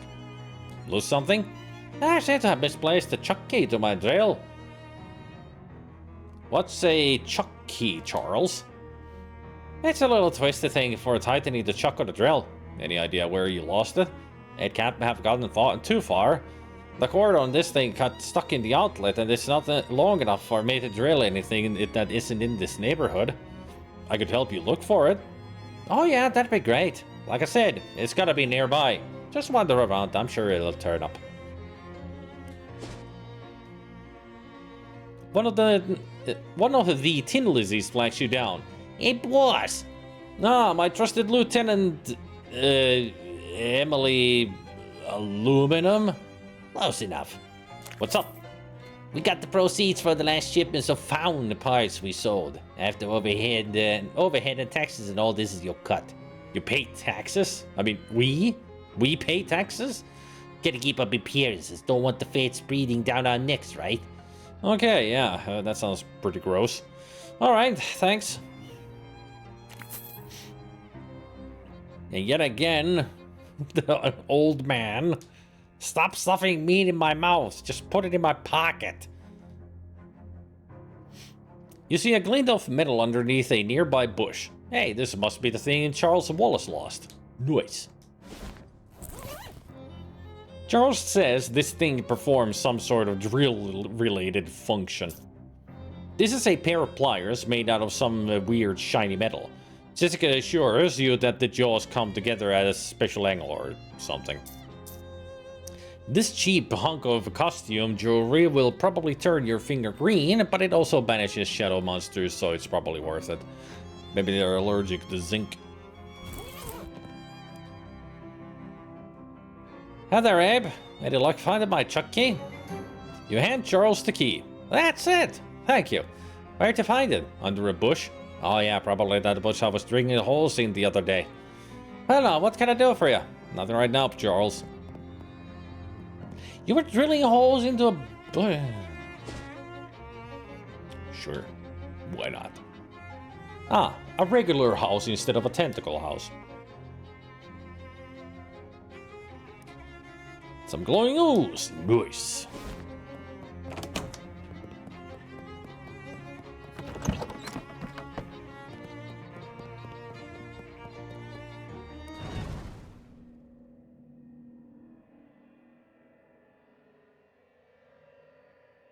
A throbbing ring of negative energy around a pair of dark shorts.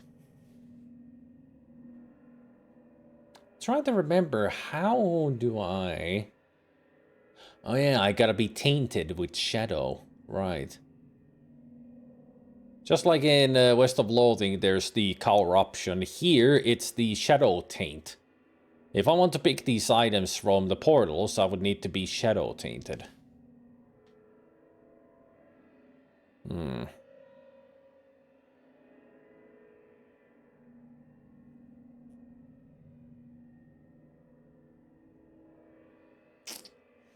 I think I did that in the previous time I played, when I played the game on my own.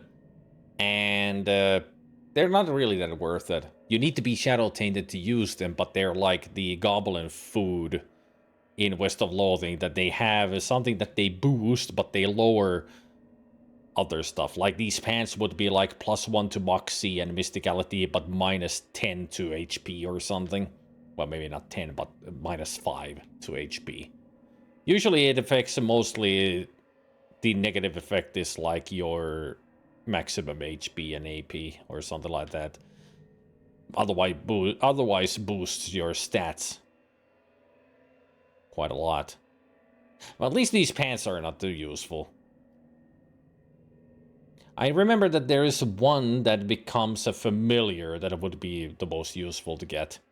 So this is... I'm gonna close this, but once we get to that familiar that we can get, I'll try to get myself shadow tainted if I remember. I'm sure I'll remember to get myself shadow tainted at that point and get that. It's a cute little shadow mousey. Or a rat. Still, it's cute. Even though it's tainted with shadow powers. With great effort, you managed to drag one side of the rift to the other with the pliers and wrench the whole thing closed. Or ply it closed, I guess.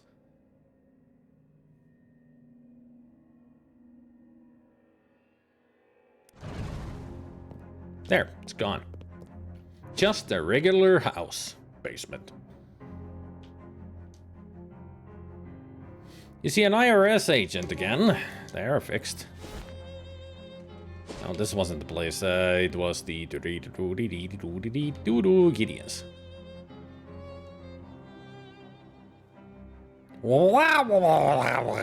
Yeah, I heard you the first time. Got time for this malarkey.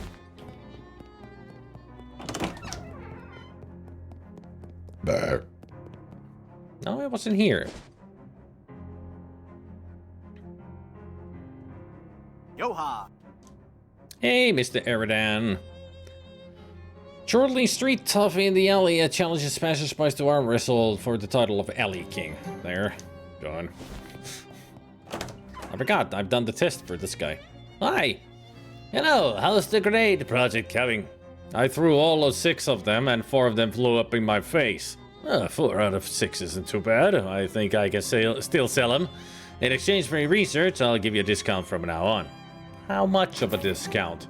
200 meat in total savings across all future purchases. Here you go. This seems less like a discount and more like a flat reward. I just don't like doing arithmetic. And now he's selling the dubious ones. I'd rather take the surplus grenades. Thank you very much. Because those I can trust. I got 1,000 in meat now.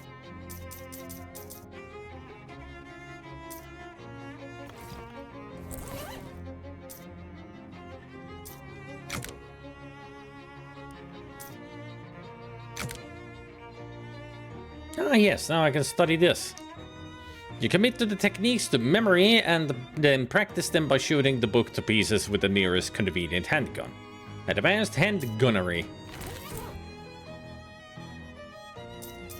+1 to range weapon attacks. Your mind is filled with tricky handgun techniques. You should get a gunnery and practice them.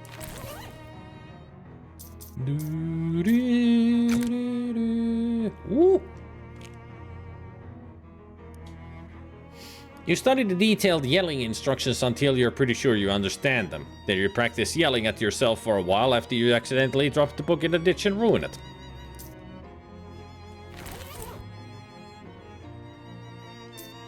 Increases all allies' muscle, mysticality, and moxie by 2. One of the most important leadership skills is a willingness to humiliate yourself. Your one-person shoe factory disaster.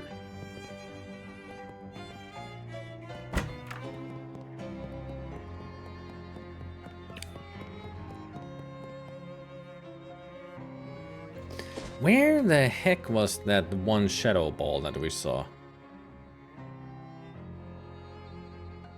Mindy aluminum?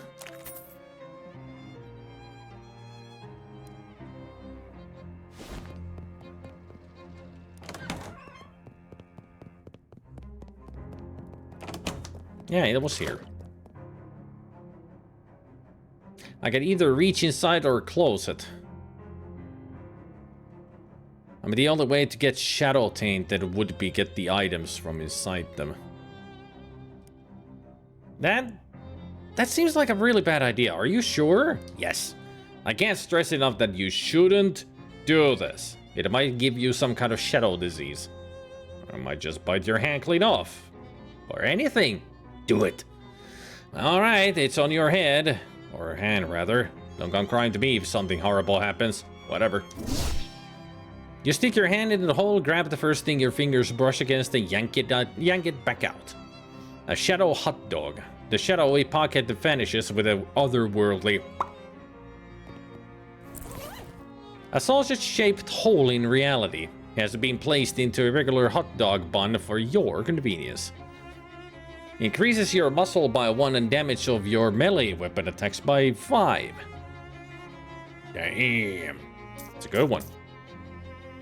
The company that sells these things has never done a satisfactory job of explaining why.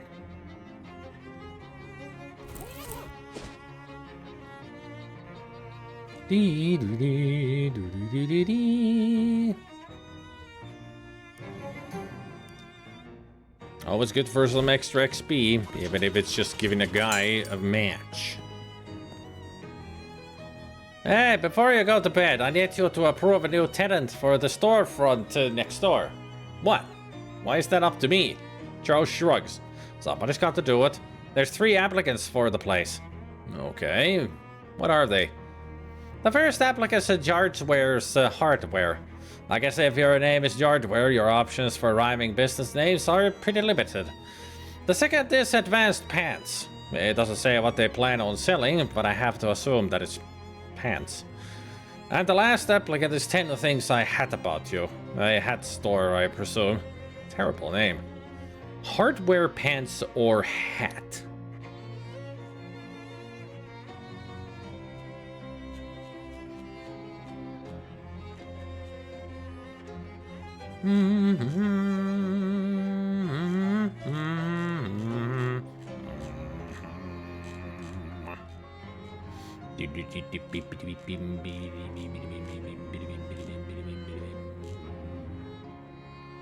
Just a moment, I know there was something important about these as well for the certain thing that I'm trying to go for.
I thought I read something here that would be useful for me about the choices here.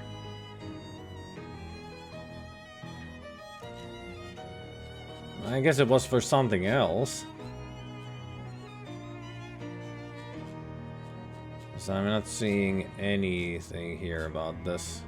Especially on the thing that I was thinking of.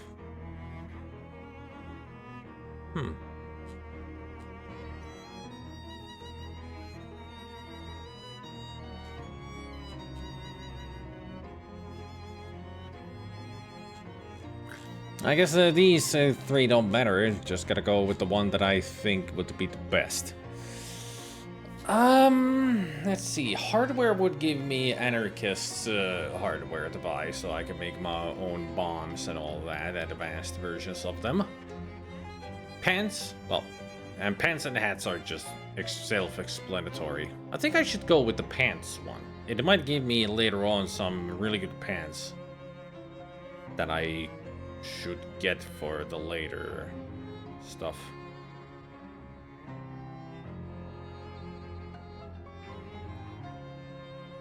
I mean, the hardware store is just for items, but pants would be good for the boosts that I want. Yeah, I'm gonna go with the pants store. Advanced pants. I'd go with the pants store.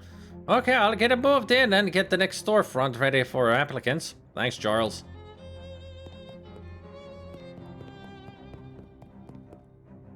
Huh. Was this flower pot always here? Plant a tentacle seed in it.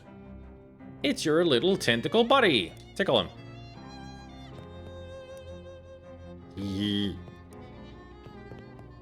Who's my little tentacle buddy? Yeah, who's a good tentacle? stretching all over the place.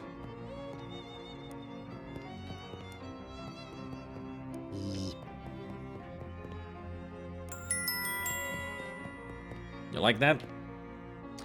You're so tired you can barely work the doorknob. Are you sure you want to go back out there? It's time to sleep. Yeah, I want to go back. Because I got a pocket watch too. Pocket watch to uncurse. Should do that before we continue. You sit in the chair, which is surprisingly comfortable and blah-blah-blah-blah-blah-blah-blah. The dangerous pocket watch. The machine snorts the pocket watch up into its dome and begins its strange and loud work. The pocket watch is pulled this way and that. It ticks and become kicks, and its tucks cuts, and as its three hands are forcibly bent back, you swear you hear screams. And then it's done. The watch falls into your lap, hands now set to 21:25:02. That's my time. That's exactly the computer clock. Stop reading my computer. Uncursed pocket watch. The watch's curse now resides within the machine. Want to project your consciousness into it? In time, perhaps. Now that it's free of the taint of that shadow energy, it's just a boring, regular watch. If you think about it though, being on time for things is kind of like a magic power. Reduce an enemy's muscle, mysticality, and moxie by 3.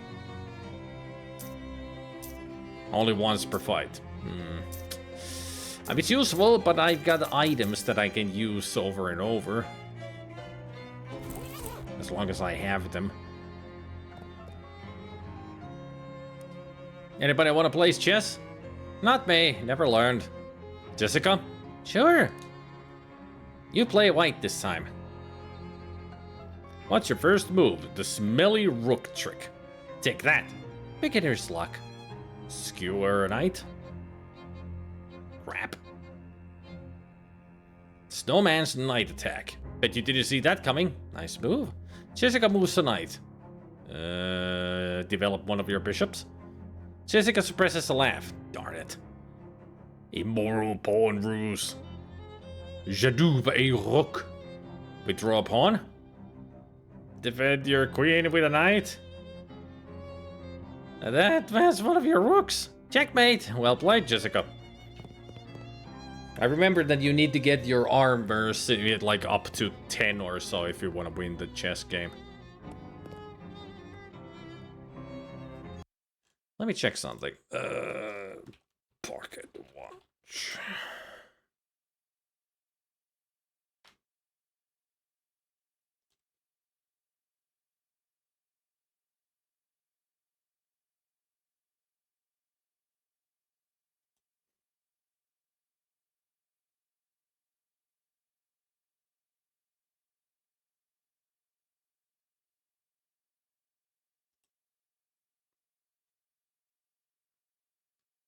Pretty much max stats, yeah.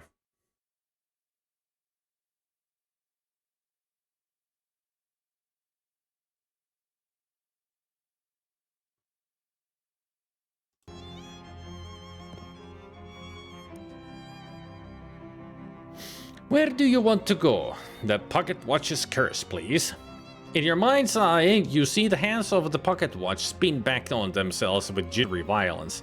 With each revolution, the face of the watch itself expands until it is larger than you and the building and the street. Your whole world lives in the blur of the fast-running hands in which you see life go by in reverse time. Submarines turn to longships, cities to stone dwellings, cowboys to courtesans. You are traveling faster and faster to the beginning of time itself, and there's no telling when this ride will end. Hold on tight. We are the dinosaur. The chess set. The cosmic battle between light and dark. Church and horses. There's nobody you need to call right now. Check for messages. You check the messaging pad next to the phone. There's a note for you. Dinosaur. No phone number. Eat the phone. Oh, chomp. Abe, attend thy temper. Just more. Chomp, chomp. That's Charles's desk.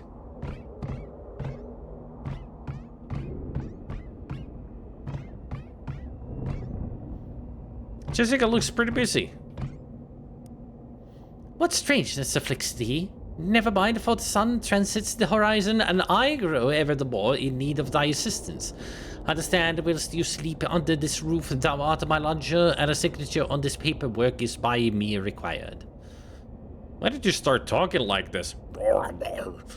A provocative remark, sir, and by thee well made. We're inside the curse. It's Mary's desk, piled with books and paper. A collection of Latin literature. Gabby nods cheerfully at you. Hope. Well there, House. What's got the old horns and rattles? Been dipping into nose paint again? Hey, Gabby, I'm a dinosaur. Whip up, pew pew, and I'm the quickest drawing the way, sure enough. Arr. Gabby doesn't talk like that. Sure is, partner, sure is. Hey. Sayonara, House. Eat, Charles. Easy does it, baby. We're all hungry. Please help. I'm a dinosaur. Yeah, baby, yeah. The radio is in tune to a station.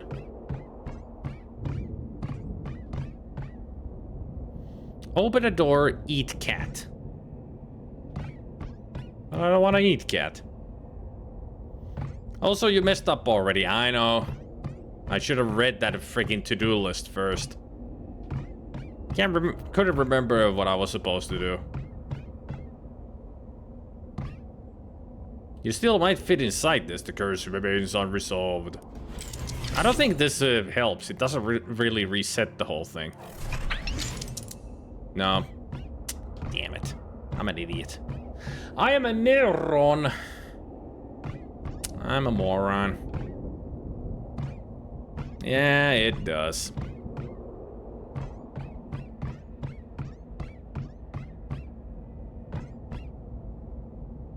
It's that door to nowhere. The way to Plunkett Street. The door to your bedroom.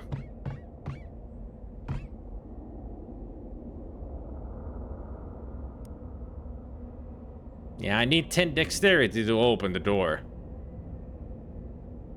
I don't know anything about dexterity, I'm a dinosaur. With those two salad forks? You lack the opposable thumbs necessary to turn a doorknob. You're completely contained in here unless you figure out how to open doors. Yeah. This is where I fucked up. I should have tried to open the door first.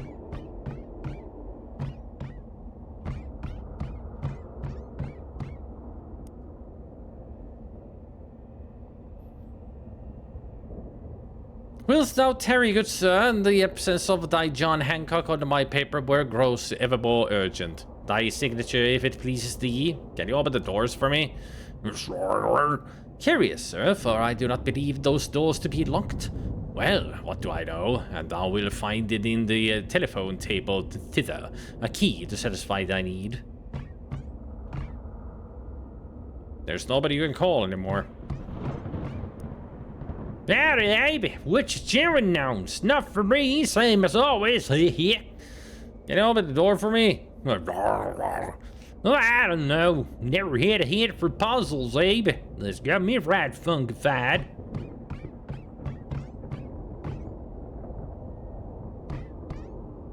Unstitched rug is 200 dexterity, yeah. Real groovy pocket watch you got there, Abe. I like the way it tick-tick-ticks. You understand me? No. Lot of power in that timepiece. Lot of power. Would you make a promise to me, baby? Would you promise not to throw that power away? That can be done with the groovy power, baby.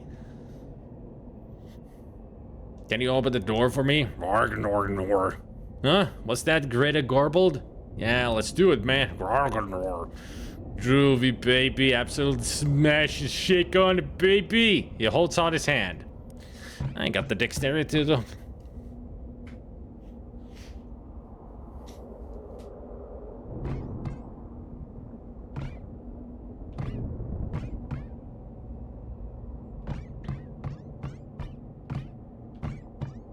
Yeah, my only option is just to knock the chair over. 1 dexterity! 2 dexterity! 3 dexterity! Relax, baby! Oh, behave!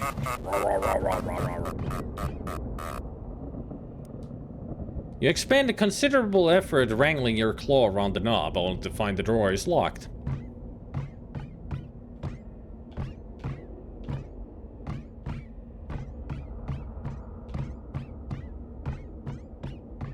I wanted the other one. Which one?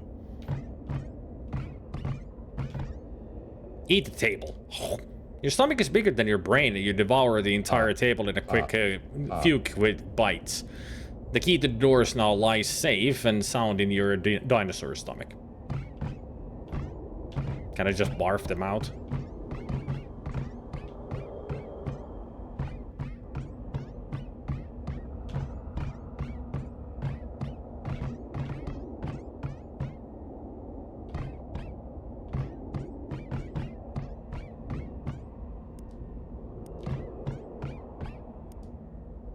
Shake hands. A solid, strong handshake.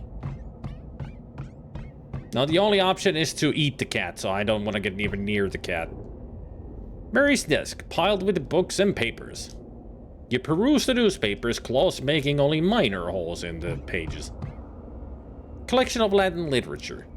You can't relate to most of the books they have here, but there's one travelogue by a diplodocus that proves moderately diverting.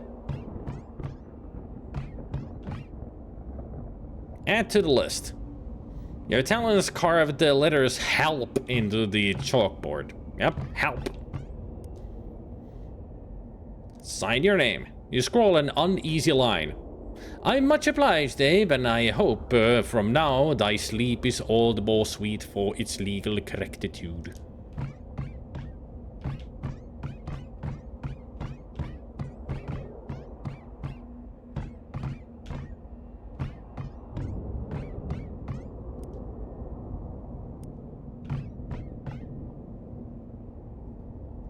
Apparently so, Gabriel.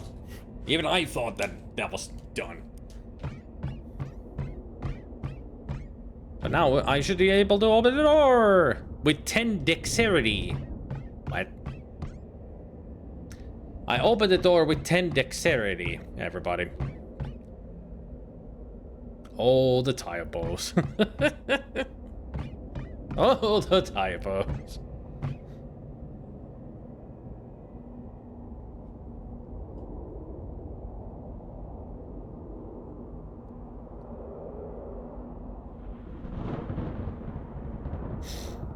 Being with the Plushy family may lead to long-term consequences like happiness, humor, laughter, and silly jokes. Please visit them as much as possible. That's a good rule. Alright. Let's go through any of the doors. They all lead to the same place.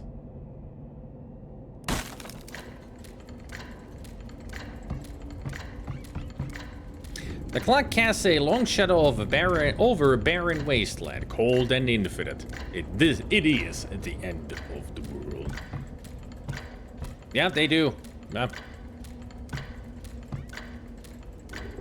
I do remember reading about this one, and it said, do not eat the cat. Don't even get close to the cat, and do not break down any of the doors, because they all lead here. So doing that dexterity thing is the key to solving this the best way. So, we meet at last, with I looking the older man, though you are far older than I shall ever be. Wow, I never saw this rule before. We are the Alpha and the Omega, you, the beginning of time, and I, its end. Will you walk with me, dear friend, to watch the death of our world and the birth of another? I'm just trying to uncurse a pocket watch, pal. Rawr. I'm gonna say that. Rawr. Rawr.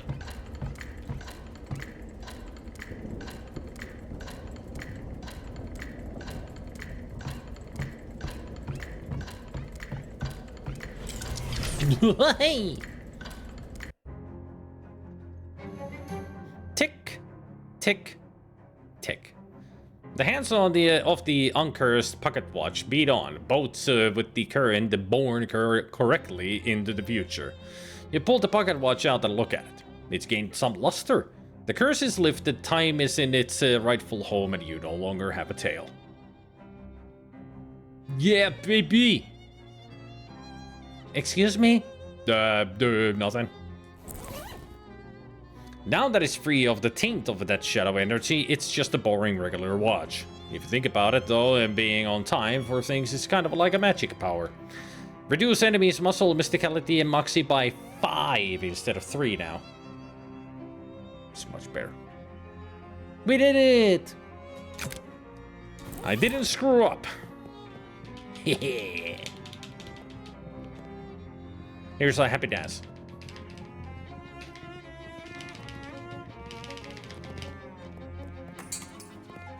Let's go celebrate by listening to great music for a second. Or a minute.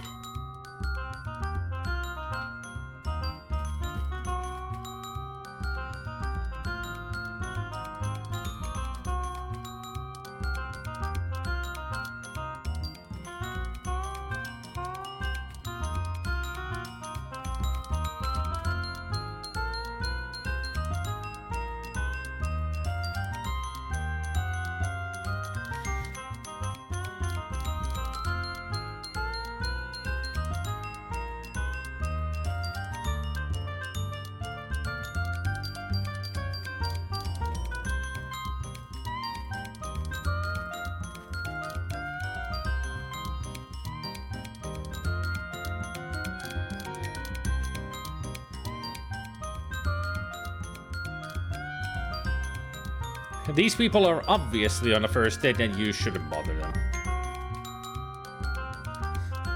Yeah, you wanna go out with me? I know a great speakeasy around the corner.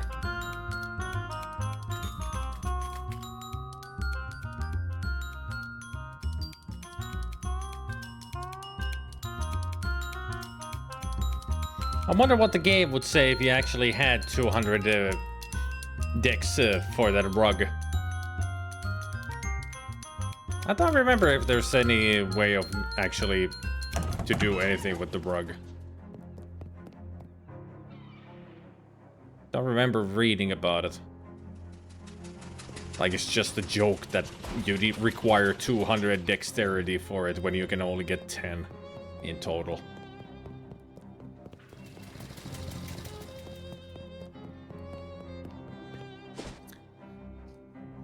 Yeah, that's it. Nothing else to do. I've pretty much done everything around here.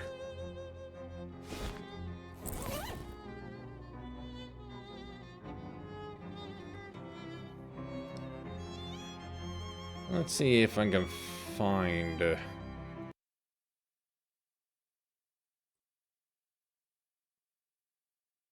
if I can find the walkthrough info again about this.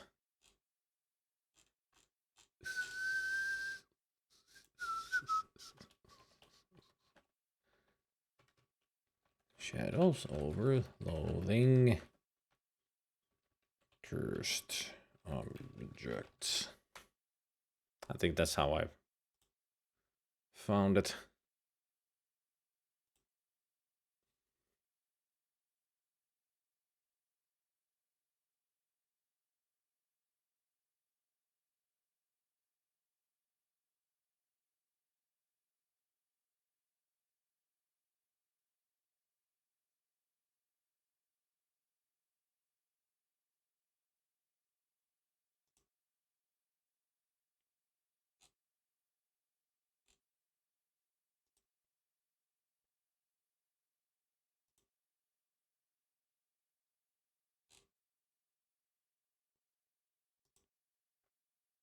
Hmm.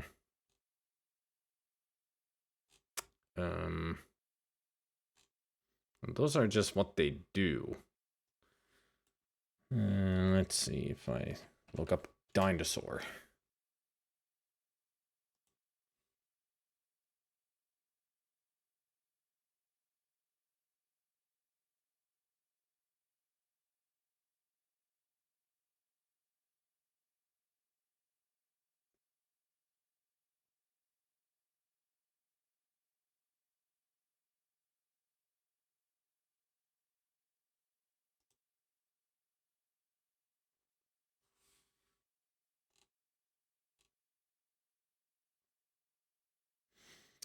Bring something funny from our bestest friends. Ubi just got told that he's not a mod on his own channel, but stream elements.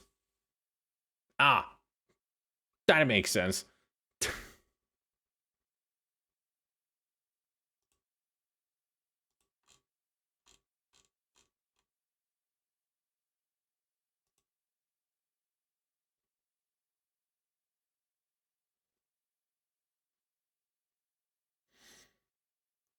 Stream elements told him that he's not a mod on his own channel.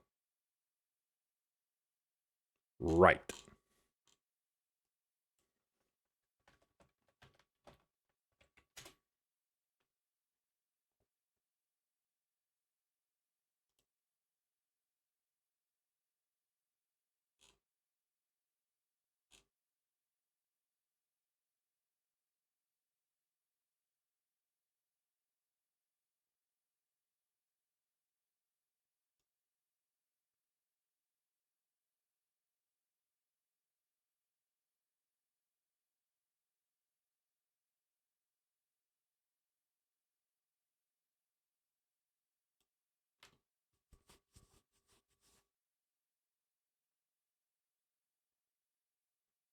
Apparently, if I had 7 muscle, which I do, I could have broken the doors down to uncurse the thing instead of doing that dexterity stuff. But I apparently, for some reason, didn't let me do it.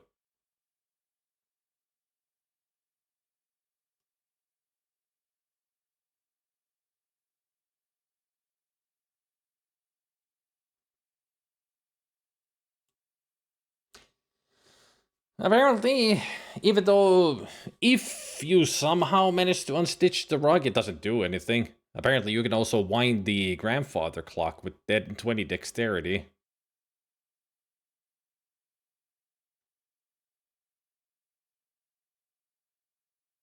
Yeah. So it's just, it really is just a joke.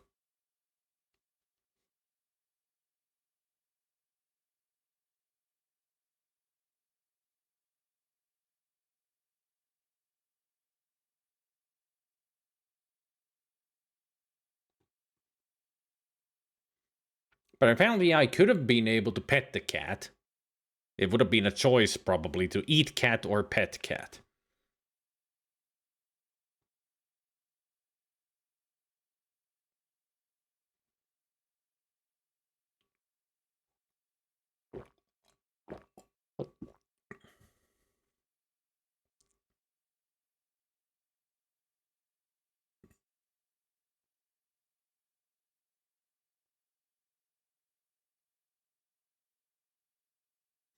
It gets funnier. It turns out that only mods are able to add quotes is just quote number 1.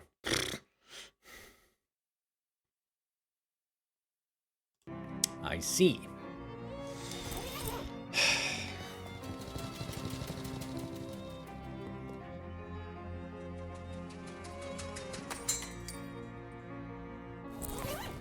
Well, at least we got the pocket watch uncursed. That was the main point there.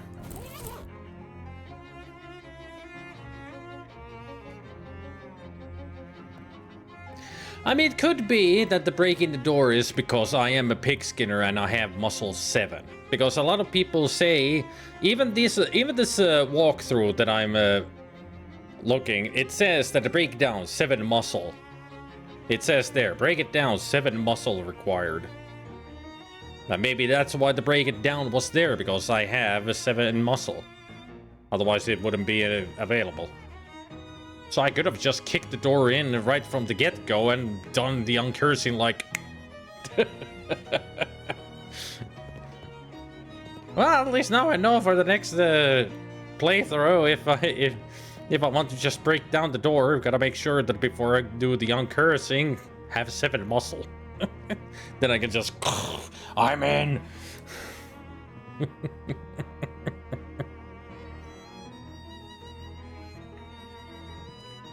But it does say, all doors lead to the clock tower and you can end your dream. Yeah.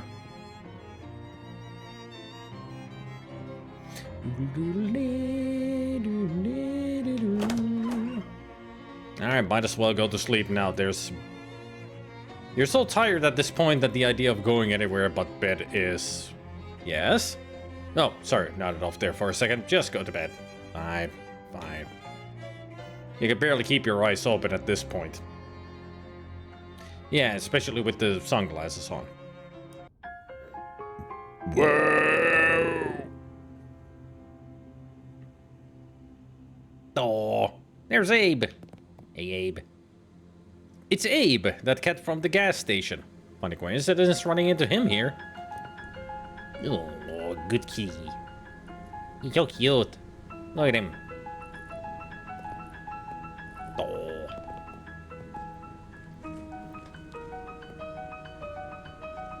We got wrenches, a cello, tentacles, a buoy flying past us, burning barrel, an urn, mailbox, the owl skeleton, stained glass window, Miss Brewster. It's pretty much everywhere we've been. We're dreaming of, even a glockenspiel. Oh, you're such a silly kitty. All of your favorite pants gone. It's Jeff, the kid who used to bully you in the 3rd grade. Make amends. Hey, Jeff. Listen, no hard feelings, okay? I understand in retrospect that you must have had problems at home, and I just want you to know everything is okay now. Jeff swats the overdue library book out of your hands. Ah, I see. Says this is just a dream version of you. You're still as much of a jerk as you were in 3rd grade. Jeff suddenly punches you, knocking out all of your teeth. Hey, if this was actually happening, I'd be really mad. You pick your teeth up and walk away. What a jerk. Will you help me choose the next game I stream? I've narrowed it down to 3 unless you have a better idea. Well, let me know the 3 and I'll tell you. What a jerk. You better get away from him before he knocks out something more important than your dream teeth. Hey, it's the army guy. It's that scary army guy from the refrigerator factory. Apparently he's holding your dreams now? Excuse me, I need to get past you, I think. I need to get past you, sir, General Bruce, sir. What? I'm your superior officer, and you will address me as such. I'm not in whatever crazy army you're talking about. You can tell because I'm not wearing one of those super weird hats you have on. He scowls at you. I already told you, soldier. It's just a regular... Wait a minute.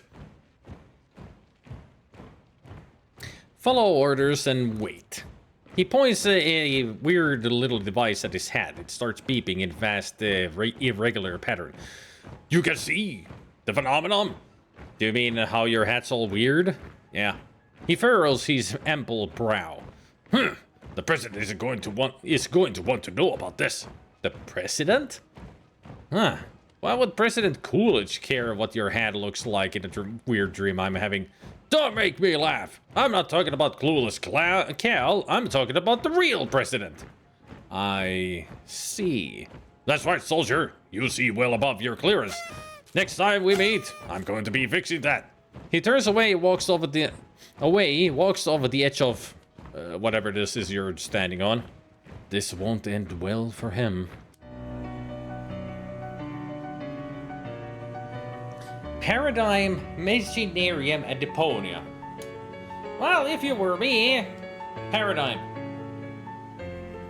Paradigm is super funny. You would love it. You will love it, Paradigm. It's just so funny. I mean, I have 3 voice commands of Paradigm.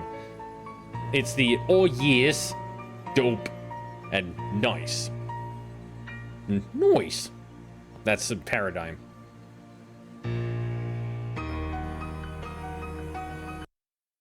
Let's see. It's oh yes. Oh, yes. Dope.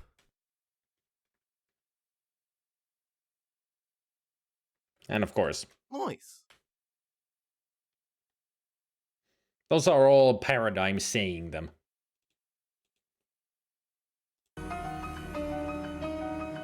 By the way, what do you think about this musical piece, Zelda? Apparently, Abe loves it because he started dancing. Abe, what are you doing? This is not the time to start dancing foxtrot.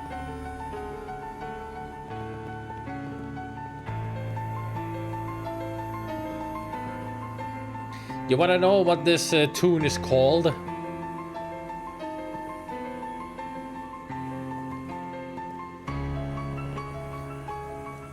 Honk Shoe.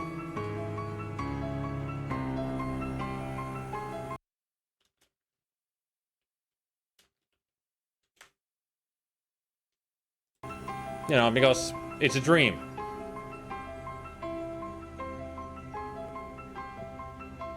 It's a clever name.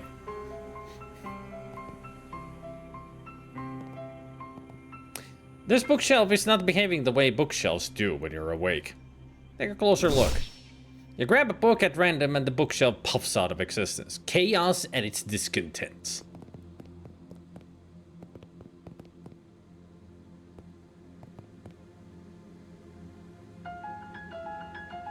I mean, it's perfect for, it's a dream world, but it's full of weird stuff happening, so it's got that perfect, eerie feeling to it with the music.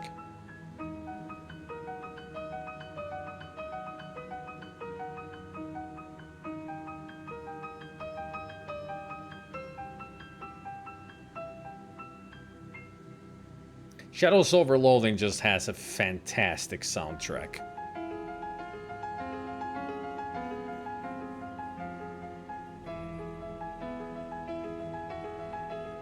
I think the next area that we get to has my favorite tunes, the overworld and the fight music.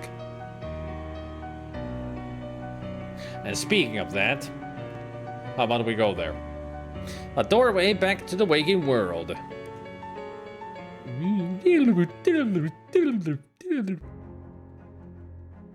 That, hey, nice glasses. Alarmingly, a man in an expensive suit is standing at the foot of your bed. What the heck? Who are you? You may call me Tom Doblerone.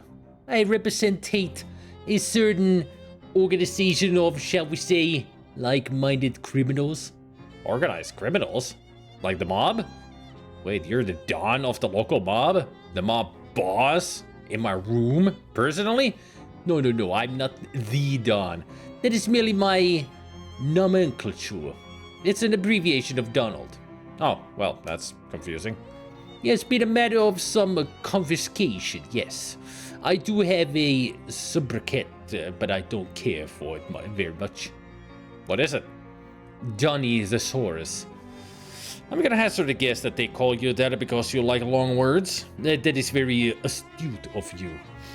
Of course, this esthetician comes as a no surprise to me. My associates tell me you handled yourself very well during the conflagration of the refrigerator manufactorium.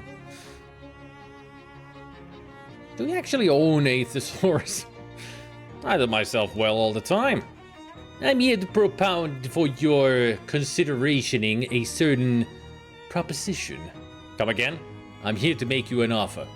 Oh, can I refuse it? Certainly. Though your refusation would be, shall we say, unadvisory. I'm not interested. Go fly a kite. What's the offer? From time to time, my colleagues and I have certain requirements, but lack the necessary manpower to achieve them. At such junctures, we make lucrative arrangements with certain capable individuals. We find ourselves at this moment at a juncture such as the junctures I have thus subscribed. So you want me to do contract work for the mob? Exactingly. Okay, sure, why not? An excellent decision, if I may articulate such. So what happens now? Just sit tight, as they say. We will call upon you telephonically. He gives you a curt nod, then leaves the room through the window. It takes him 3 or 4 tries to work the latch. Right then. I really hate the way he talks. Freaking thesaurus, bitch.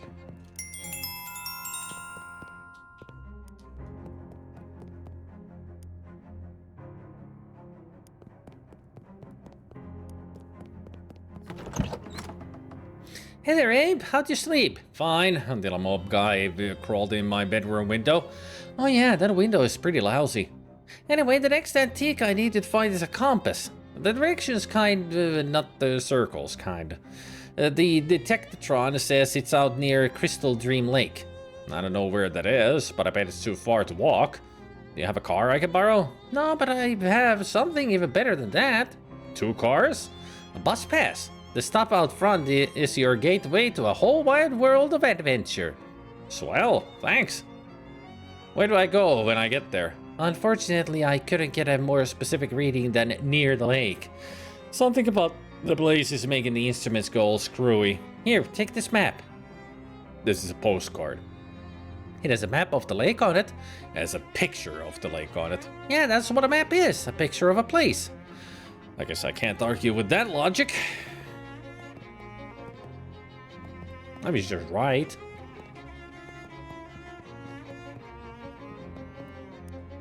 Anything I can help you with? Nothing right now, Charles. Still just a brick wall behind it. Weird. A blonde flapper cracks her chewing gum, then gives you a sharky grin and a little wave. Out there, big boy. You're abhorrent, right? That's me. Nice to meet you. I'm Molly. Molly Buttons, they call me. Charmed. So how do you know my name? Actually, to make it more appropriate. I figured out what it reminded me of. I'll post it in Discord. Okay.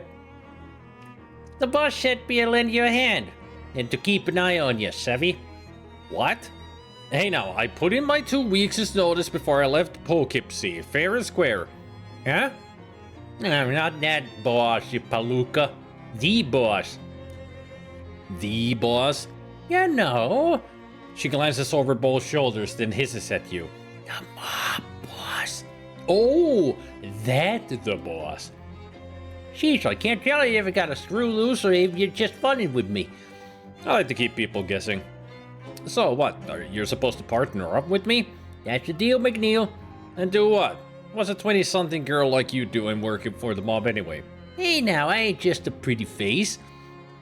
She pulls a Tommy gun with a full-sized drum magazine from behind her back, gives it a flip in the air and catches it with a mad glitter in her eyes. Holy jeez! Put that away before someone sees it. Hee hee hee. Gripes.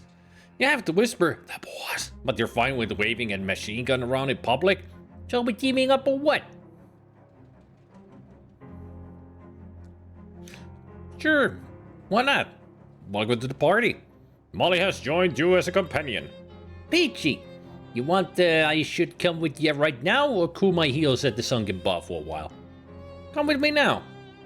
Hey Gabby, mind waiting for me at the Sunken Bar? Okay, you have it. You got it. Let's hit the bricks.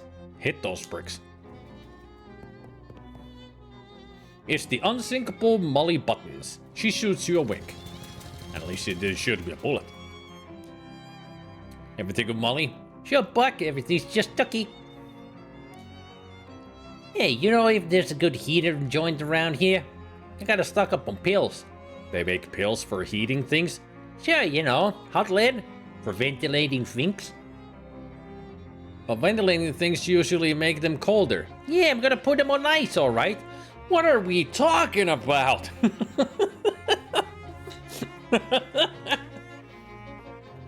She's got an unusual way of speaking. You know, she's talking about bullets, man. Hey, but don't be a moron. Advanced pants. The shopkeeper gives you a friendly smile. Hi, I'm Abe. Hi, I'm Nancy. If you're in market for pants, you've come to the right place. A market for pants. Haha, nice. What's for sale? These are chaps like the gunfighters up north used to wear. A pair of pants made of durable canvas. Just don't let Salvador Dali paint one of those weird giraffes on your leg. A skirt made of durable canvas. Just don't let the Margaret Clown paint the pipe on it. Maximum HP, and 2 ranged weapon attacks. These pants are horrible. This picture, postcard of Crystal Dream Lake, is detailed enough to serve as an ersatz map. You're gonna need to take the bus to Crystal Dream Lake before this will be useful. An unlimited bus pass, good for the entire year. It's truly a ticket to a world of moderate convenience and comfort. These are unmistakably your teeth. You can tell by the scar on the upper left second bicuspid. But your teeth are also still definitely in your gums where they belong. A book of poems about sports, violence, and sports violence. Free for all. Deal 3 physical damage to all enemies and allies.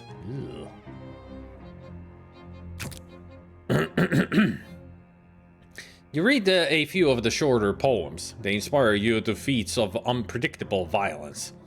There are some longer poems too, but they look kind of boring. You'd probably be able to appreciate them if you really made the time for it. If you do, free for all will only deal damage to you and not to your allies. Huh.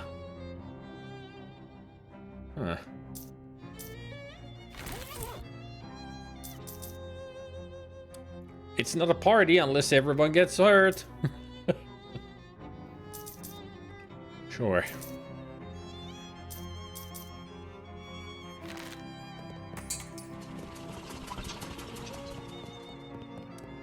Now let's go watch Gabby dance. Look at her go.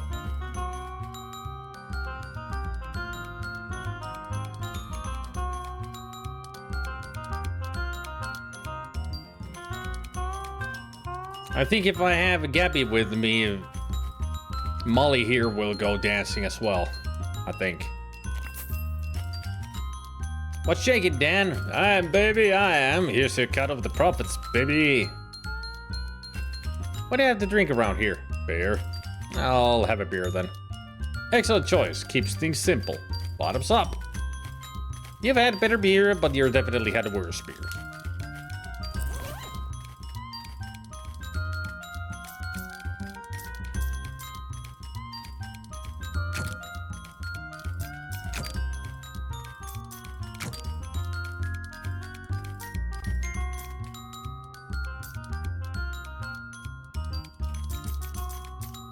A paper cup of fresh black coffee. It smells better than any coffee you've ever had on this trip. Good grief, this coffee smells good. You can't bring yourself to drink it because you might really need some coffee later. So you're trying to tell me, game, that diner coffee is completely useless. Good. Or maybe it will become useful later. Who knows?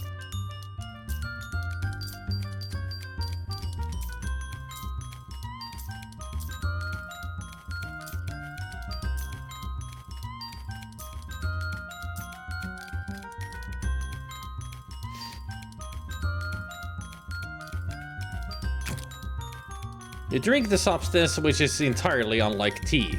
Tea is a liquid, for one thing. Slurp, slurp. You're feeling pretty agitated from that sludge, which means it either had some residual caffeine in it, or something so dangerous and toxic that your body is running a constant low-grade panic attack.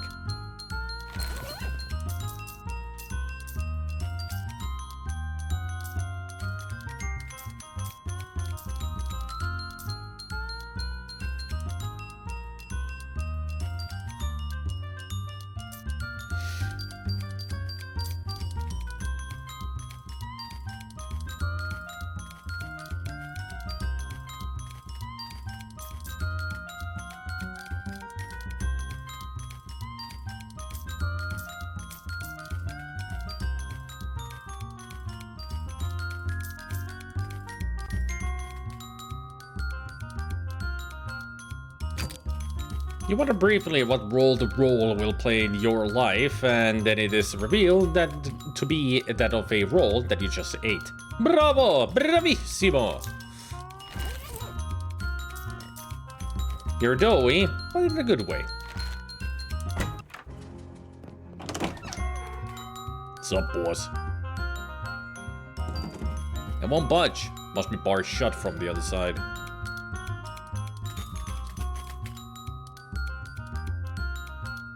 Hey there, baby. What's shaking? You are, Dan. Yes, I am.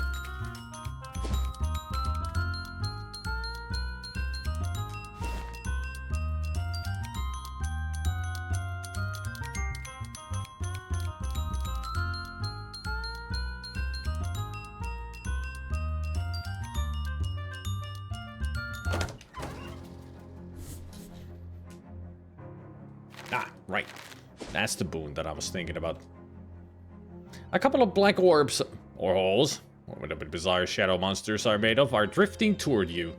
You experiment with them a little bit, walking around behind them, moving erratically to see how closely they track you, trying to get them to collide with each other, and so on. But you can't really draw any conclusions from this.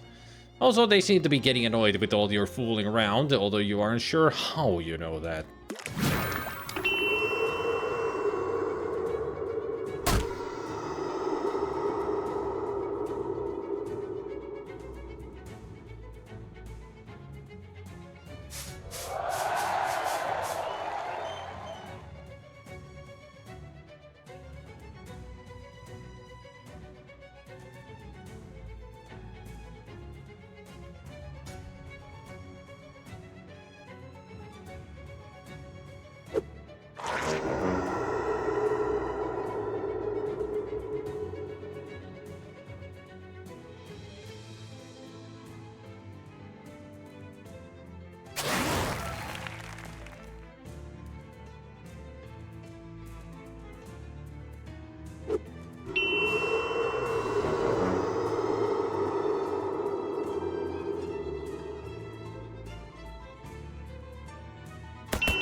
The orbs dissolve into black smoke and, I don't know, angst, probably.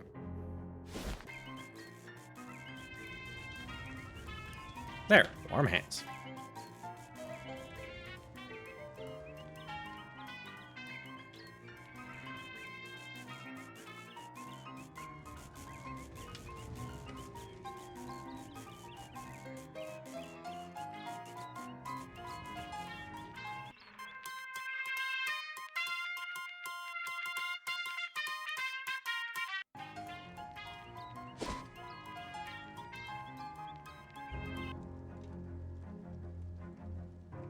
Another espresso bean.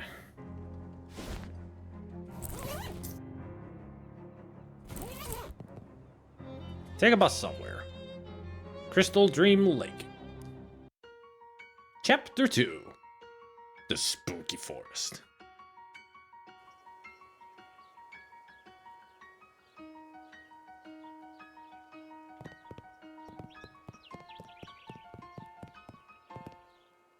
It's some kind of funky pump contraption.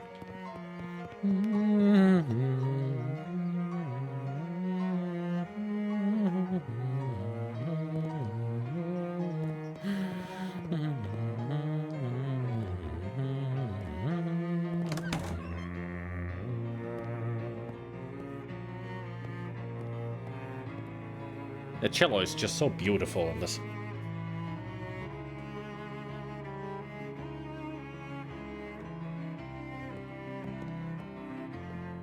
The lighthouse keeper, presumably. Excuse me, are you the lighthouse keeper?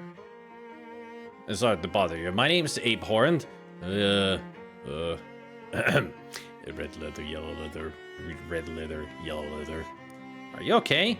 Oh, yep. I just ain't talked out loud in a while. I got rusty. I see. Lighthouse keeping's a lonely job, huh? Well, it's solitary, that's for sure. I ain't mind it though. Ain't exactly a people person. What am I gonna do for you? What does a lighthouse keeper actually do? Well, it used to be I had to light the lamp every sundown and then douse it again at sunrise to save on fuel. Used to be? Well, it was an oil lamp. We got a hookup to the electrical grid a couple of years ago, though. So now I just leave it on all the time. But all I have to do now is change the bulb once in a while. Sounds very boring. Nah, I never get bored. Always plenty to do. You must have a bunch of hobbies. Ah yeah, got a book, and a whittling knife, and a plenty of middle distance to stare into. How'd you get into this line of work? Oh, my family's always been lighthouse keepers. On both sides. My pa kept the lighthouses within sight of each other. Used to wink the lights back and forth once in a while. Oh, that's kind of romantic. You know, I never did find out how I was actually born. What?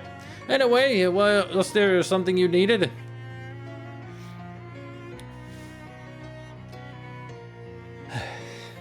Have you seen an old compass around? The directions kind or the circles kind? Directions. Oh yeah. Got an old one I picked up at an estate sale about 20 odd years ago, I reckon. I'd show it to you, but it's upstairs and the lighthouse is flooded. Flooded? Oh yeah. Filled right up to the top. Have a look through the window there and you might see a fish pass by. How did that even happen? Pump broke. No, I mean, how does a lighthouse just fill up with water? We're even below sea level here. Something to do with the tides, I reckon. This is a lake. Anyhow, I need a Claxton valve to fix the pump. There's a hardware store down the road a piece if you'd mind to help out. All right. Through the window, you can see that the lighthouse tower is entirely filled with water. Lighthouse keeper has put a little cork in the keyhole. Lighthouse keepers reproduce via spores that carry on the wind, very much like goblins. Sounds about right. I mean, I believe it.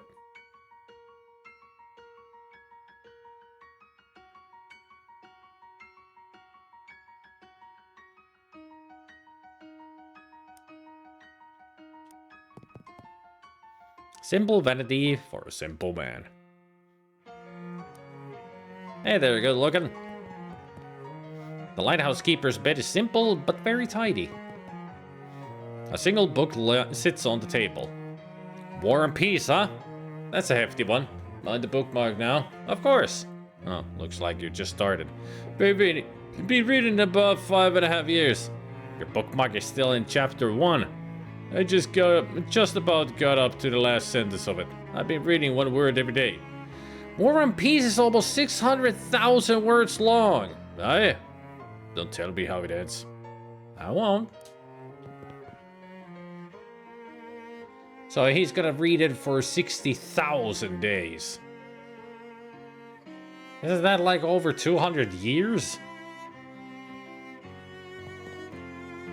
I mean, not over 200 years, but definitely 100 and 150 years. A dusty chess set. That's a nice chess set. Did you whittle the pieces yourself? Oh yeah, took me 60 years. It took you 6 months to carve each piece? Pawns went quicker than the tall ones, but more or less, The horses were particularly tricky. No sense in rushing it. A little over 164 years, yeah. Wanna play a game? Can't. Already got a game in progress. The only piece that's being moved is a single white pawn. Oh yeah, I went first. That was about 2 years ago. Who are you playing with? Nobody. Well, here. I'll play you. You push one of the black pawns forward. Interesting. It's your turn. Don't rush me. I want to consider all the possibilities. Come back in 3 or 4 months. Right. He is definitely the sharpest tool in the cookie jar. If you know what I mean. 164 years, 4 months, and over 2 weeks. Let's hope that he lives that long, especially when he's already like 40 or 50 years old. He's gonna live to be 200 years old.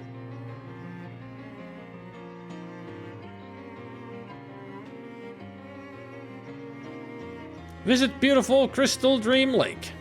At least it's a postcard compared to a napkin.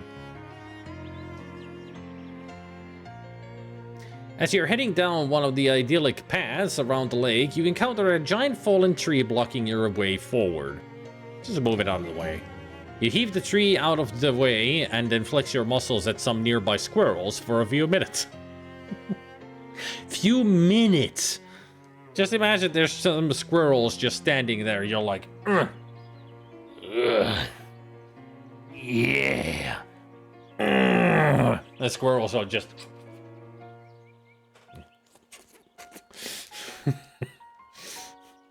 And you do that for minutes? Ugh. After a short hike, you find a small hardware store nestled in the sparse woods surrounding the lake. It's the very model of a down-home country hardware store, except it doesn't have any old-timers sitting out the front chewing the fat. Maybe it's their day off. Or maybe they ran out of fat. Hey, hobo. There's some hobo code scrawled into the dust here. Nice man, ask him for candy. Neat. Everything good, Molly? Morosco's getting rusty. Let's blow this joint and go and find some action. Shame it isn't a nicer day for a walk. It's pretty peaceful around here by and large. It's so peaceful I'm about to cast a kitten. You'll... what? Listen up, Buttercup. If I don't typewrite something soon, I'll go off my nut. I'll take that under advisement. This barrel has a joke price tag on it, 10,000 meat. A barrel of rusty nuts and bolts, in case you want to buy some garbage, I guess. Paints in all of this season's trendiest patented colors, such as navy green, mauve yellow, and bright mauve. You don't understand the purpose of any of these tools. Well, you see, there's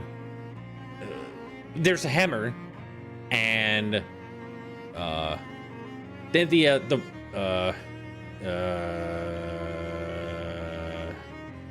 those are not tools. Those are just weird alien weapons. The shelf is labeled ineffective pesticides. The proprietor, you presume? You're the proprietor, I presume. Hey, welcome to Valley Hardware, best hardware store in Crystal Dream Valley. What's that? Because it's the only hardware store in Crystal Dream Valley. Ha ha. Been a long time since I got to use that joke. Don't get many new customers or new jokes. What can I do for you?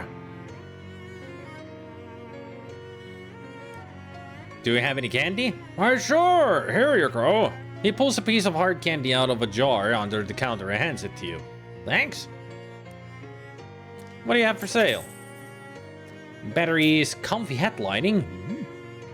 There is nothing that cannot be made more comfortable by the application of an inside-out rabbit.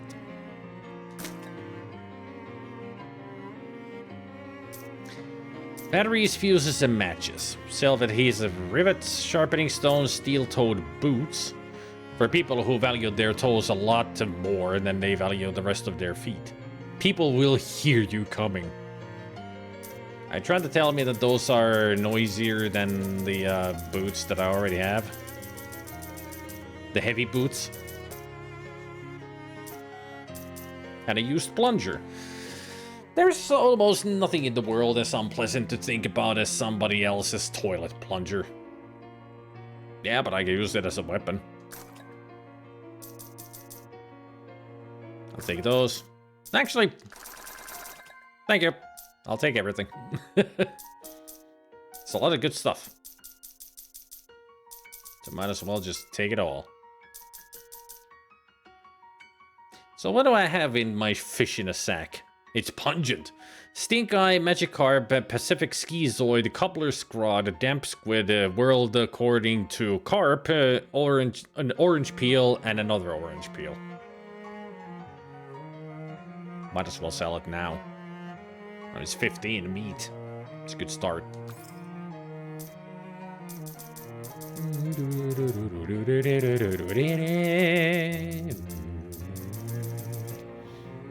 A little piece of candy given to you by a friendly hardware man. Physical armor by 3. Nice.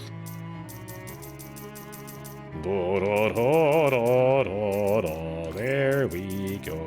I remembered I had to.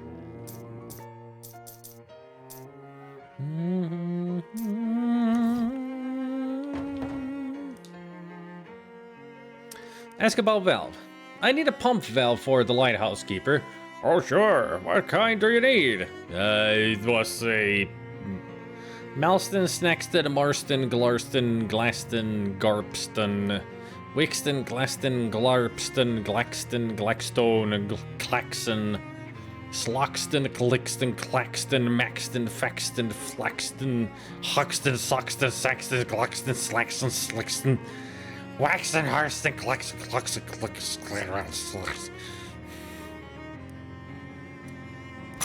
Glaxton valve. A Glaxton valve? Well, shucks, they stopped making those things nearly a decade ago. I guess there's a slight chance there's still one in the back room.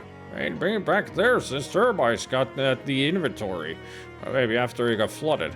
Anyway, it's a real biblical style of disaster back there. Here, I'll lock the door for you, so you can take a look around. If you can find a Glaxton valve in that mess, you're welcome to it. Thanks. Mind your step in there.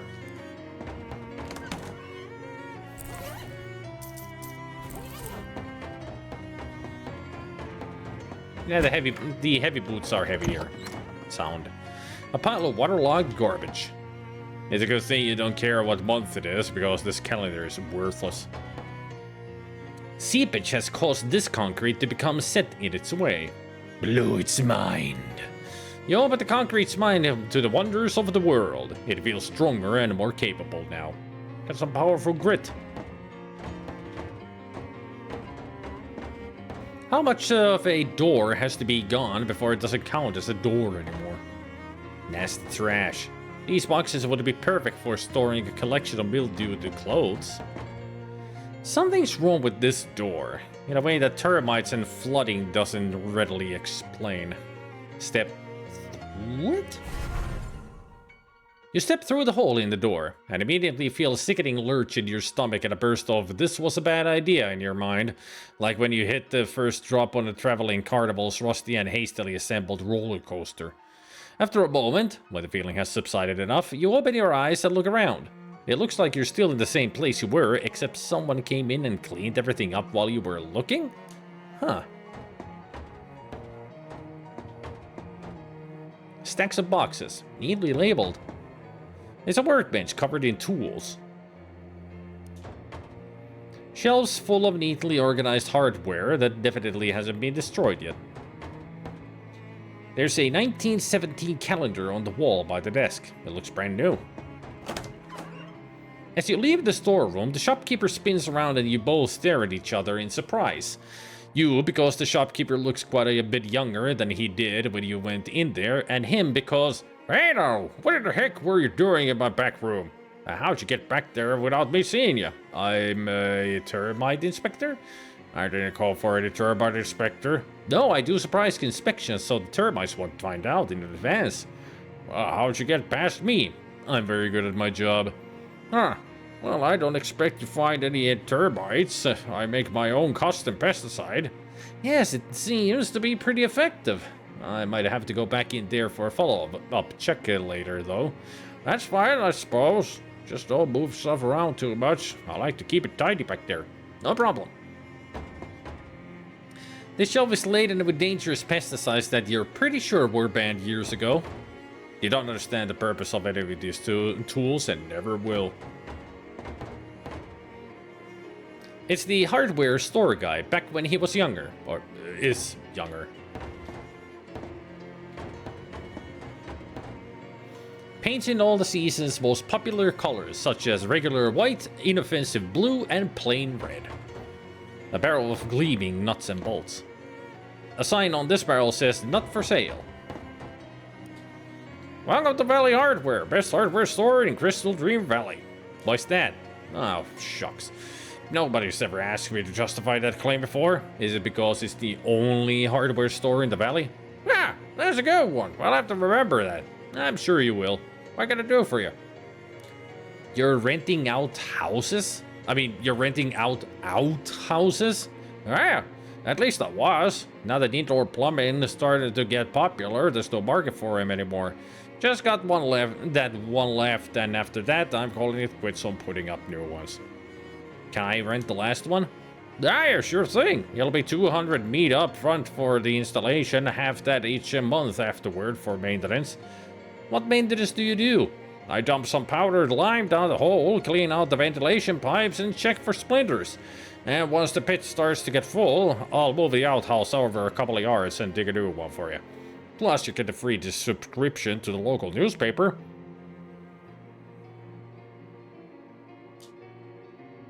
Great. Where'd you want me to put it? I don't know.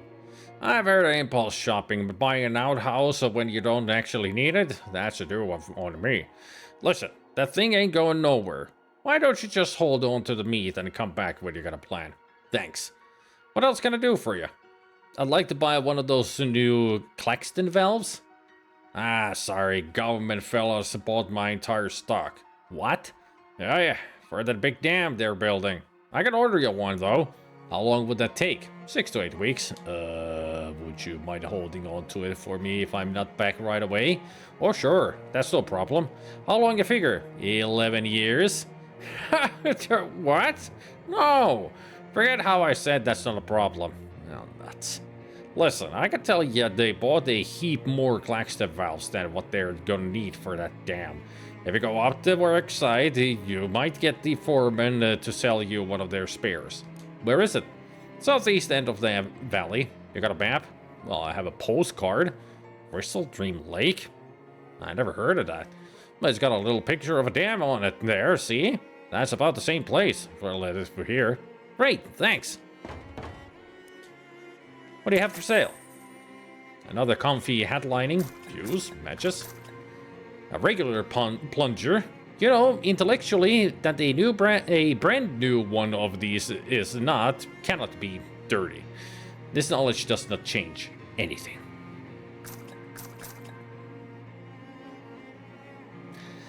Haven't we just caused a paradox? Technically. I mean, if it's the same plunger that the future hardware store keeper has, we shouldn't have been able to buy it, because if we buy it here, it doesn't exist in the future, but we bought it already in the future, and now we bought it. I'm giving myself a headache already. Don't think about it too much, it's just a video game. Paradoxes are a thing in Loathing. Just make it, it happens. It's a thing. Don't think too much.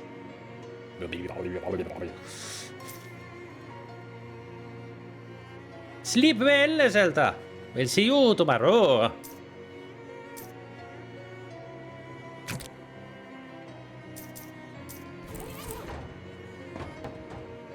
There doesn't seem to be anything on the other side of this door. Weird.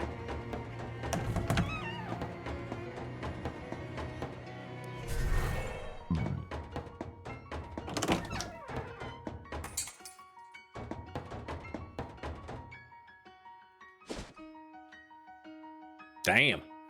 It's over there.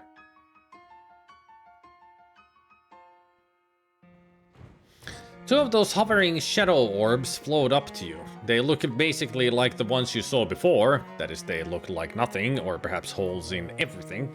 But these ones move with purpose, and that purpose is menace. The two orbs squint at you, and General Bruce's voice echoes inside your head in a way that makes your eardrums itch. There you are, maggot!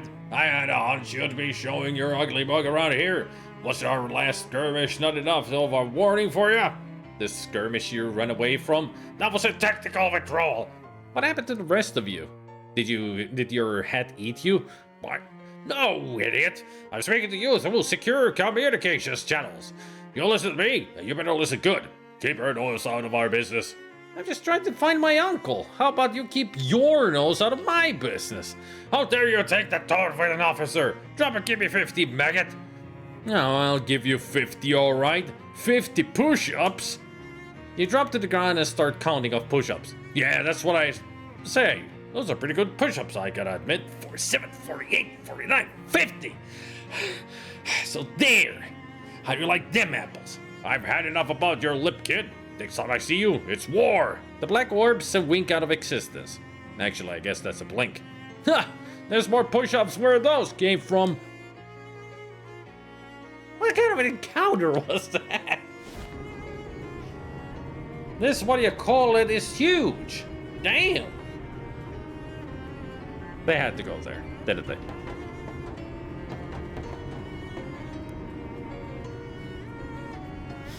Hi, Molly. How's it going? Hi, Peachy Buck. Why, something in ya? Better keep your peepers peeled, pal. These woods are a good place for an ambush. Of us or by us? Well, which would you rather? There's a lot of lake water in this pipe. Go fish! You find an empty bag nearby that you could use to hold any fish you manage to reel in. A slum munchkin.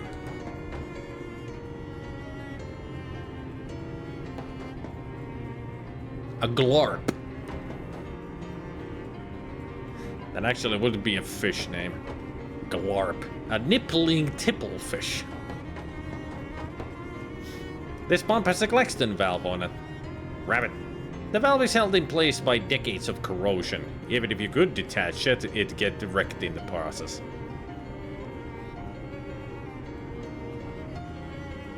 I can only imagine what would have happened if my youngest brother bumped into him. 50 push-ups? Sure, 20 seconds later. Let's see you beat that. Oh, they're that good.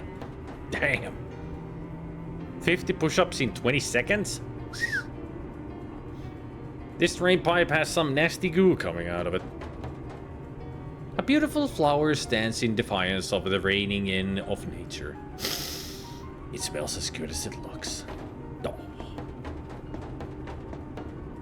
This pump has a Claxton valve in it. Yeah, same thing. Hey, there's a hole code next to this pipe. The code reads meat hidden in pipe. Ooh, you reach into the pipe and snag the concealed and congealed wealth. 150 meat. Nice. Another one of those time doors. Let's hope that repeated exposure to these isn't going to give your ancestors cancer.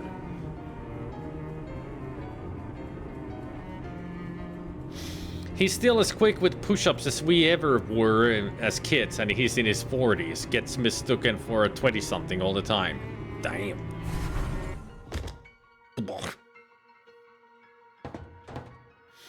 A door is being delivered. Dean Bro's door delivery.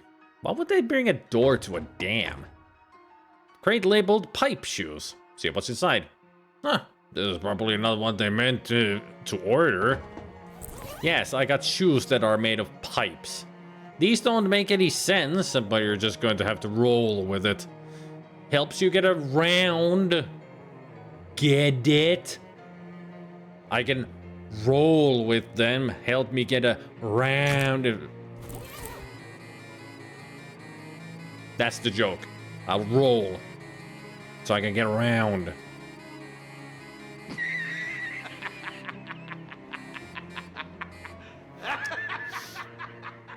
I guess it stands to reason that a structure this big would need more than one truck's worth of concrete. This one's empty. Some careless dam worker has abandoned a toolbox here. Their loss is my gain. A disposable ratchet and sharpening stone. This truck is even heavier than a regular truck. Nah, you don't want to get your hook stuck. Yeah, it's a good point.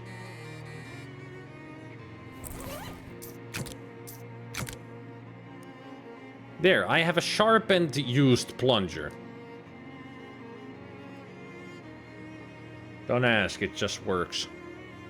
Accept it. Don't think too much about it.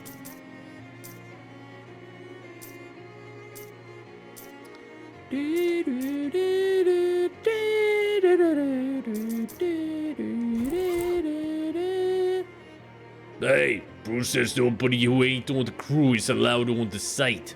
Bruce? Yeah, Bruce, the foreman, Lieutenant Bruce. Oh, jeez. The man clutches his stomach. Are you alright?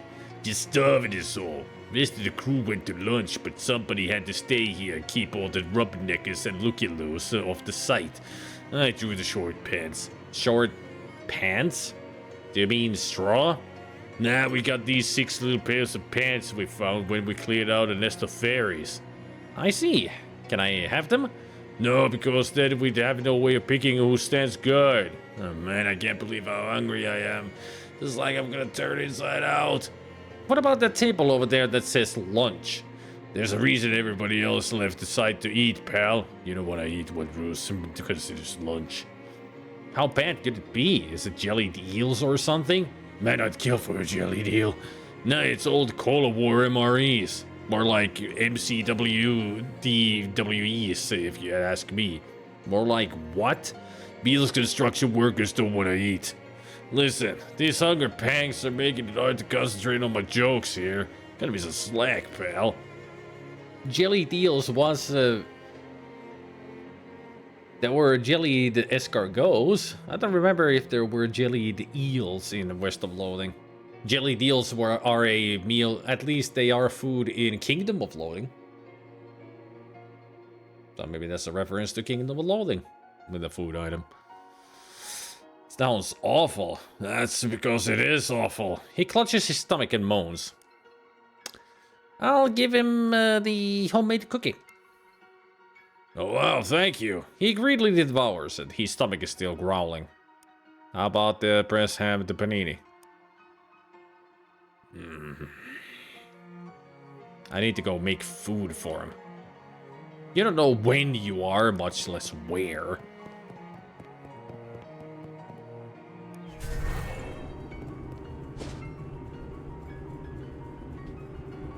Good thing the lighthouse has a stove.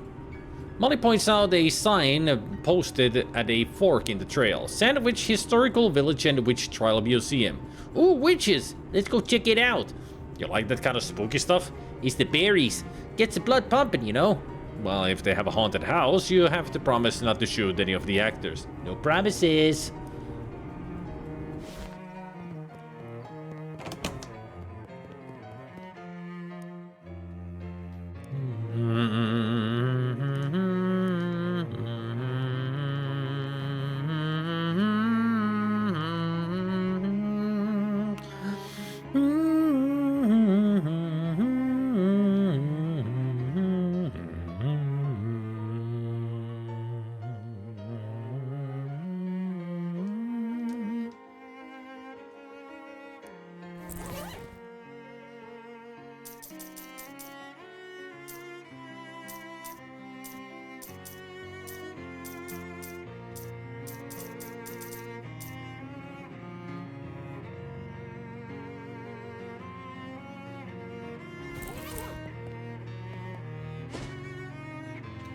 Actually, I'll make one more.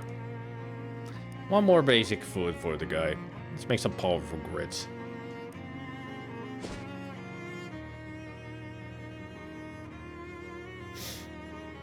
You happen upon a small rest stop type area just off of the path with a rickety old picnic bench and a square brick bunker that is presumably a public toilet. Although a sign on the door says out of order and the sound of flies buzzing inside doesn't incline you toward testing that claim. There's a meat-operated blue cola cooler, which still has a couple of canned soda in it, although judging by the rust, it doesn't look to have actually cooled anything in a while. Check the meat return slot. Hey, the meat return has 5 meat in it, like a break. Buy a soda. You drop your meat into the slot and turn the crank. The door pops open, granting access to your prize, such as it is. It's a shame that the war prompted the big soda companies to start putting their drinks in cheap tin cans instead of the nice glass bottles they used to use. They tasted much better that way. Which is true. Totally true. Sodas tasted so much better in glass bottles than in tin cans.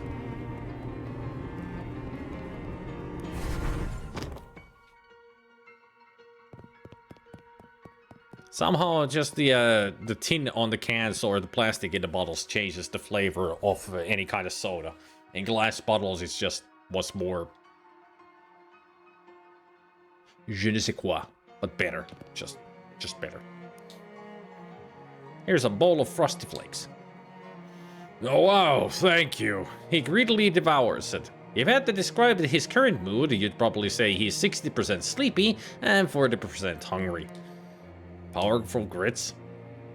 He's almost asleep, but still looks a little bit hungry. I am not giving you my hot dog.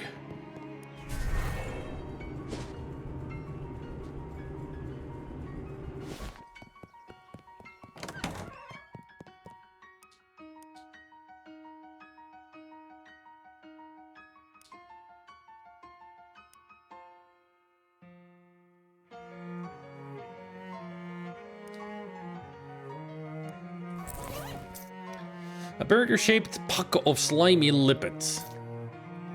A coffee-flavored cake packed with stimulants that are unrelated to the coffee. So I made tiramisu. Nice. A can of blue cola. It's the patriotic thing to drink, proclaims the label.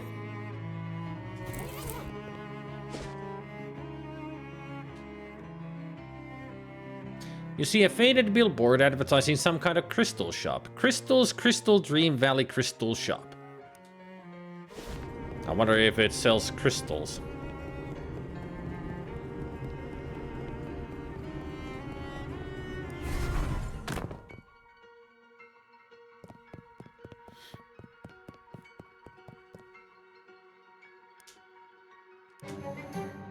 Oh wow, thank you. He greedily devours it. Finally satiated, he slumps to the ground and falls fast asleep. Oh, poor guy. This guy is in a well-deserved food coma.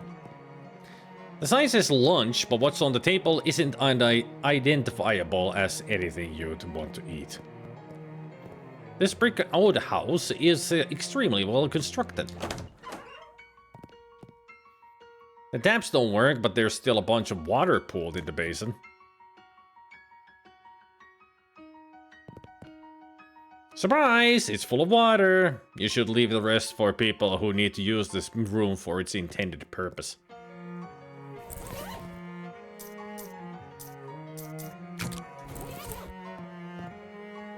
There's a book on the floor. Complete Sports Almanac 1880-1890. Ah, somebody was trying to relieve their boredom by reading a list of numbers. A workman-like toilet for workman-like workmen. Some careless workman must have flushed his safety gear by accident. Collapsible hard hat. Hooray! I have flushed it. This hard hat folds down to a smaller size in case you want to store it in a pocket or a toilet.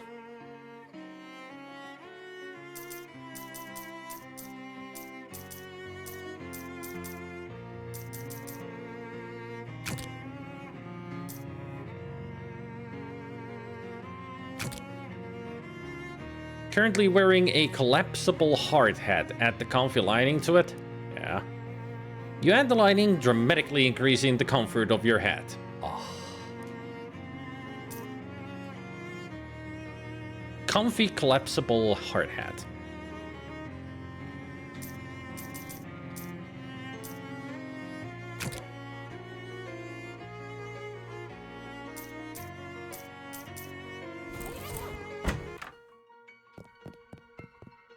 Claxman screws, Grafton nuts, Daxton shafts, Waxman discs, Braxton cords, Frampton picks, Claxton valves.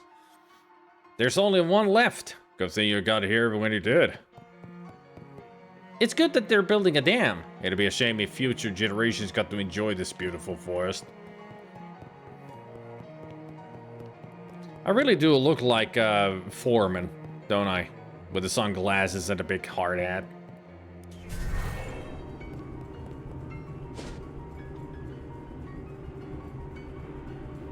Off the side of the dirt road you're walking down, you see a pile of greasy rocks. A voice in your head tells you to squeeze them.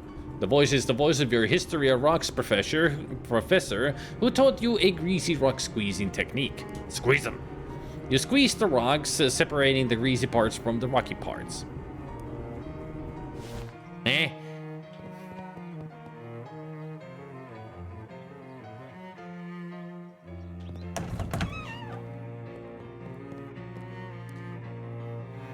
Hi. Oh, again. I got the valve you asked for. Did you install it? No, I have it right here. Won't do us so much good in your hands like that. Gotta hook it up to the pump outside. Fine.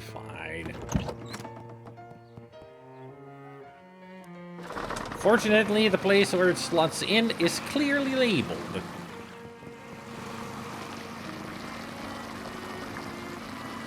We can even hear the water being flowing through it.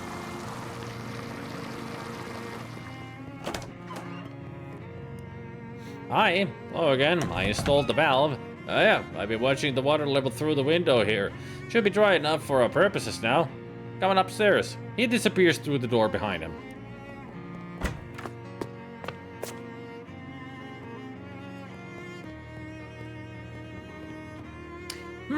Most lighthouses have a somewhat bigger lamp.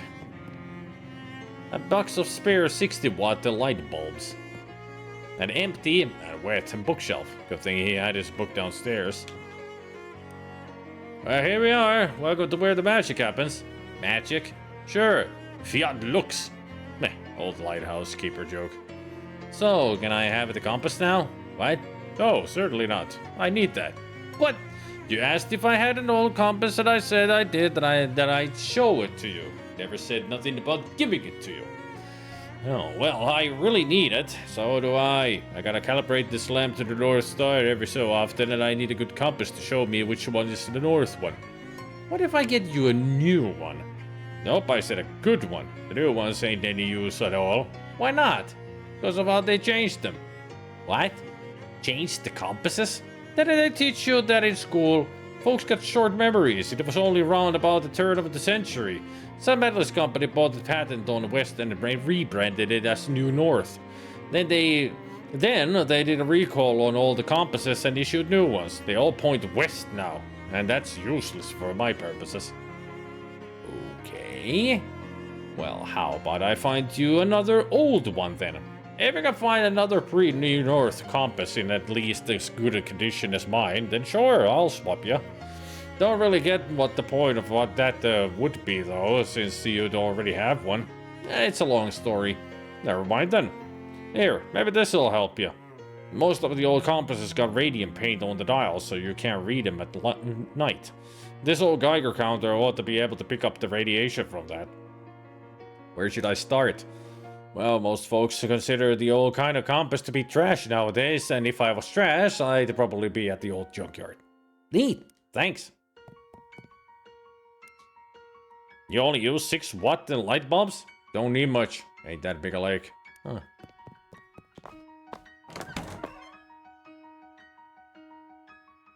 Still, I wouldn't think that a 60-watt light bulb would light up a freaking lighthouse.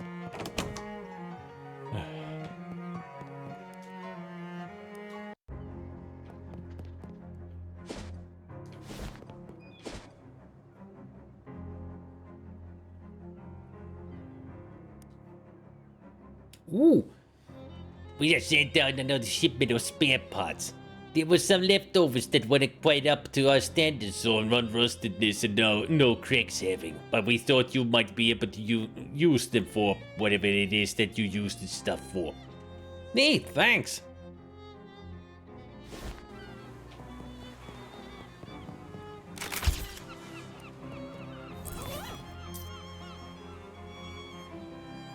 Yep, that was the new one.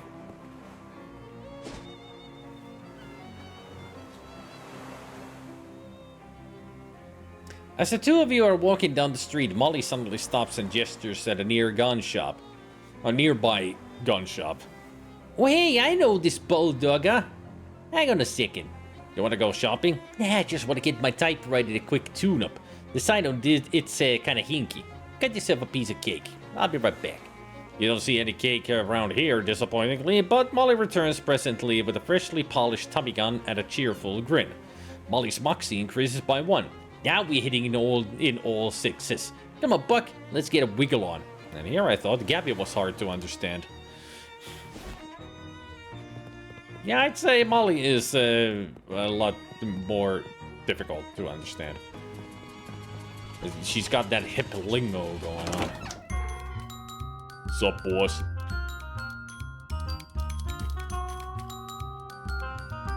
Look at Gabby go. Yeah!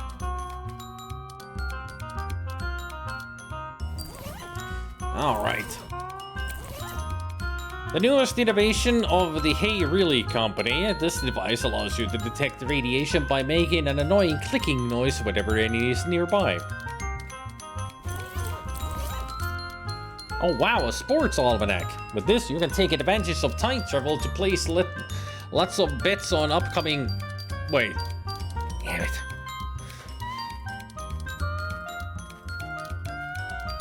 Throw ball, deal 5 physical damage. You flip through the almanac. Just seeing the list of sports gives you a bunch of new ideas about balls. If you really dug into the statistics, you could probably learn even more.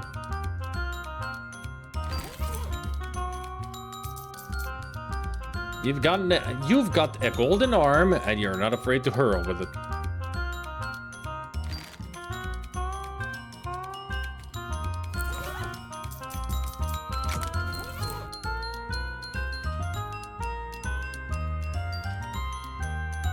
Hey! Why isn't this working?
Gotta love that the pipe shoes sound like freaking bagpipes.